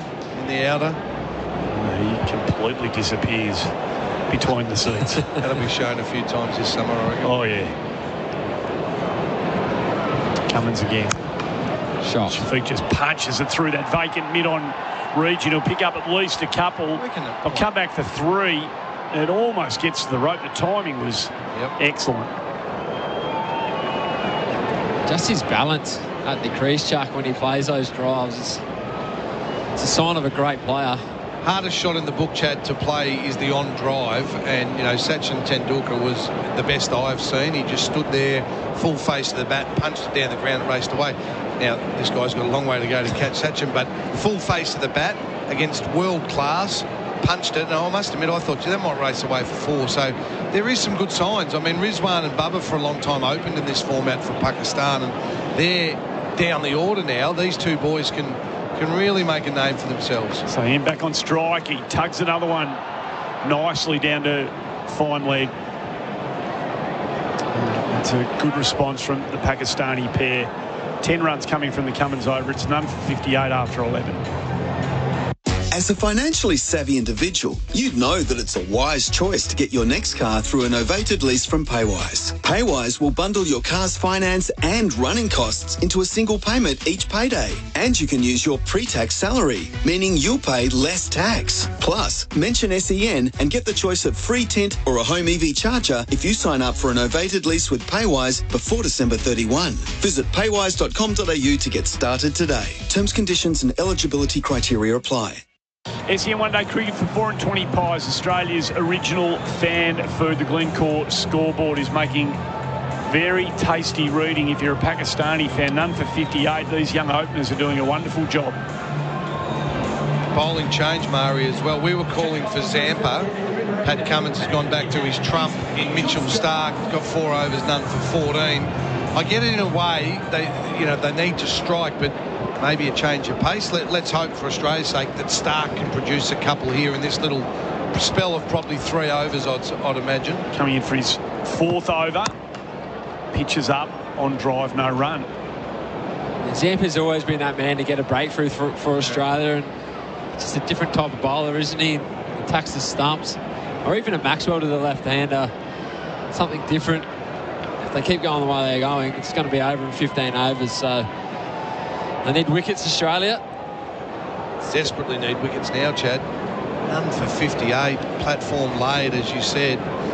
Cricket can twist at times. That changes when you least expect it, but at the moment, she looks pretty smooth sailing. Starc to Sayani, but that is a magnificent off drive. He does not leave his crease. That is right out of the top drawer. The old standard deliver, Murray. Got a beautiful ball to drive. Just land on it, time the ball beautifully past mid-off. You don't need a run for those. Boundaries are starting to flow for Lickland. Cheers, Lickland. Choose to drink wise. Great to have them on board. He's played a couple of beautiful shots, hasn't he? 2 square of the wicket, square drives, and then that one stood to attention, full face, smacked Starc back down the ground for 4, all the way along the ground. So Starc comes in again, drops his bit shorter. He picks him up and puts him 30 rows back. If you don't mind. Gee whiz. What a shot. That's got miles. And for our listeners, this is Mitchell Starc steaming in from the riverbank end. Australia with their backs to the wall.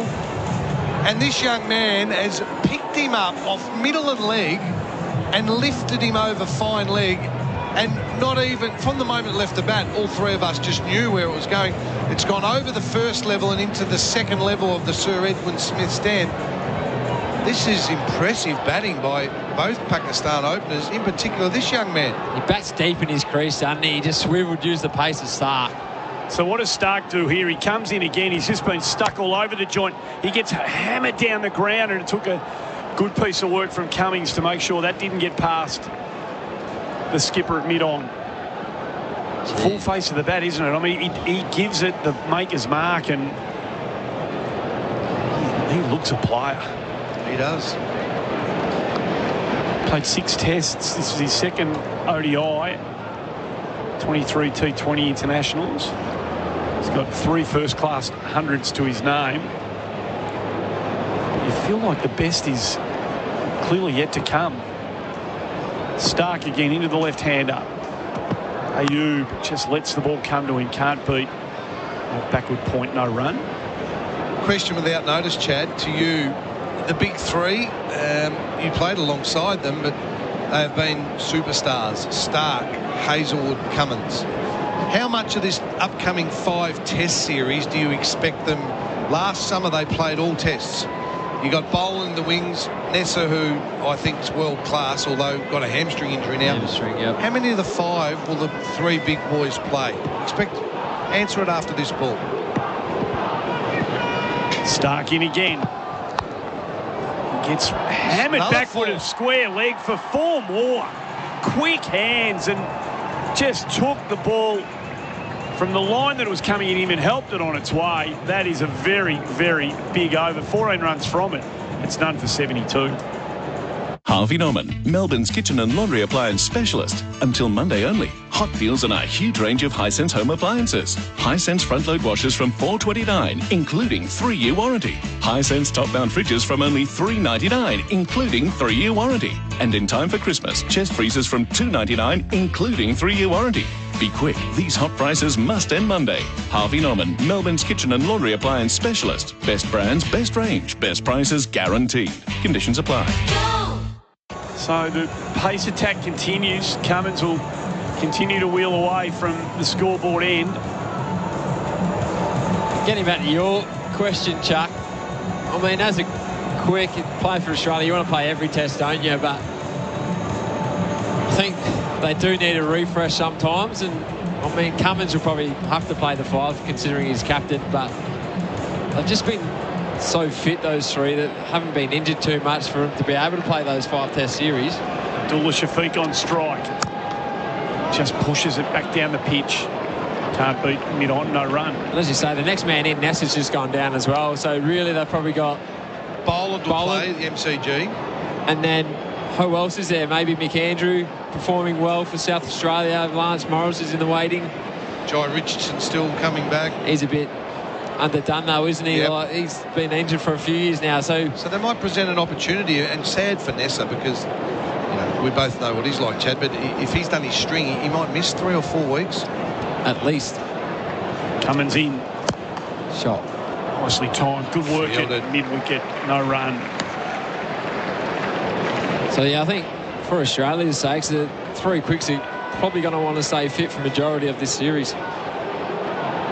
Zampa warming up down at deep backward square leg, so the call for him to be introduced into the attack doesn't appear like it's too far away.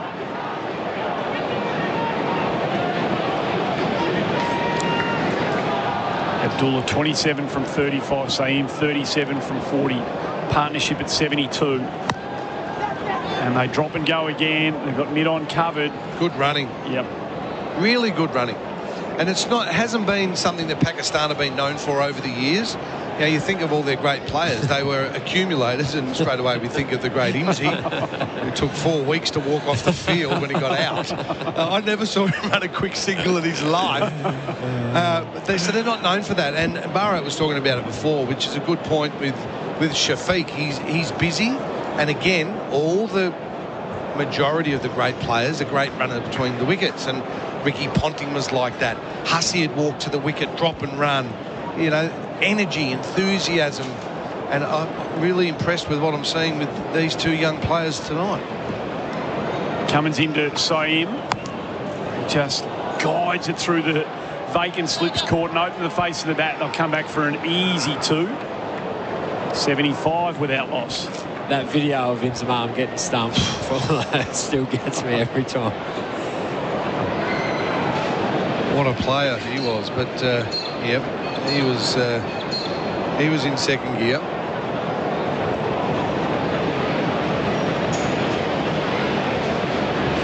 Yeah, so people are interested in the conversation, and one of our text messages noting that as Cummins comes in, nicely tugged backwards of square, just a single, noticing that or identifying that it's recurrence of a recent hamstring injury that Michael Neese has suffered as well. Yep. So if it is the same string, then give it another couple, aren't you? Yep. Unfortunate for him, because he's going beautifully as usual, really. Every year he performs with the ball and makes some handy runs with the bat, so he's always a player you want as a backup. For him, he'd want to be in the side, that's for sure. So Cummins swinging some changes here. He brings up one of his deep onside fielders, Chucky, bolsters the offside field. He's going to send the deep cover, the deep point out. A lot of changes here. Yeah. So we've gone back to the 7-2 setup, strong offside. What have they seen with him, you reckon, Chuck? He's a strong onside player, or deficiency outside off stump? I think they're hoping that he's going to flash it one outside off and load the offside. It's Shafiq on strike. He does. It's aerial, but it's over the top of cover. And it lands safely. They come back for 2, so the plan was nearly perfectly executed by Cummins. The Pakistanis survive. That's the end of the over. Time for spin. None for 78. All the action at the 2024 Sportsbet Dream Chasers Festival starts this Saturday at the Meadows with Australia's premier Greyhound Invitational, the Sportsbet Top Gun. See Australia's fastest greyhounds go head-to-head and meet social media juggernaut Dan Gorringe, who'll be on track providing plenty of colour. You could also win up to $10,000 in the Lift the Lids giveaway. Free general admission, food trucks, live music and heaps of family fun with dining packages starting at $80. Gates open at 5:30 p.m. Tickets at dreamchasersfestival.com.au. The Glencore scoreboard advancing to everyday life. Pakistan none for 78 in pursuit of 164. You were referencing as at what point would Zampa come on? Well, now is that point over number 14. It would take some sort of miracle, wouldn't it? Chad Chuck, hello. Good evening, Gerard. He is normally in these situations a partnership breaker. This young man probably hasn't seen a lot of him. Just be careful of the one that Zampa skids through for the LBW and bowled early on.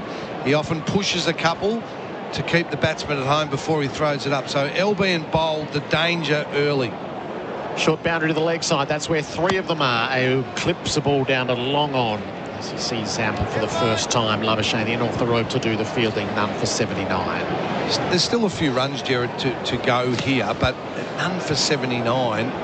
And the way they're going, it could be a real horrible loss for Australia, and it just opens a lot of questions for me for this side. Yeah, it was a sort of loss they didn't want in a series, which didn't hold a whole heap of meaning. Shafiq is on strike. Short ball from Zampa, just played away easily to long off, and a single added. Can they bring mid off up, Chuck? Try and buy a wicket here. I know there's still 90 runs to get, but they leave the field out and they're just going to cruise to victory, aren't they? They may as well try and get a wicket, buy one, then maybe just squeeze a little bit more. Definitely for the right-hander, for sure, spinning away. For the lefty, I don't mind those 2 out because I reckon he'll have a swing to leg. Ayub's on 41. He swings to leg all right and plonks it into the stands. Over deep square. Seem Ayub is hitting them cleanly as he goes to 47. Real clean, isn't he? Gee whiz. He's played some amazing shots tonight. You know, both offside and leg side, but the way he's picked the ball up, boys, over the leg side, you know, the one that he picked Cummins up down here in front of us was a great shot. He's hit a massive ball down there off Mitchell Stark. When I say down there to the Sir Edwin Smith stand, Paul went on an audio. And that, again, I was saying he's going to lift to leg. He on cue, he lifted, but he lifted it well back into the stand. Just short of the change rooms. 47 from 44. Zampa over the wickets. Ayub stands up on it, knocks it away to mid-wicket. No runs. Doesn't take him much either, does it? He just gets inside that fraction and just lifts it up, uses a pace, fast hands. Really like to see Zampa bring in a slip and bowl a wrong-un to the left-hander. Spin one the other way. Ayub stays home, plays from the stumps, blunts it back to the bowler. 78 away from victory. Got to be setting him up for that. Ayub wants to lift to leg. So pitch on middle, bowl a wrong-un and spin away and see whether that can bring any luck for the Aussies. Zampa's first over. He'll go for 8 as the last ball is defended back to him. The Glencore scoreboard advancing everyday life. Pakistan none for 86 after 14. G'day there, a multi-car crash on the Calder Freeway outbound up to Keilor Road. It's now been moved into the left-hand emergency lane, and a breakdown in Essendon, Buckley Street westbound at Lincoln Road, blocking the right-hand turning lane. Want to move or switch your energy? Find out how you could get a $100 bill credit and up to 300 free energy hours with Origin Energy. Victoria only. Search Origin Energy. And don't miss all tomorrow's Champions Stakes Day racing action live from Flemington, all day on SEN and SEN Track. SEN one-day cricket for Henley Holmes. Big sales, save up to $40,000. Henley.com.au. Australia was skittled in the first session of play for 163, and Pakistan making a nonsense of that as they're none for 86. Shafiq is 31. He's on strike. Ayub is watching from the non-strikers on 47. Pat Cummins is about to bowl his 5th over. None for 22 as he just makes his adjustments. He's going to have a slip, or a gully, or maybe a 5th slip, and a backward point. He's just moved Maxwell out of an extended quarter. 7-2 offside again. Shafiq faces up, crunches the ball across the turf, through the covers. There's a sweeper in the deep. Hardy does the fielding and they take 1. You said Australia skittled, Gerard, in 160 for 163. I reckon the more damning number is skittled in 35 overs. So with the coach's hat on, still 90 balls that Australia didn't even utilise. You know, with someone to dig in and actually say, this is a 50-over game, not a 20-over game. If we bat 50 overs, we still might get 220, and it's a totally different ball game. But no one was prepared to do that in what I described as an unacceptable batting display. Cummins bowls, Ayub beaten on the outside edge. Lovely delivery. And the opener survives. So Pakistan has only beaten Australia once at Adelaide Oval. They've had 4 wins here, 3 of those in World Cups. So they've beaten the West Indies, they've beaten Sri Lanka, and they've beaten Ireland, which you have to go back to 1996. And my memory, Gerard, is Sir Clay knocked us over that night. Let's have a look, shall we? I reckon the spinner got a truckload of wickets that night. So Pakistan made 223. Might be wrong, but that's my memory. So Hale made 67 at the top, Wasim 44. Enzi was playing. Ayub dance down the pitch, sliced to third, dropped. He's been dropped down on the rope. Zampa puts him down. Has he hurt himself? He just never looked comfortable under that, did Adam Zampa. He must have picked it up late down at third man. Maybe a bit of swing on the ball. We talk about Pakistan's fielding, but Australia haven't started off well either, Gerard. That's perhaps the injury and the insult all in one. Zampa a few steps in from third. He was there. He wasn't balanced, though, and he ended up spread-eagled as the ball got away from him. Ayub survives on 49. And this miserable night for Australia goes on. Ayub waits on this, knocks the ball away to points. Maxwell fields no run. Adam Zampa drops a lot of catches in the deep. He drops a lot of catches. And I know, I don't know the second part, I know he's had issues with his eyes. Yep. And I know Pat Cummins recently has had some laser surgery. I don't know. Do you know whether Adam Zampa has? He drops a lot of catches in the deep, Adam Zampa. I don't reckon he picked that up, Chuck. And if he does have a bit of eye vision problems, he's still got his sunnies on at the moment, which tells me he's probably wearing them for a reason. What should have been, again, a relatively easy catch, he got himself in a really awkward position. Down under the chapel stand and all the mutterings that he'll be hearing at the moment. Ayub leans on a ball, defends it back down the pitch. When you've only got what is it, 70 runs to play with. Kind of need to be catching those. And you just know a defeat this heavy, everyone who's done something wrong is going to get nailed for it, and Adam Zampa's just added himself to that list. He was fine with the bat. His late order hitting, he made 18. He was going to escape all of that if he takes a couple of wickets, but now he's just bought himself a place as one of the poster child. And it's likely that might be the photo that goes with it all. Ayub is looking for his 50th run, and he'll find it as he runs the ball down to third.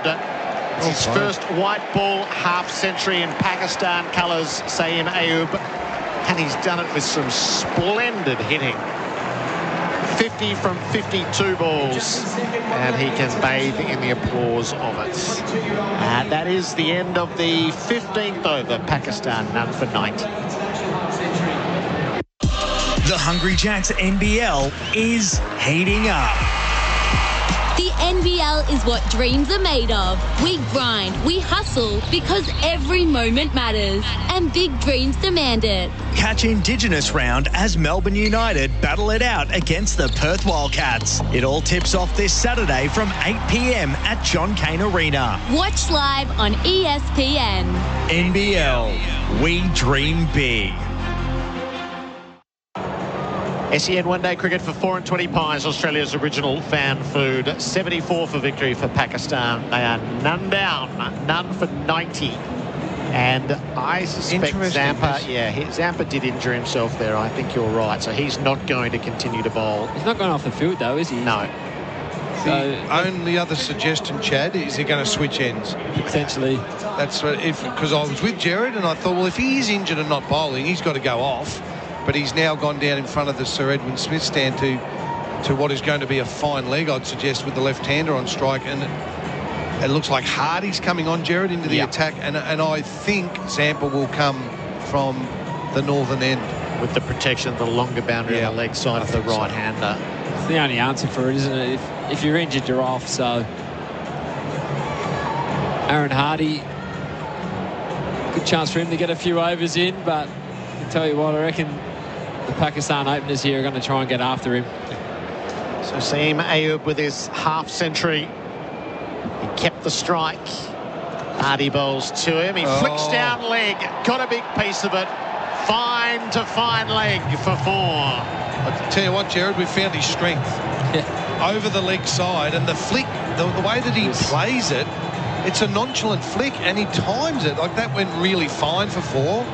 But he has played some unbelievably strong shots through the leg side. Just poor bowling, though, isn't it? To know that's his strength, to see where he's been playing, and to come in first ball from Aaron Hardy to bowl a leg stump. Just poor bowling. The boundary. Cheers to the cricket. Cheers, Liquorland. Choose to drink wise. 54 from 53. Ayub, big drive outside the off-stump, misses. So in his Test career, he's made 3 half-centuries in his 6 Tests so far. In his T20 career, his highest score is 49. And in his second ODI, he has posted his first half-century. So a 22-year-old who... looks exciting. Yeah, he's got a lot of excitement about him. Hardy is coming from the river ends down below us. Bowls to Ayub, who drives him ever so stylishly out through the covers. It will be cut off in the deep. And Marnus heaves to the non-strikers end. They'll come back for 2. So, Chuck, I was halfway through telling you about 1996. So Australia restricted Pakistan to 223. Shane Warne took 4 for 52. And in reply, Australia got rolled for 211. And Saqlain Mushtaq, 8.5 overs, 5 for 29. Wow. Spin to win on the Adelaide Oval, Chad. Ayub heaves the ball up over square for 6. Or did it land just in front? Are we going 6 that carried the distance. 2 fielders in the deep for it. Bisected them neatly. Just dollied it over the rope to go to 62 and bring up the 100 for Pakistan. This game could be over very quickly here. Said he'd get after Hardy. Hardy just came in and bowled 2 poor balls. It's going to be a bad defeat for Australia.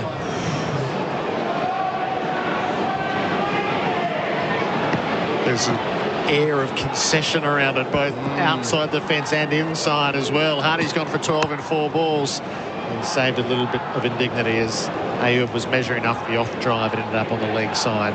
No run. I'm a big fan, Gerard, of Aaron Hardy. We have not seen the best of him in these 2 one-dayers. Sadly, his dismissal in Melbourne let himself down. He missed out again today with the bat. But I'm just going to clarify by saying I think he is the future. I think he's a very good cricketer. We just haven't seen the best of him in these 2 games. Last ball of his first over. Ayub straight up in the air over mid-off. It'll pitch and it won't run. It had so much air about it. Stark gets there to cut it off. He'll add 2 more. 64 for Sayem Ayub and 14 from Hardy's first over. At the end of 16, it's none for 102. They're going to take the drinks break here for Billy. Instant filtered water. Australia all out 163. Harris Rao 5 for 29. Top score for Australia was Steve Smith with 35. And in reply, the openers are flying along. Ayub 64. Shafiq is 32. Pakistan none for 104 with drinks on the field. Cricket fans, ever wish you had a 12th man at home? As proud gold sponsor of Cricket Australia, Liquorland is making sure the best delivery isn't just on the pitch, but at your place. Whether you're hosting or celebrating, easily shop online and get drinks delivered fast right to your door. Liquorland is your 12th man, bringing the drinks this cricket season so you won't miss a minute of the action. Cheers, Liquorland. 18 plus, T's and C's apply. Choose to drink wise.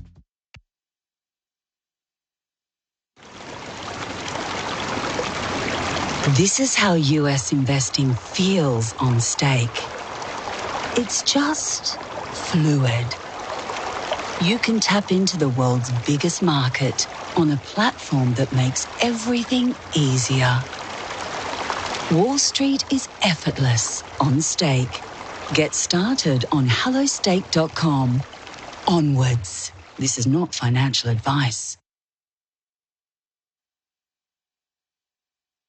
G'day, Jason Hodges here. Like me, you know that life happens on lawn. And my mates at Strathair Instant Lawn have been producing world-class grass for over 50 years.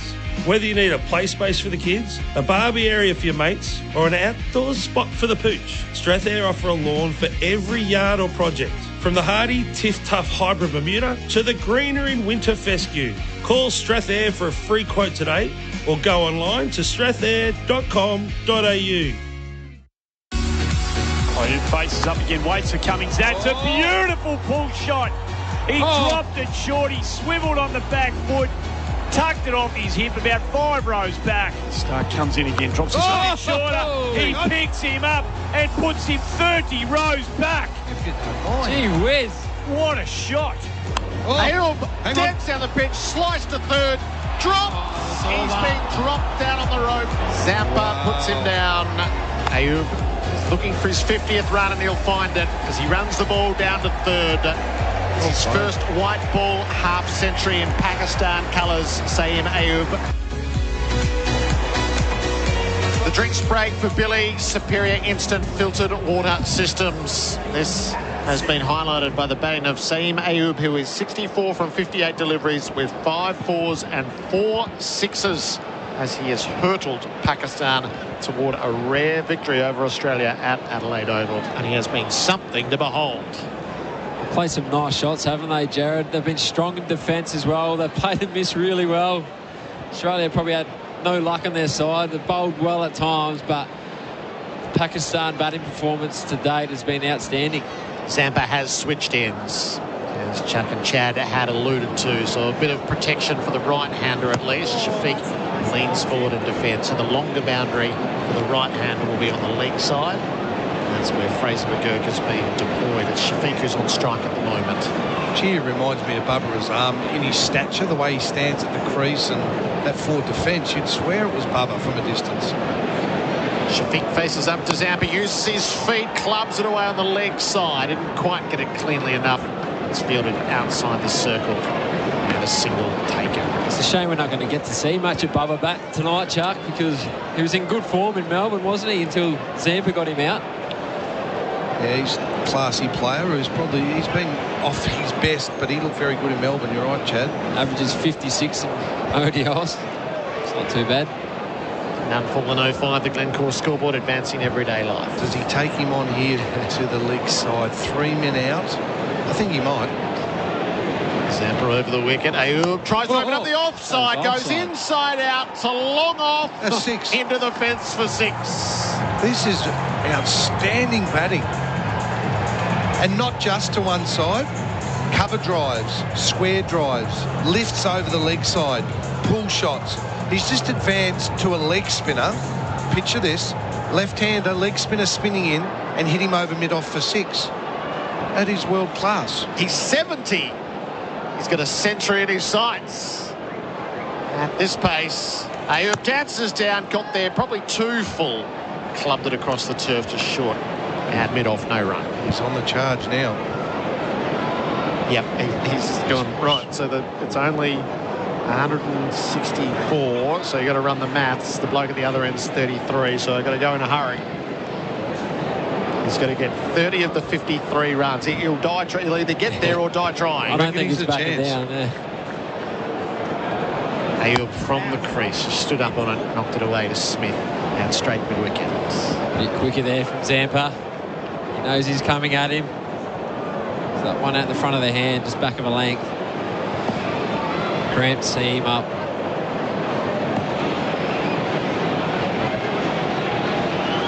Ayub do next. Stays in his crease, plays back, strokes it away to long on, and takes the easy single to go to 71.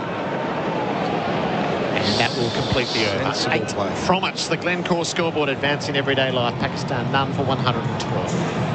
The holidays are coming. Buy a 160 kilowatt T60 Max and get a saving of $3,000 off and a free $1,500 gift card to put towards your summer holiday. Hurry to get the T60 Max, backed by a 7-year warranty with a $1,500 gift card and a massive $3,000 off from just $35,990 drive away for ABN holders. Visit a dealer today. LDV. Bring it on. New stock vehicles only. T's and C's and exclusions at ldvautomotive.com.au.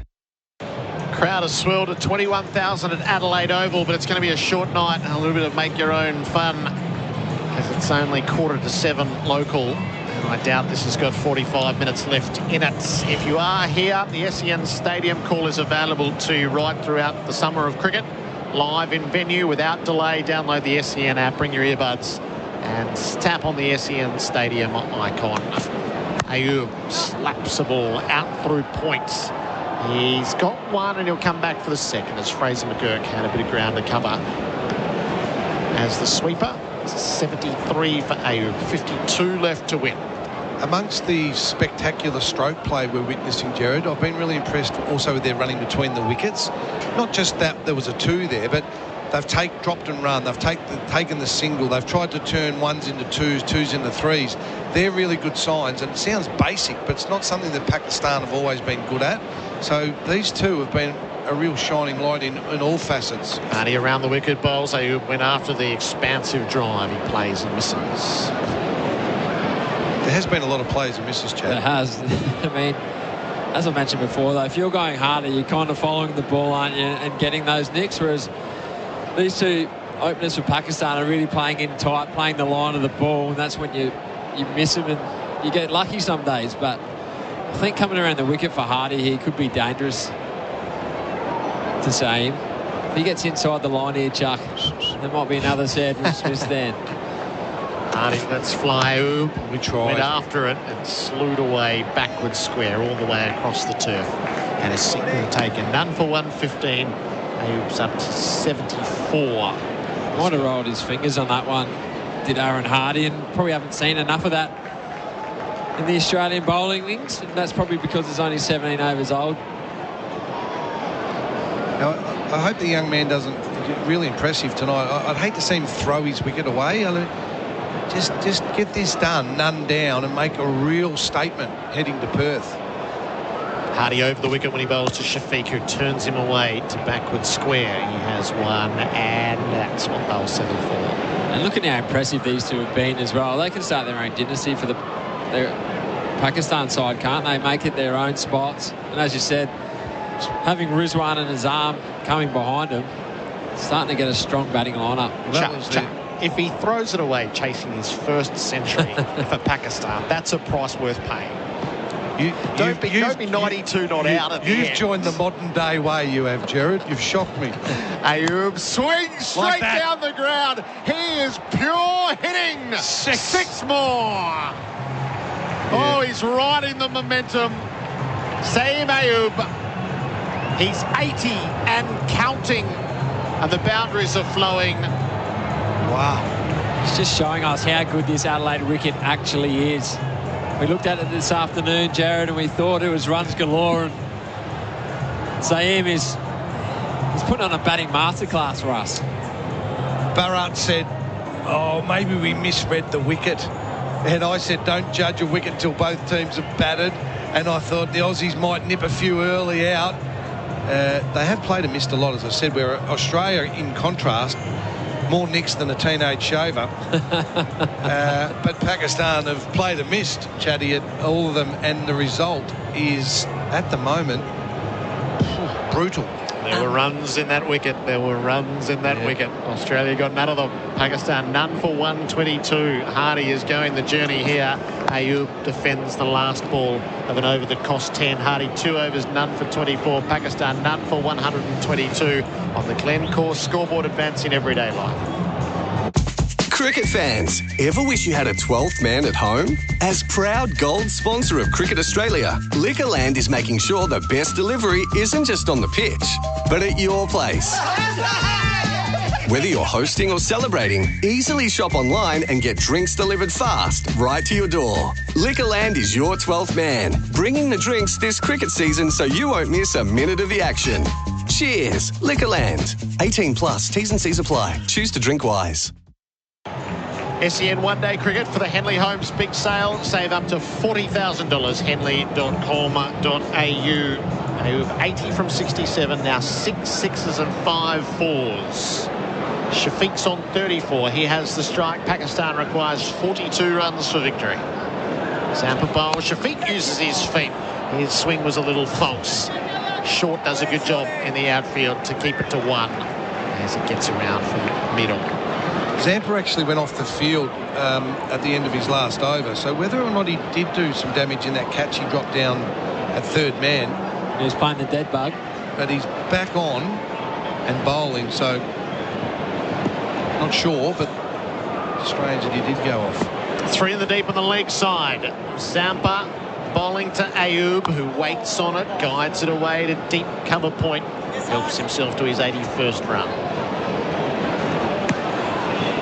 Coming to the Oval today, we did not expect this result, did we? We thought Australia might bat first and get 350. I think you called for 400, Chuck, at some stage, but the way they started, and then it just sadly fell in a heap again.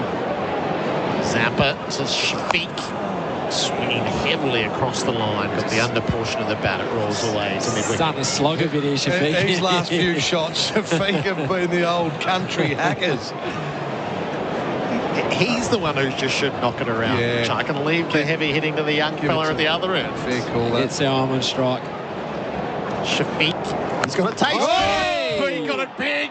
He lifted it up into the Edwin Smith stand and put it 15 rows back. He must have hurt us in his stump, Mike. Goodness me, this is brutal. Said, I'm not knocking him around. I'm going to put it just short of this Edwin Smith stand. Another drop catch in the crowd. They've been poor in the crowd tonight. He's been sizing that up for an over, Shafiq, and he finally makes contact. He'll go to 41, and he'll put the wind up. Ayub at the other end, because taking a few runs. And there's not that many left. 34 to win. Shafiq is 41. Drives the ball away to mid-wicket, no run. There's not much to gain now for Australia, is there? You're putting your big quicks on ice, I would have thought. Chuck and Marnus the ball, probably getting it done over as quickly as you can. Deep indignity to all of this. Shafiq leans forward and defends the last ball of the over. 8 from it, none for 130 after 19 on the Glencore scoreboard, advancing everyday life. G'day, Jason Hodges here. Like me, you know that life happens on lawn. And my mates at Strathair Instant Lawn have been producing world-class grass for over 50 years. Whether you need a play space for the kids, a barbie area for your mates, or an outdoor spot for the pooch, Strathair offer a lawn for every yard or project. From the hardy Tiff Tough Hybrid Bermuda to the greener in winter fescue. Call Strathair for a free quote today or go online to strathair.com.au. Oh, it's a joy to watch a young fella who takes the game on. Bharat Sundaresan rejoins us in commentary alongside Chad Sayers. It's great, isn't it? You see these young kids come in and they feed off their own deed, and then you end up starting to post an innings like the one that Saeem Ayub is posting. And this is exciting for sports fans. I know Australian cricket fans aren't all that happy about it right now, but this kid could be his hello and welcome to the world of cricket. Look, he's made a mark already in T20 tournaments. He won a CPL with a 6 a couple of years ago, and there was a lot of hype around him when Pakistan picked him in the test squad for Australia last summer. He made his debut in Sydney. I thought he looked good, didn't he, in parts, and then got out to Nathan Lyon.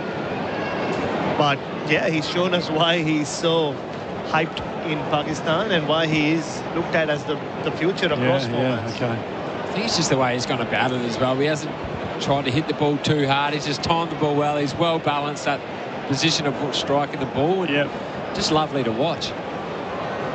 Hazelwood continues to Shafiq. Even the easy shots, the shots that say easy ones. There's a gap at mid-on. He gets his body in the right position and he pushes it and he just gets the singles that a good player should get. He doesn't miss the easy stuff. I think this partnership has shown that. They've rotated the strike really well. They haven't tried to hit the boundaries every ball. Yep. Which as a bowler, it frustrates you as well if you're not bowling the same batsman all the time. No, he's been terrific. 33 required for what will be a really impressive victory by the visitors. And we've seen this a lot with young Indian players and what they've gained by playing in the IPL. That fear of failure is gone. They're not overawed by anyone. And Sayam Ayub is exactly in that mix. He doesn't get to play the IPL being Pakistani, but like I said, he's gone and played in the CPL as a 19-year-old, 20-year-old. And then suddenly when you're facing Mitchell Starc and Josh Hazelwood, you're actually just looking at the ball. It's a cliche, right? Play the ball, not the bowler. These young kids are able to do that. Hazelwood again. Drops it in short. Shafiq onto it in an absolute flash. That is an outstanding pull shot for 6. And the boundaries continue to flow here at the cricket. Cheers. Thanks to Liquorland. Choose to drink wise. You think coming from Pakistan and they're not going to be that good at the short ball, don't you? But these two pounced on the short ball tonight. Shafiq. Oh, that's glorious. Might have ducked his head a little bit, Murray, but gee, didn't he middle it? Oh, that was a classic hook shot. That was just great. Bharat, when was the last time there was a 10-wicket victory in a one-day international? Ooh. Hazelwood again pitches this one up. Knocked into that short mid-wicket region, no run. Yeah, thanks for putting me on the spot. But I do remember David Warner and Aaron Finch pulled off a 10-wicket win in Mumbai, but that was way back in 2020. So it wouldn't happen to Australia. No, against Australia, no. If at all, Murray. Yep. Yeah, I'm no good at this sort of call it up straight away, but that would be a very rare occurrence. Get Laurie Colliver and a couple of boxes over to find out that information. Just when I thought I could sit in between overs and check my social media, now I'll have to check that out. Your Twitter would be going off, wouldn't it? Geez, solid, isn't he? It's just, the base is perfect. That's the end of the over. 20 overs gone. It's none for 137. Hey Ben, are you sure it's a good time to build a new house? Yep, absolutely. Henley's house prices are amazing and we're saving a further $40,000 on luxury upgrades, our facade, flooring and a battery. Wow, that's awesome. Yeah, it's the Henley Big Sale. Wait, where are you going? To get Chloe and visit Henley. The Henley Big Sale. Save up to $40,000 on luxury upgrades, flooring, facades or a battery for any new home built. Henley Homes, backed by a $7 billion parent. You see one-day cricket for 4 and 20 pies on the Glencore scoreboard. They are beautiful numbers if you're a Pakistan fan. None for 137, advancing everyday life at Glencore. Zampa continues.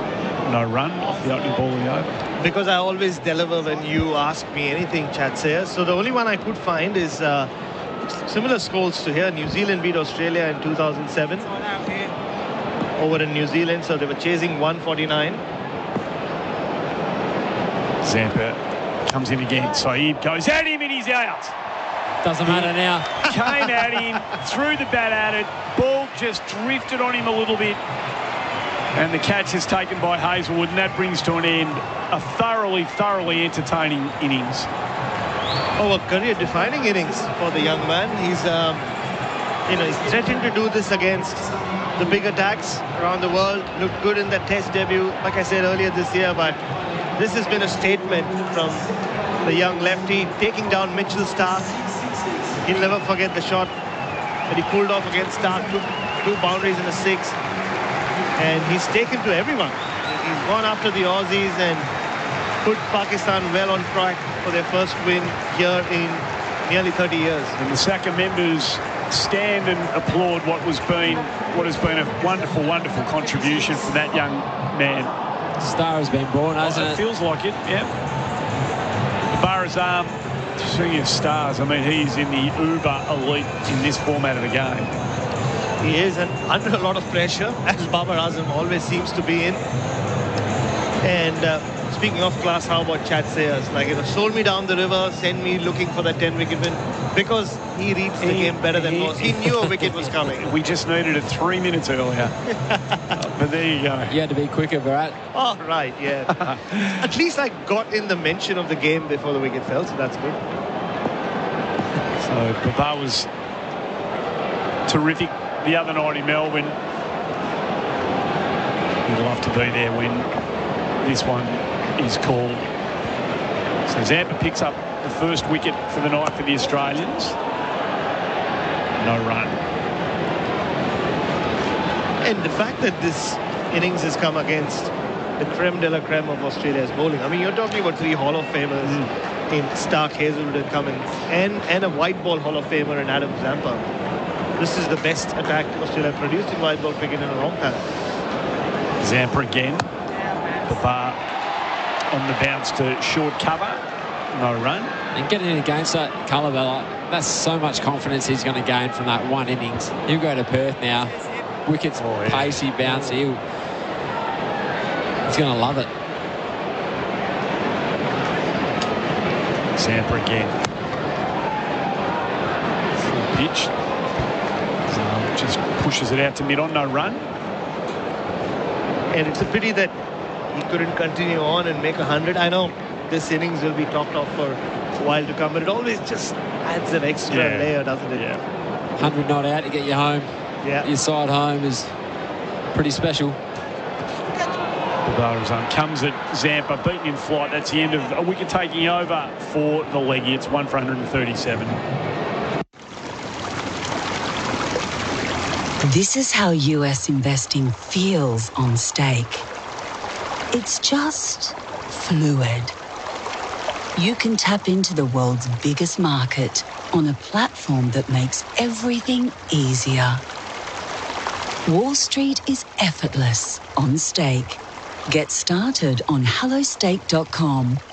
Onwards. This is not financial advice. So Hazelwood to continue. We know he won't be playing in the third of the ODI, so getting the reps up. This will be his 7th over. It's beautifully played straight down the ground again by Shafiq. Picks up the single. It's just that base, isn't it? It's so solid. Well balanced, isn't it? Hits the ball nice and late under the eyes. As a batting coach, you'd be loving coaching him, wouldn't you? Yeah, I mean, watching these two bat together.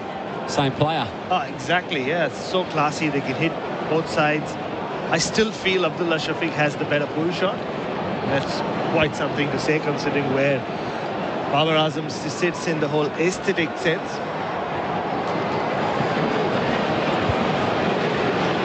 So Babar Azam on strike. Hazelwood comes in. Taking that off stump. No run.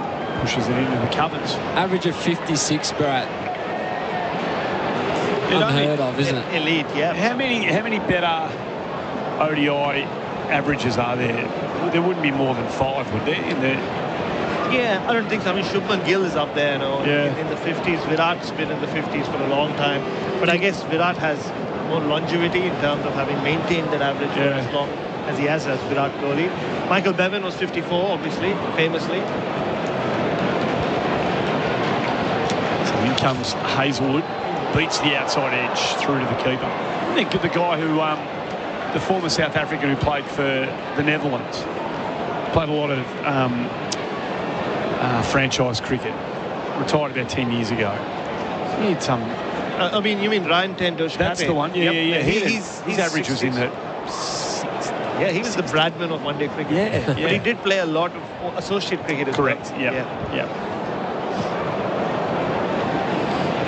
There's Rassi van der Dusen, whose average has been in the high 50s for a while. Hazelwood got the slip in. Comes into Babara's arm, who just a bit up-ish. Started a bit shaky, hasn't he? His arm. Never easy, is it, when you come in? The other two have been making it look that easy. You're expected to come in and just get 15 not out and continue the momentum. It's still got to get your start.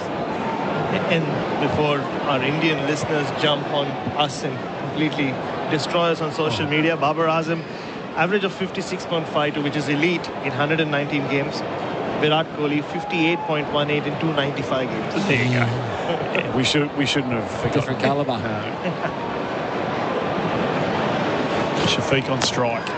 Inside edge into the thigh. No run. They wouldn't be happy with his form at the moment, though, Virat, coming into his big test series over here in Australia.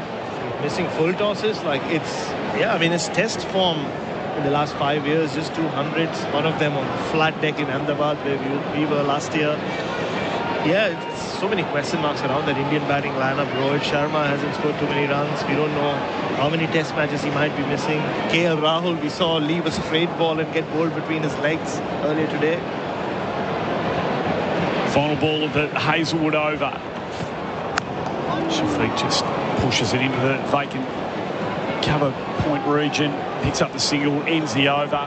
22 overs gone. Pakistan 1 for 140.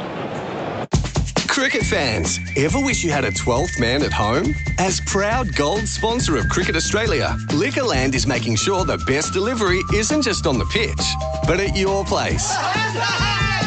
Whether you're hosting or celebrating, easily shop online and get drinks delivered fast right to your door. Liquorland is your 12th man, bringing the drinks this cricket season so you won't miss a minute of the action. Cheers, Liquorland. 18 plus, T's and C's apply. Choose to drink wise. There you go, Chad. You said they'd come in after work on a Friday night, 21,000 plus. The official crowd here today, 21,398 to be precise. So it's been a terrific turnout. Especially when the after work crowd knew the score as well, Murray. Yeah. I mean, remember the crowd that showed up here for, 90 minutes to play in the test match against West Indies earlier this year? Zampa continues. Shafiq one away from his 5th. Oh! He's nearly chopped it on, but he picks up a single, and that brings up his 5th one-day international half-century.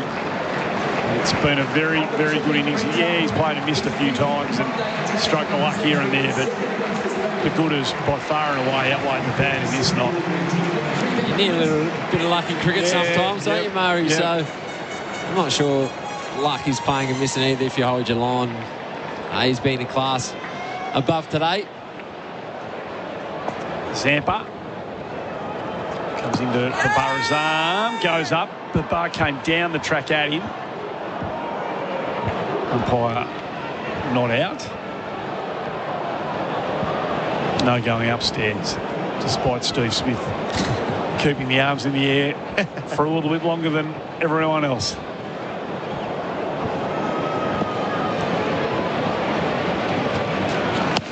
Quicker, shorter ball from Zampa, but tucked through that mid-wicket region by Bharat Sundaresan picks up a single. Must say, with the series now, Australia having pulled off that narrow win in Melbourne, and this what should be a thumping victory for Pakistan. It's set up nicely.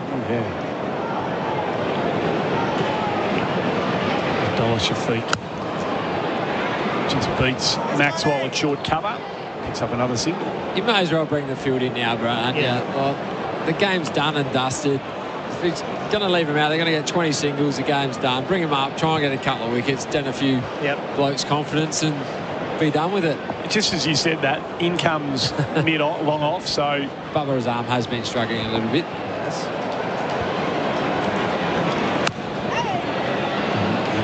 Pushes it straight to that man. That would have been an easy single, the ball prior. That's the end of a tight over from Adam Zampa. It's 1 for 143 on the Glencore scoreboard. This is how US investing feels on stake. It's just fluid. You can tap into the world's biggest market on a platform that makes everything easier.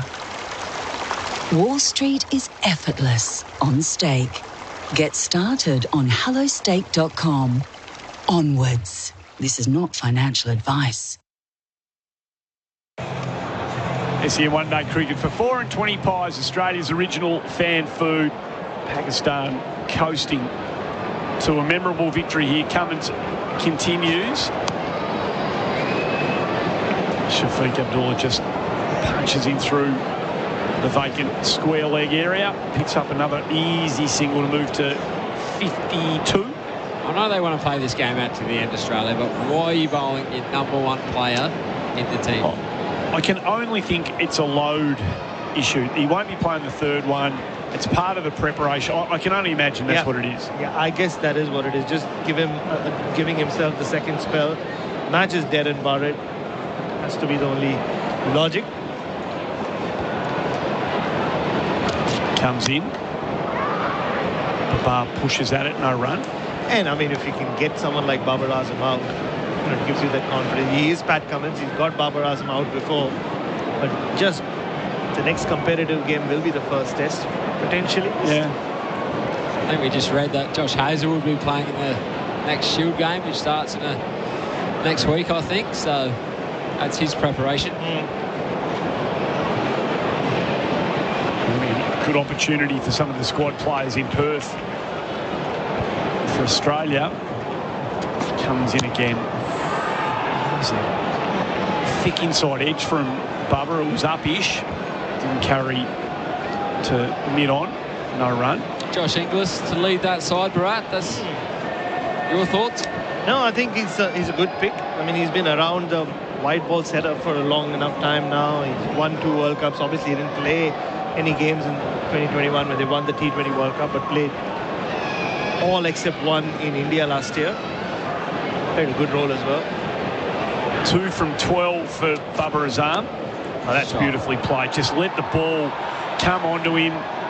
Ran it off the face of the bat through second slip all the way down to third man. Comes back for 2. And in the long term as well, what do you have? Mitchell Marsh is T20 captain. Pat Cummins is ODI captain. Josh Inglis is at right age. Looks like he's cemented himself in both those formats. So, yeah, it's a good pick. And we've seen wicket keepers have a good run in white ball cricket as captains around the world. What about you, Chad? You got someone else in mind? No, I was happy when he got it. I never really thought he was a real vocal player on the field. Short ball. Bubba stands tall and crunches it through mid-wicket. Work done by Fraser McGurk to save the boundary. Kept it to 2, 1 for 148. But his leadership qualities obviously have grown, and being around the Australian team, it's probably given him that confidence. So, good luck to him. And I think Australia are kind of spoiled for leadership options. You look at our own Travis Head. By our, I mean South Australia, so you stay out of it. Of course. Cummins again. No run. It's the end of the 24th over. It's Pakistan 1 for 148.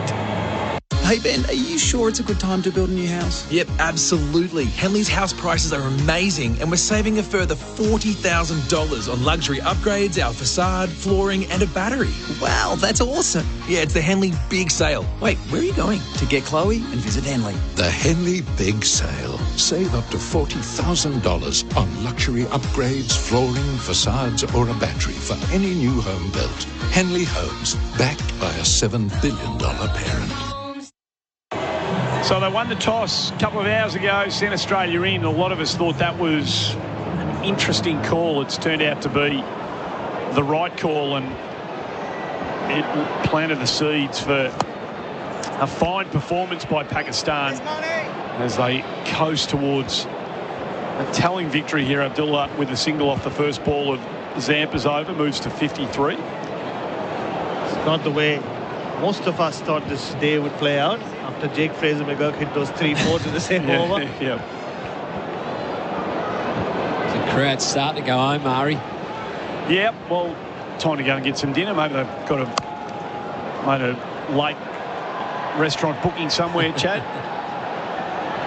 Come back for two as Babarazam just places that backward point perfectly. Friday night. It's spoiled for options here, and it's down the road. Lee Street, just off Hindley Street. Just stay off Hindley Street for now. Go there later. You probably don't want to go there, do we? Right. Not anymore. Might see Murray there later. Not my go. Once upon a time, maybe, but not these days. Zampa again. Again, beautifully played by Babarazam. Knows where that gets. There's a little soft spot backward a point, but he can't pick up two on this occasion, just a single. Just finding a bit of rhythm now, isn't he, Babarazam, going into Perth? I mean, they now give themselves a chance of winning a series in Australia. I mean, we speak of them not having won here since 1996.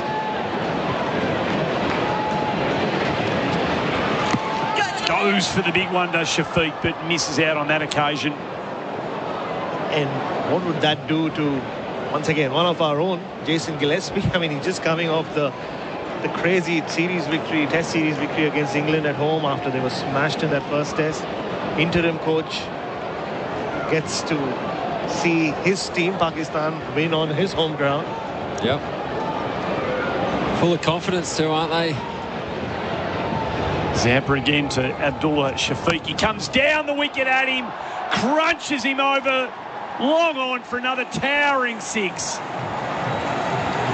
That's just class. That's just pure class. We saw Pat Cummins hit a six in that direction. That was pure muscle late in Australia's innings, but just beautiful use of the field. He's not the easiest bowler to step out to, Adam Zampa.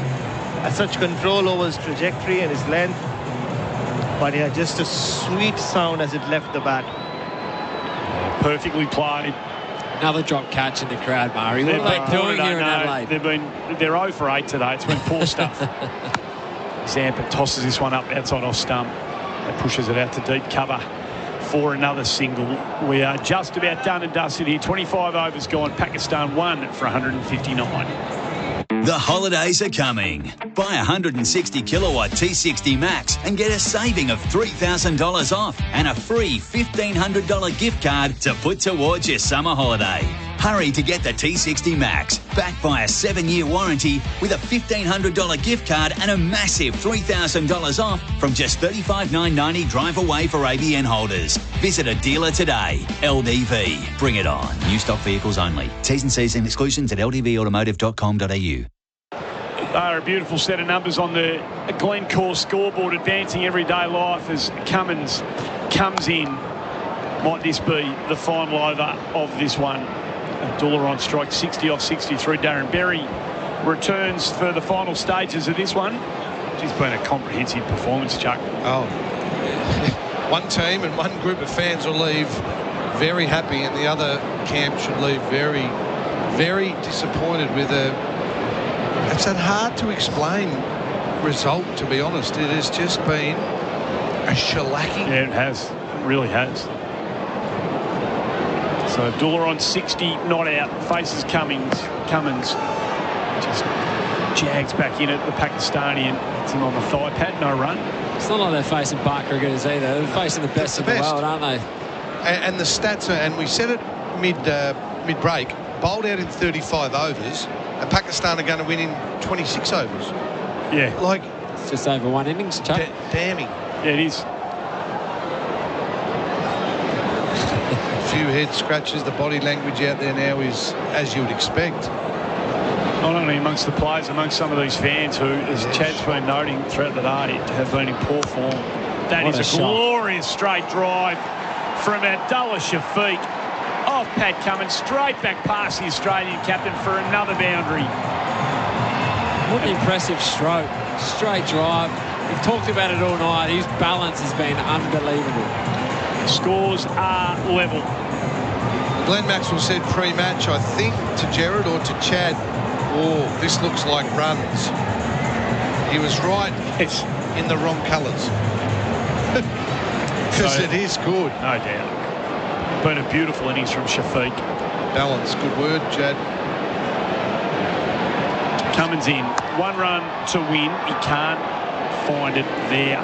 Don't they look similar, these two? Number 56 and 57. Twins. Stiff back, you know. Tim Payne sort of stiff back. Pronounced bum. They stand to attention. They're very well balanced. You look at them, their mannerisms. I reckon Shafiq has copied a lot off Bharat Sundaresan. We say that Marnus has copied a lot off Smith. These are like clones. Not a bad one to have set an example for you. Cummins in again. Shafiq pushes it down to mid-on. No run there. 164 required. They sit on 163 in the 26th over. It's been a pounding of the Australians by Pakistan. I know it's only one innings, Andy, and I know it's been said before about remember the name, but I've just written same Ayab's name down. Oh, yeah. Remember the name. Yeah. Very impressive innings. In comes Cummins. No run there to mid-wicket. And that's the end of the over. 3 dots to finish it from the Australian skipper. It's 1 run required, 1 for 163. This is how US investing feels on stake. It's just fluid. You can tap into the world's biggest market on a platform that makes everything easier. Wall Street is effortless on stake. Get started on hellostake.com. Onwards. This is not financial advice. So Zampa will continue. Bharat Sundaresan on strike. Field crowding the champion Pakistani stroke player. To get the runs, he's going to have to hit it through or over the field. He just drops the first one down. Tossed it up for him too. He did. Big shot over mid-off to win the game, I would have thought. Over where, mid-on? Did you say or mid-off? Mid-off, sorry. Not sure where that mid-on fielder's fielding, Chad. Is he stopping 4 or 1? It's neither. He's been there the whole time. It's a weird position. Drops it down again, no run. Come on, Bubba. Get it over and done with. All the Pakistan supporters down here with their phones out. Yeah. Waiting to get that snap of the winning runs, Mari. Gotta love their passion. Look at them. They're on the fence, lining the Adelaide Oval, ready for a shot. In comes Zampa. Drops it short, and there it is, the glorious finish from their champion batter. He hammers it over the mid-wicket boundary fence for a crushing 6.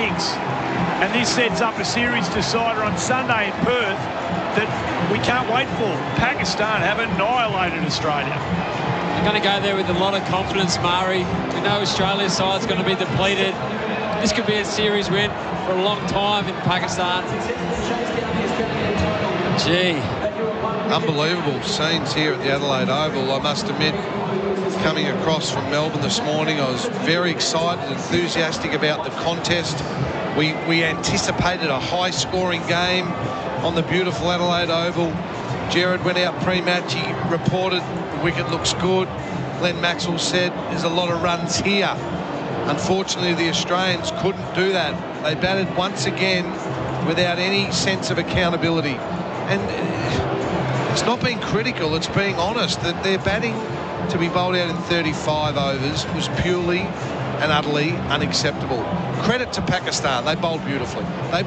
Harris Rail 5 for 29, and Afridi took 3 wickets as well. He was equally good early on.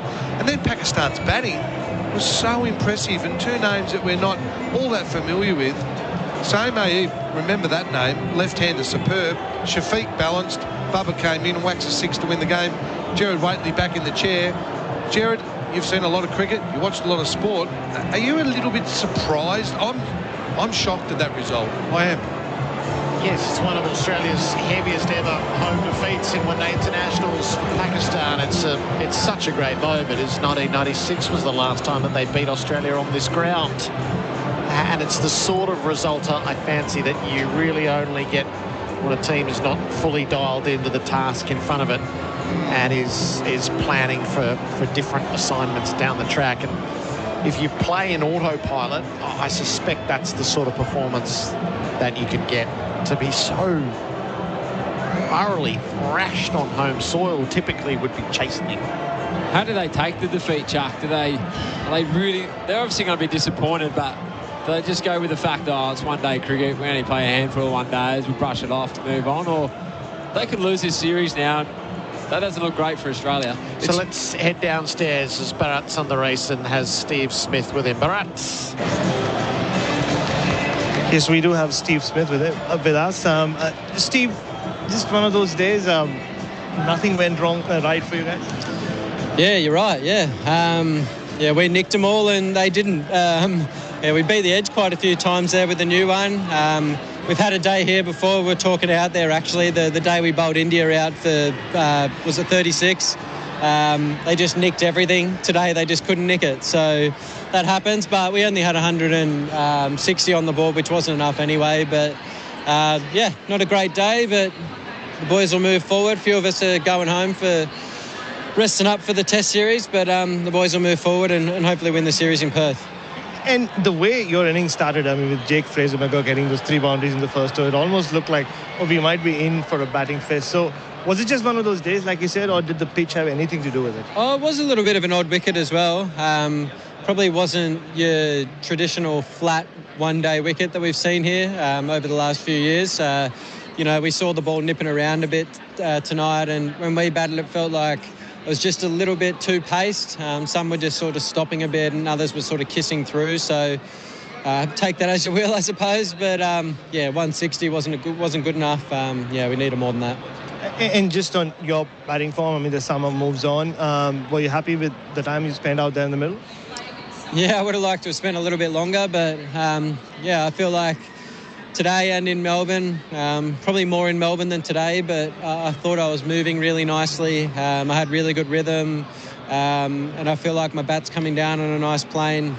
Today wasn't awful, but I felt really good in Melbourne. So, you have those days. Hopefully I can have a few more of those. And look, yes, you lost this game and the series is still alive, and you said half the boys go to Perth. But just on Mitchell Starc, Josh Hazlewood and Pat Cummins, the rhythm that they're in, because the next competitive match most of them will play will be that first Test. Yeah, they look like they're bowling nicely. So, a bit of luck today. Obviously could have had a few more wickets, but wasn't to be. But, looked like, they're experienced campaigners. They know what they're doing. They've done it for a long time, and they look like they're finding nice rhythms. And just finally, Steve, so what do the next few days look like for you and also some of the other boys around?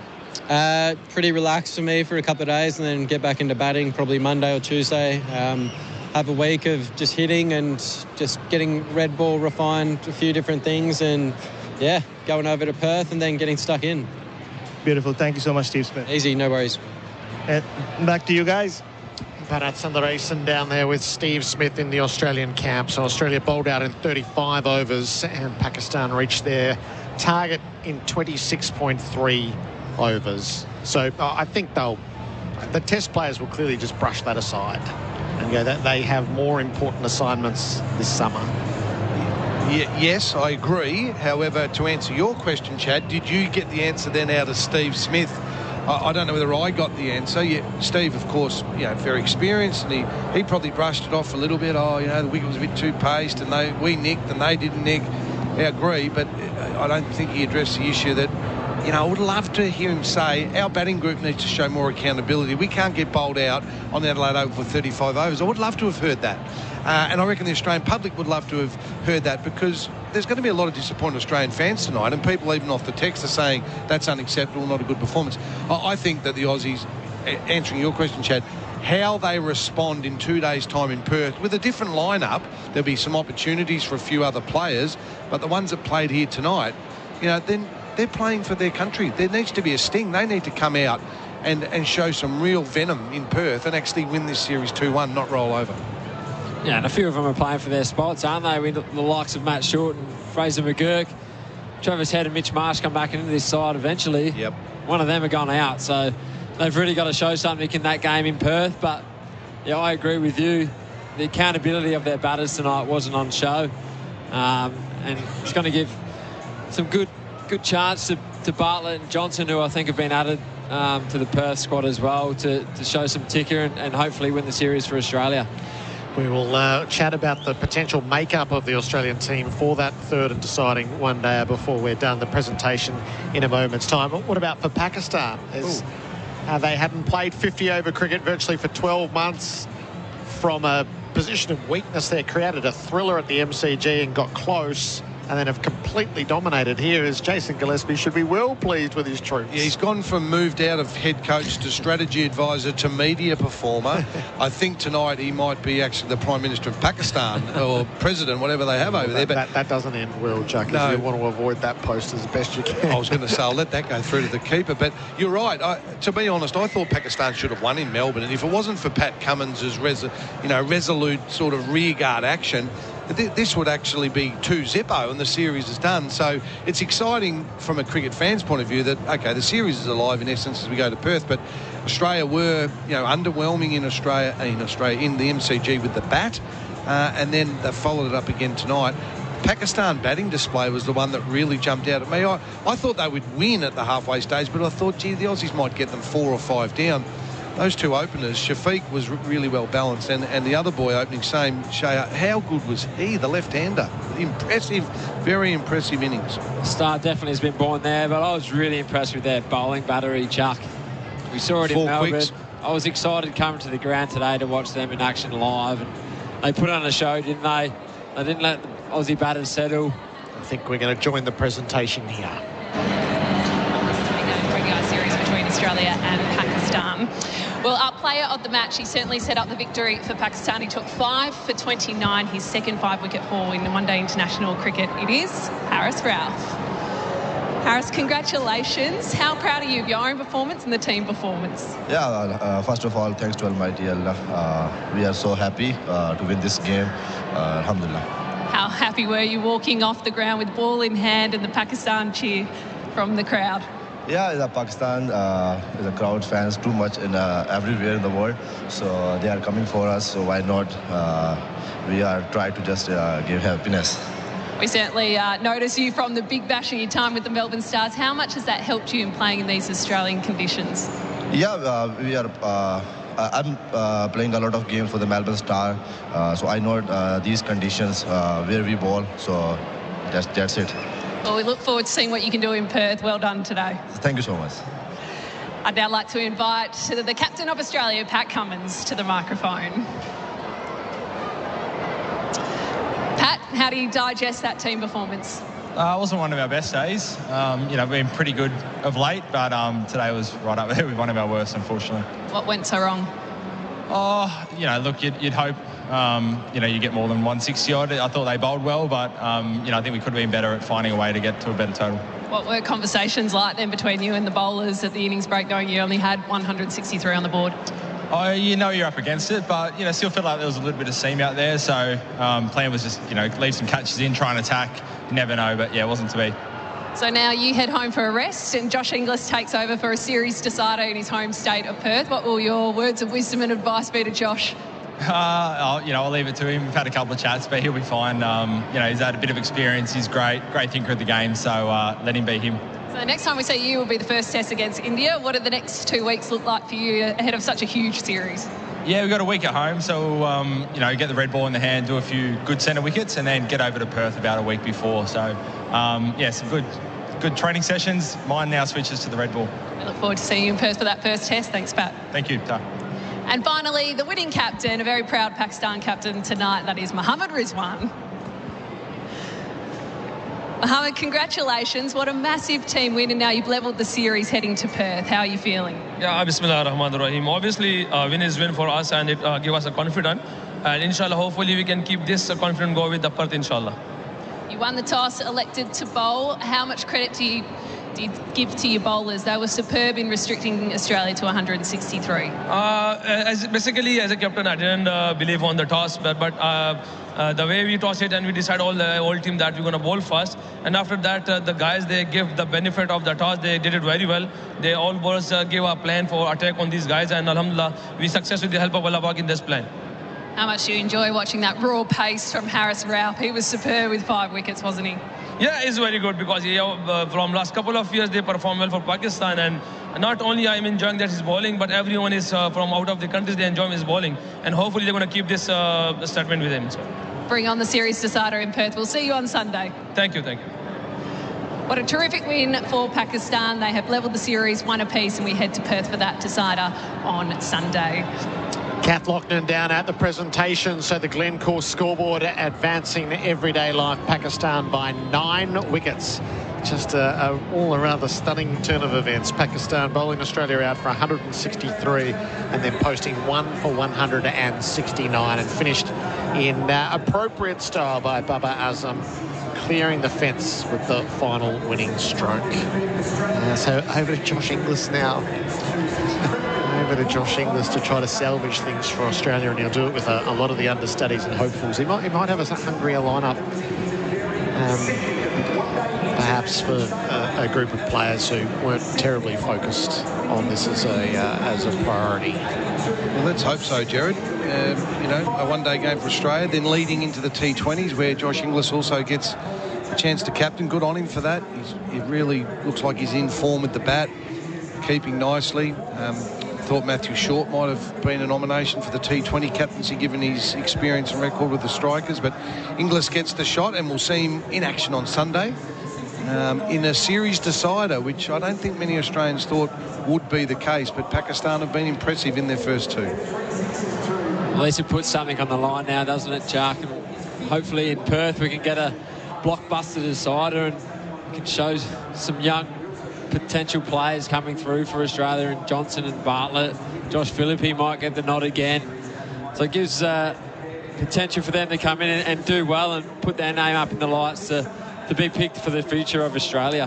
When we were talking before, Chad, about the big 3, if you like. Hold fire there. We'll head down to Bharat Sundaresan. Thanks, Gerard. We have Shaheen Shah Afridi with us. Big night for you guys. First win in Adelaide since 1996. Yeah, I think that's team effort totally. The boys was really hardworking in the nets. They show in the field as well, and that's, I think, the success. And the boys need that win, and as a nation we need that win. But that still is one game more for this series, so that's day after tomorrow. So we have to be ready for that as well. And you got things going with those early wickets. Then Haris came on and took those 5 wickets. So did you think like you got the decision right to field first? I feel yes, because the thing we lacking in few games, like I can say 1-2 months, that's early wicket we're not taking. That's why as a team we lack that area. So alhamdulillah was the early on back to is coming back to our team morale is very high, and Haris is coming in middle hours. He was improved a lot in wide ball cricket, and he's showing that skill.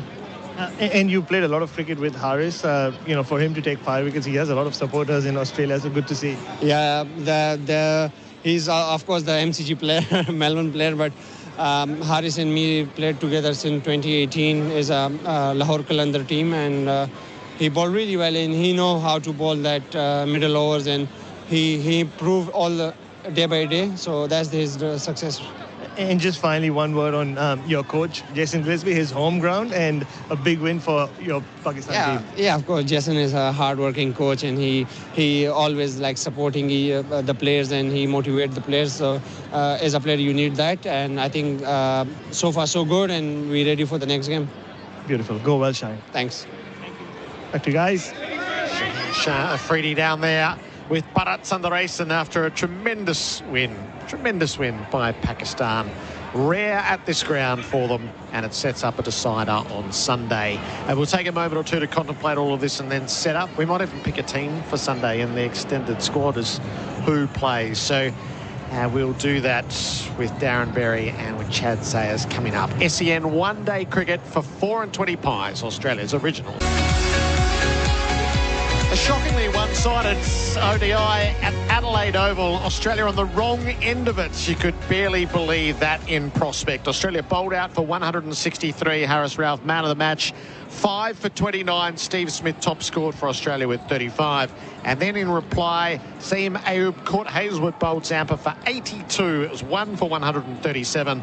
Abdullah Shafiq not out 64. Baba Azam not out 15. 1 for 169 off 26.3 overs for Australia. Zampa 1 for 44. Stark none for 28. Hazlewood none for 37. Cummins none for 35. And Hardy none for 24. Pakistan won by 9 wickets. We'll tie it all together. SEN one-day cricket for 4 and 20 pies. Australia's original fan food. That scoreboard for Glencore advancing everyday life. Chad Sayers and Darren Berry will an eye towards Sunday in a moment. Does it make it just a fraction harder to justify sending the test players on leave as of tonight, rather than they're not going to Perth to avoid the going to Perth, then going home, then going back to Perth to be ready? It's 2 weeks out from the first test. Should the number one team be playing the decider, or are they right to send them all off? Leaves a bit of taste, doesn't it, leaving here tonight? But I think Australia have planned this a long way out, Gerard. So they're prioritising the Gavaskar series, but to be honest, that looks how they played as well. There hasn't been enough urgency, I don't think, from the Australian team in the first 2 one-days. So, yeah, I'm hearing what you're saying, and maybe the big boys should go out and fly the Australian flag and then have a rest, let the T20s unfold. But they've made that decision a long way out. It'll give an opportunity for a few other players, as we've mentioned, Johnson, Bartlett, Philippi, to get an opportunity. I was just playing around the batting order. We'll get to it, but which way are they going to go? And does Fraser McGurk stay in? Does Philippi take his place? Does Hardy keep his spot, or Stoinis take it? There's a little bit to unfold in that, but in short, I think this is planned, and the priority is for the Test series. I don't know whether I like it, but that's what's happening. I think if the decider was being played in Melbourne or Sydney, they'd play. But the fact that it's in Perth and the double travel, I think that's why they've decided not to do it. Yeah, I think that's a big thing these days, isn't it? The travel and the rest between games, and I guess the scheduling could have been a bit better with this ODI series as well, but gee, you don't want to lose a series for Australia, do you? West Coast Eagles and Fremantle send their regards, Gerard.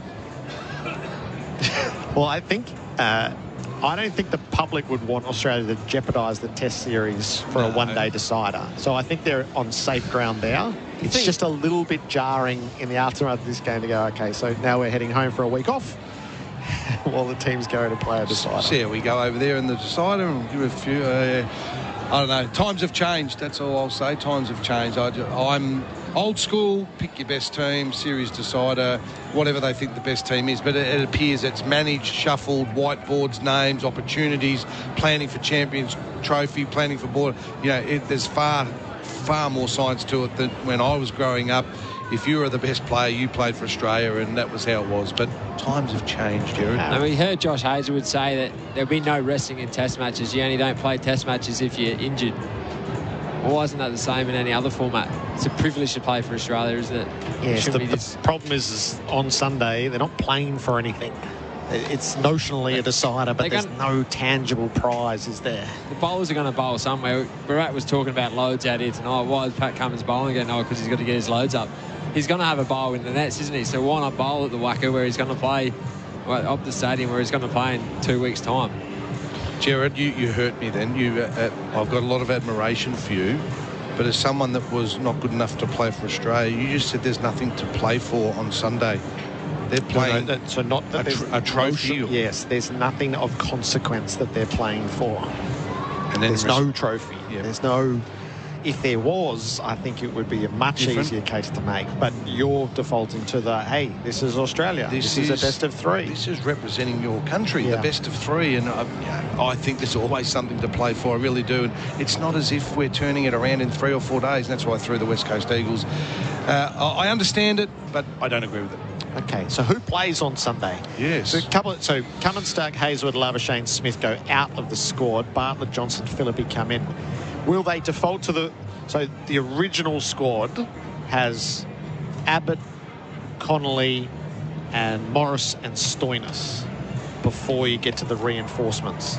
Do those 4 play before the other 3 get considered? I think Stoinis definitely comes into that squad. He's been a part of the Australian setup for a long time and probably needs some game time, having been out for a little bit.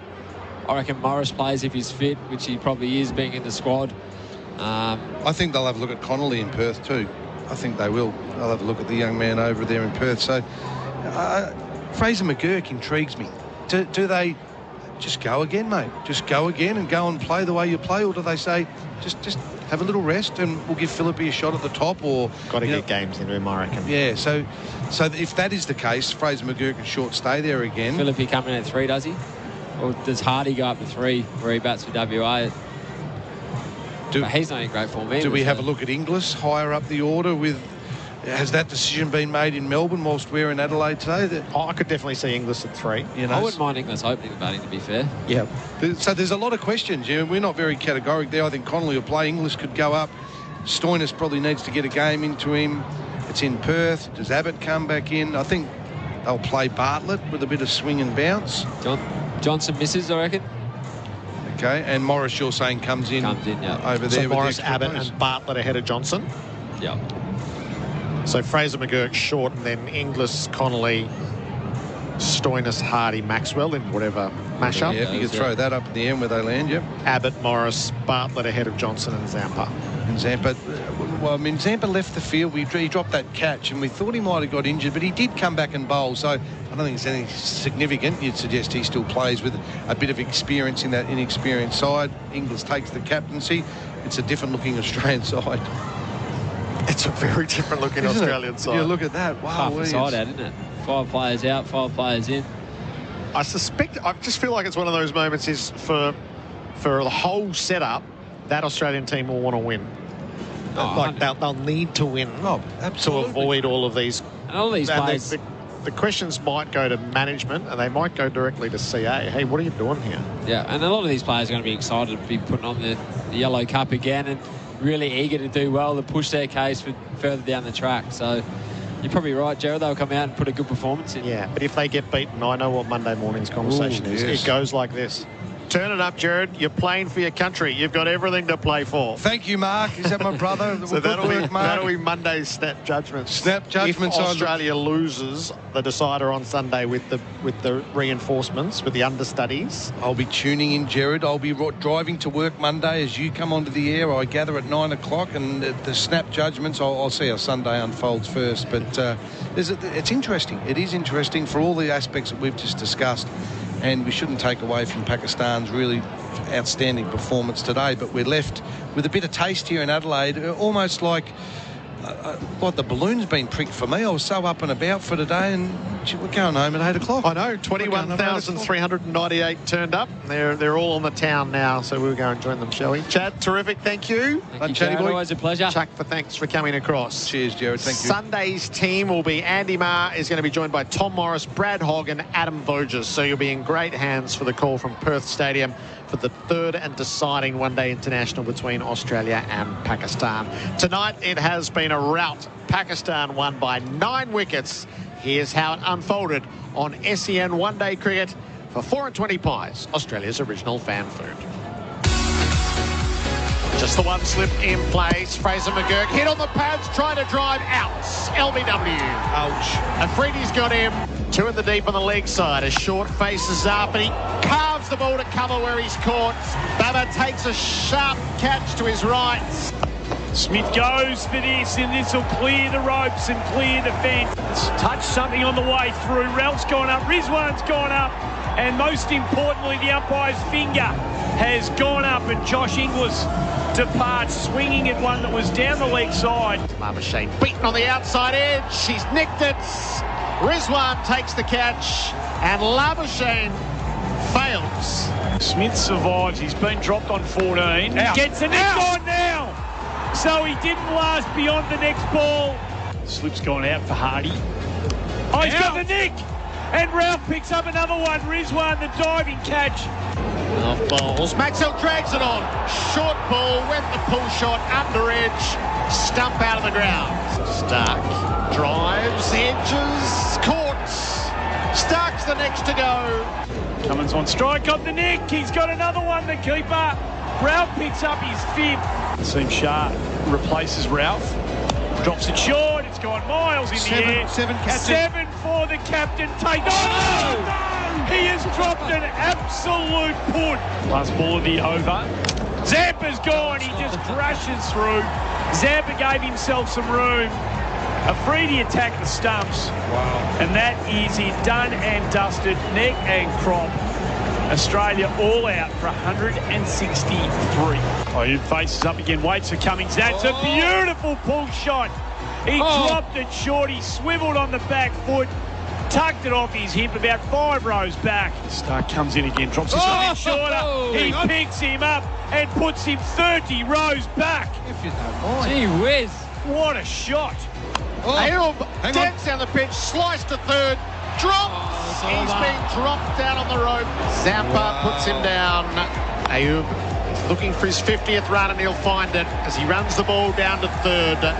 It's his first white ball half century in Pakistan colours. Saeem Ayub. Ayub heaves the ball up over square for 6. Zampa over the wicket. Ayub tries to open up the offside, goes inside out. It's a long off into the fence for 6.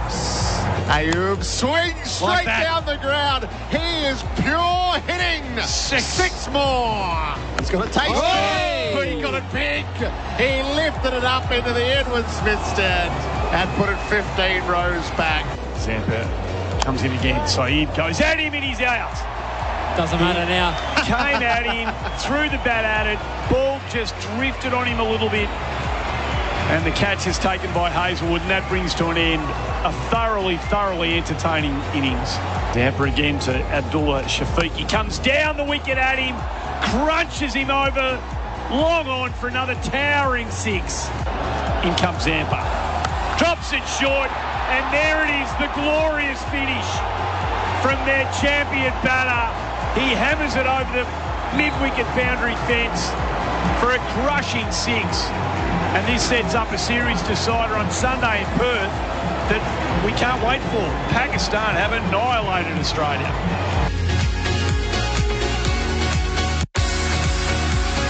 For Henley Homes, move into a Henley completed home before Christmas from only $540,000. Henley, 1800 64 64 64. Australia versus Pakistan on SEN Cricket.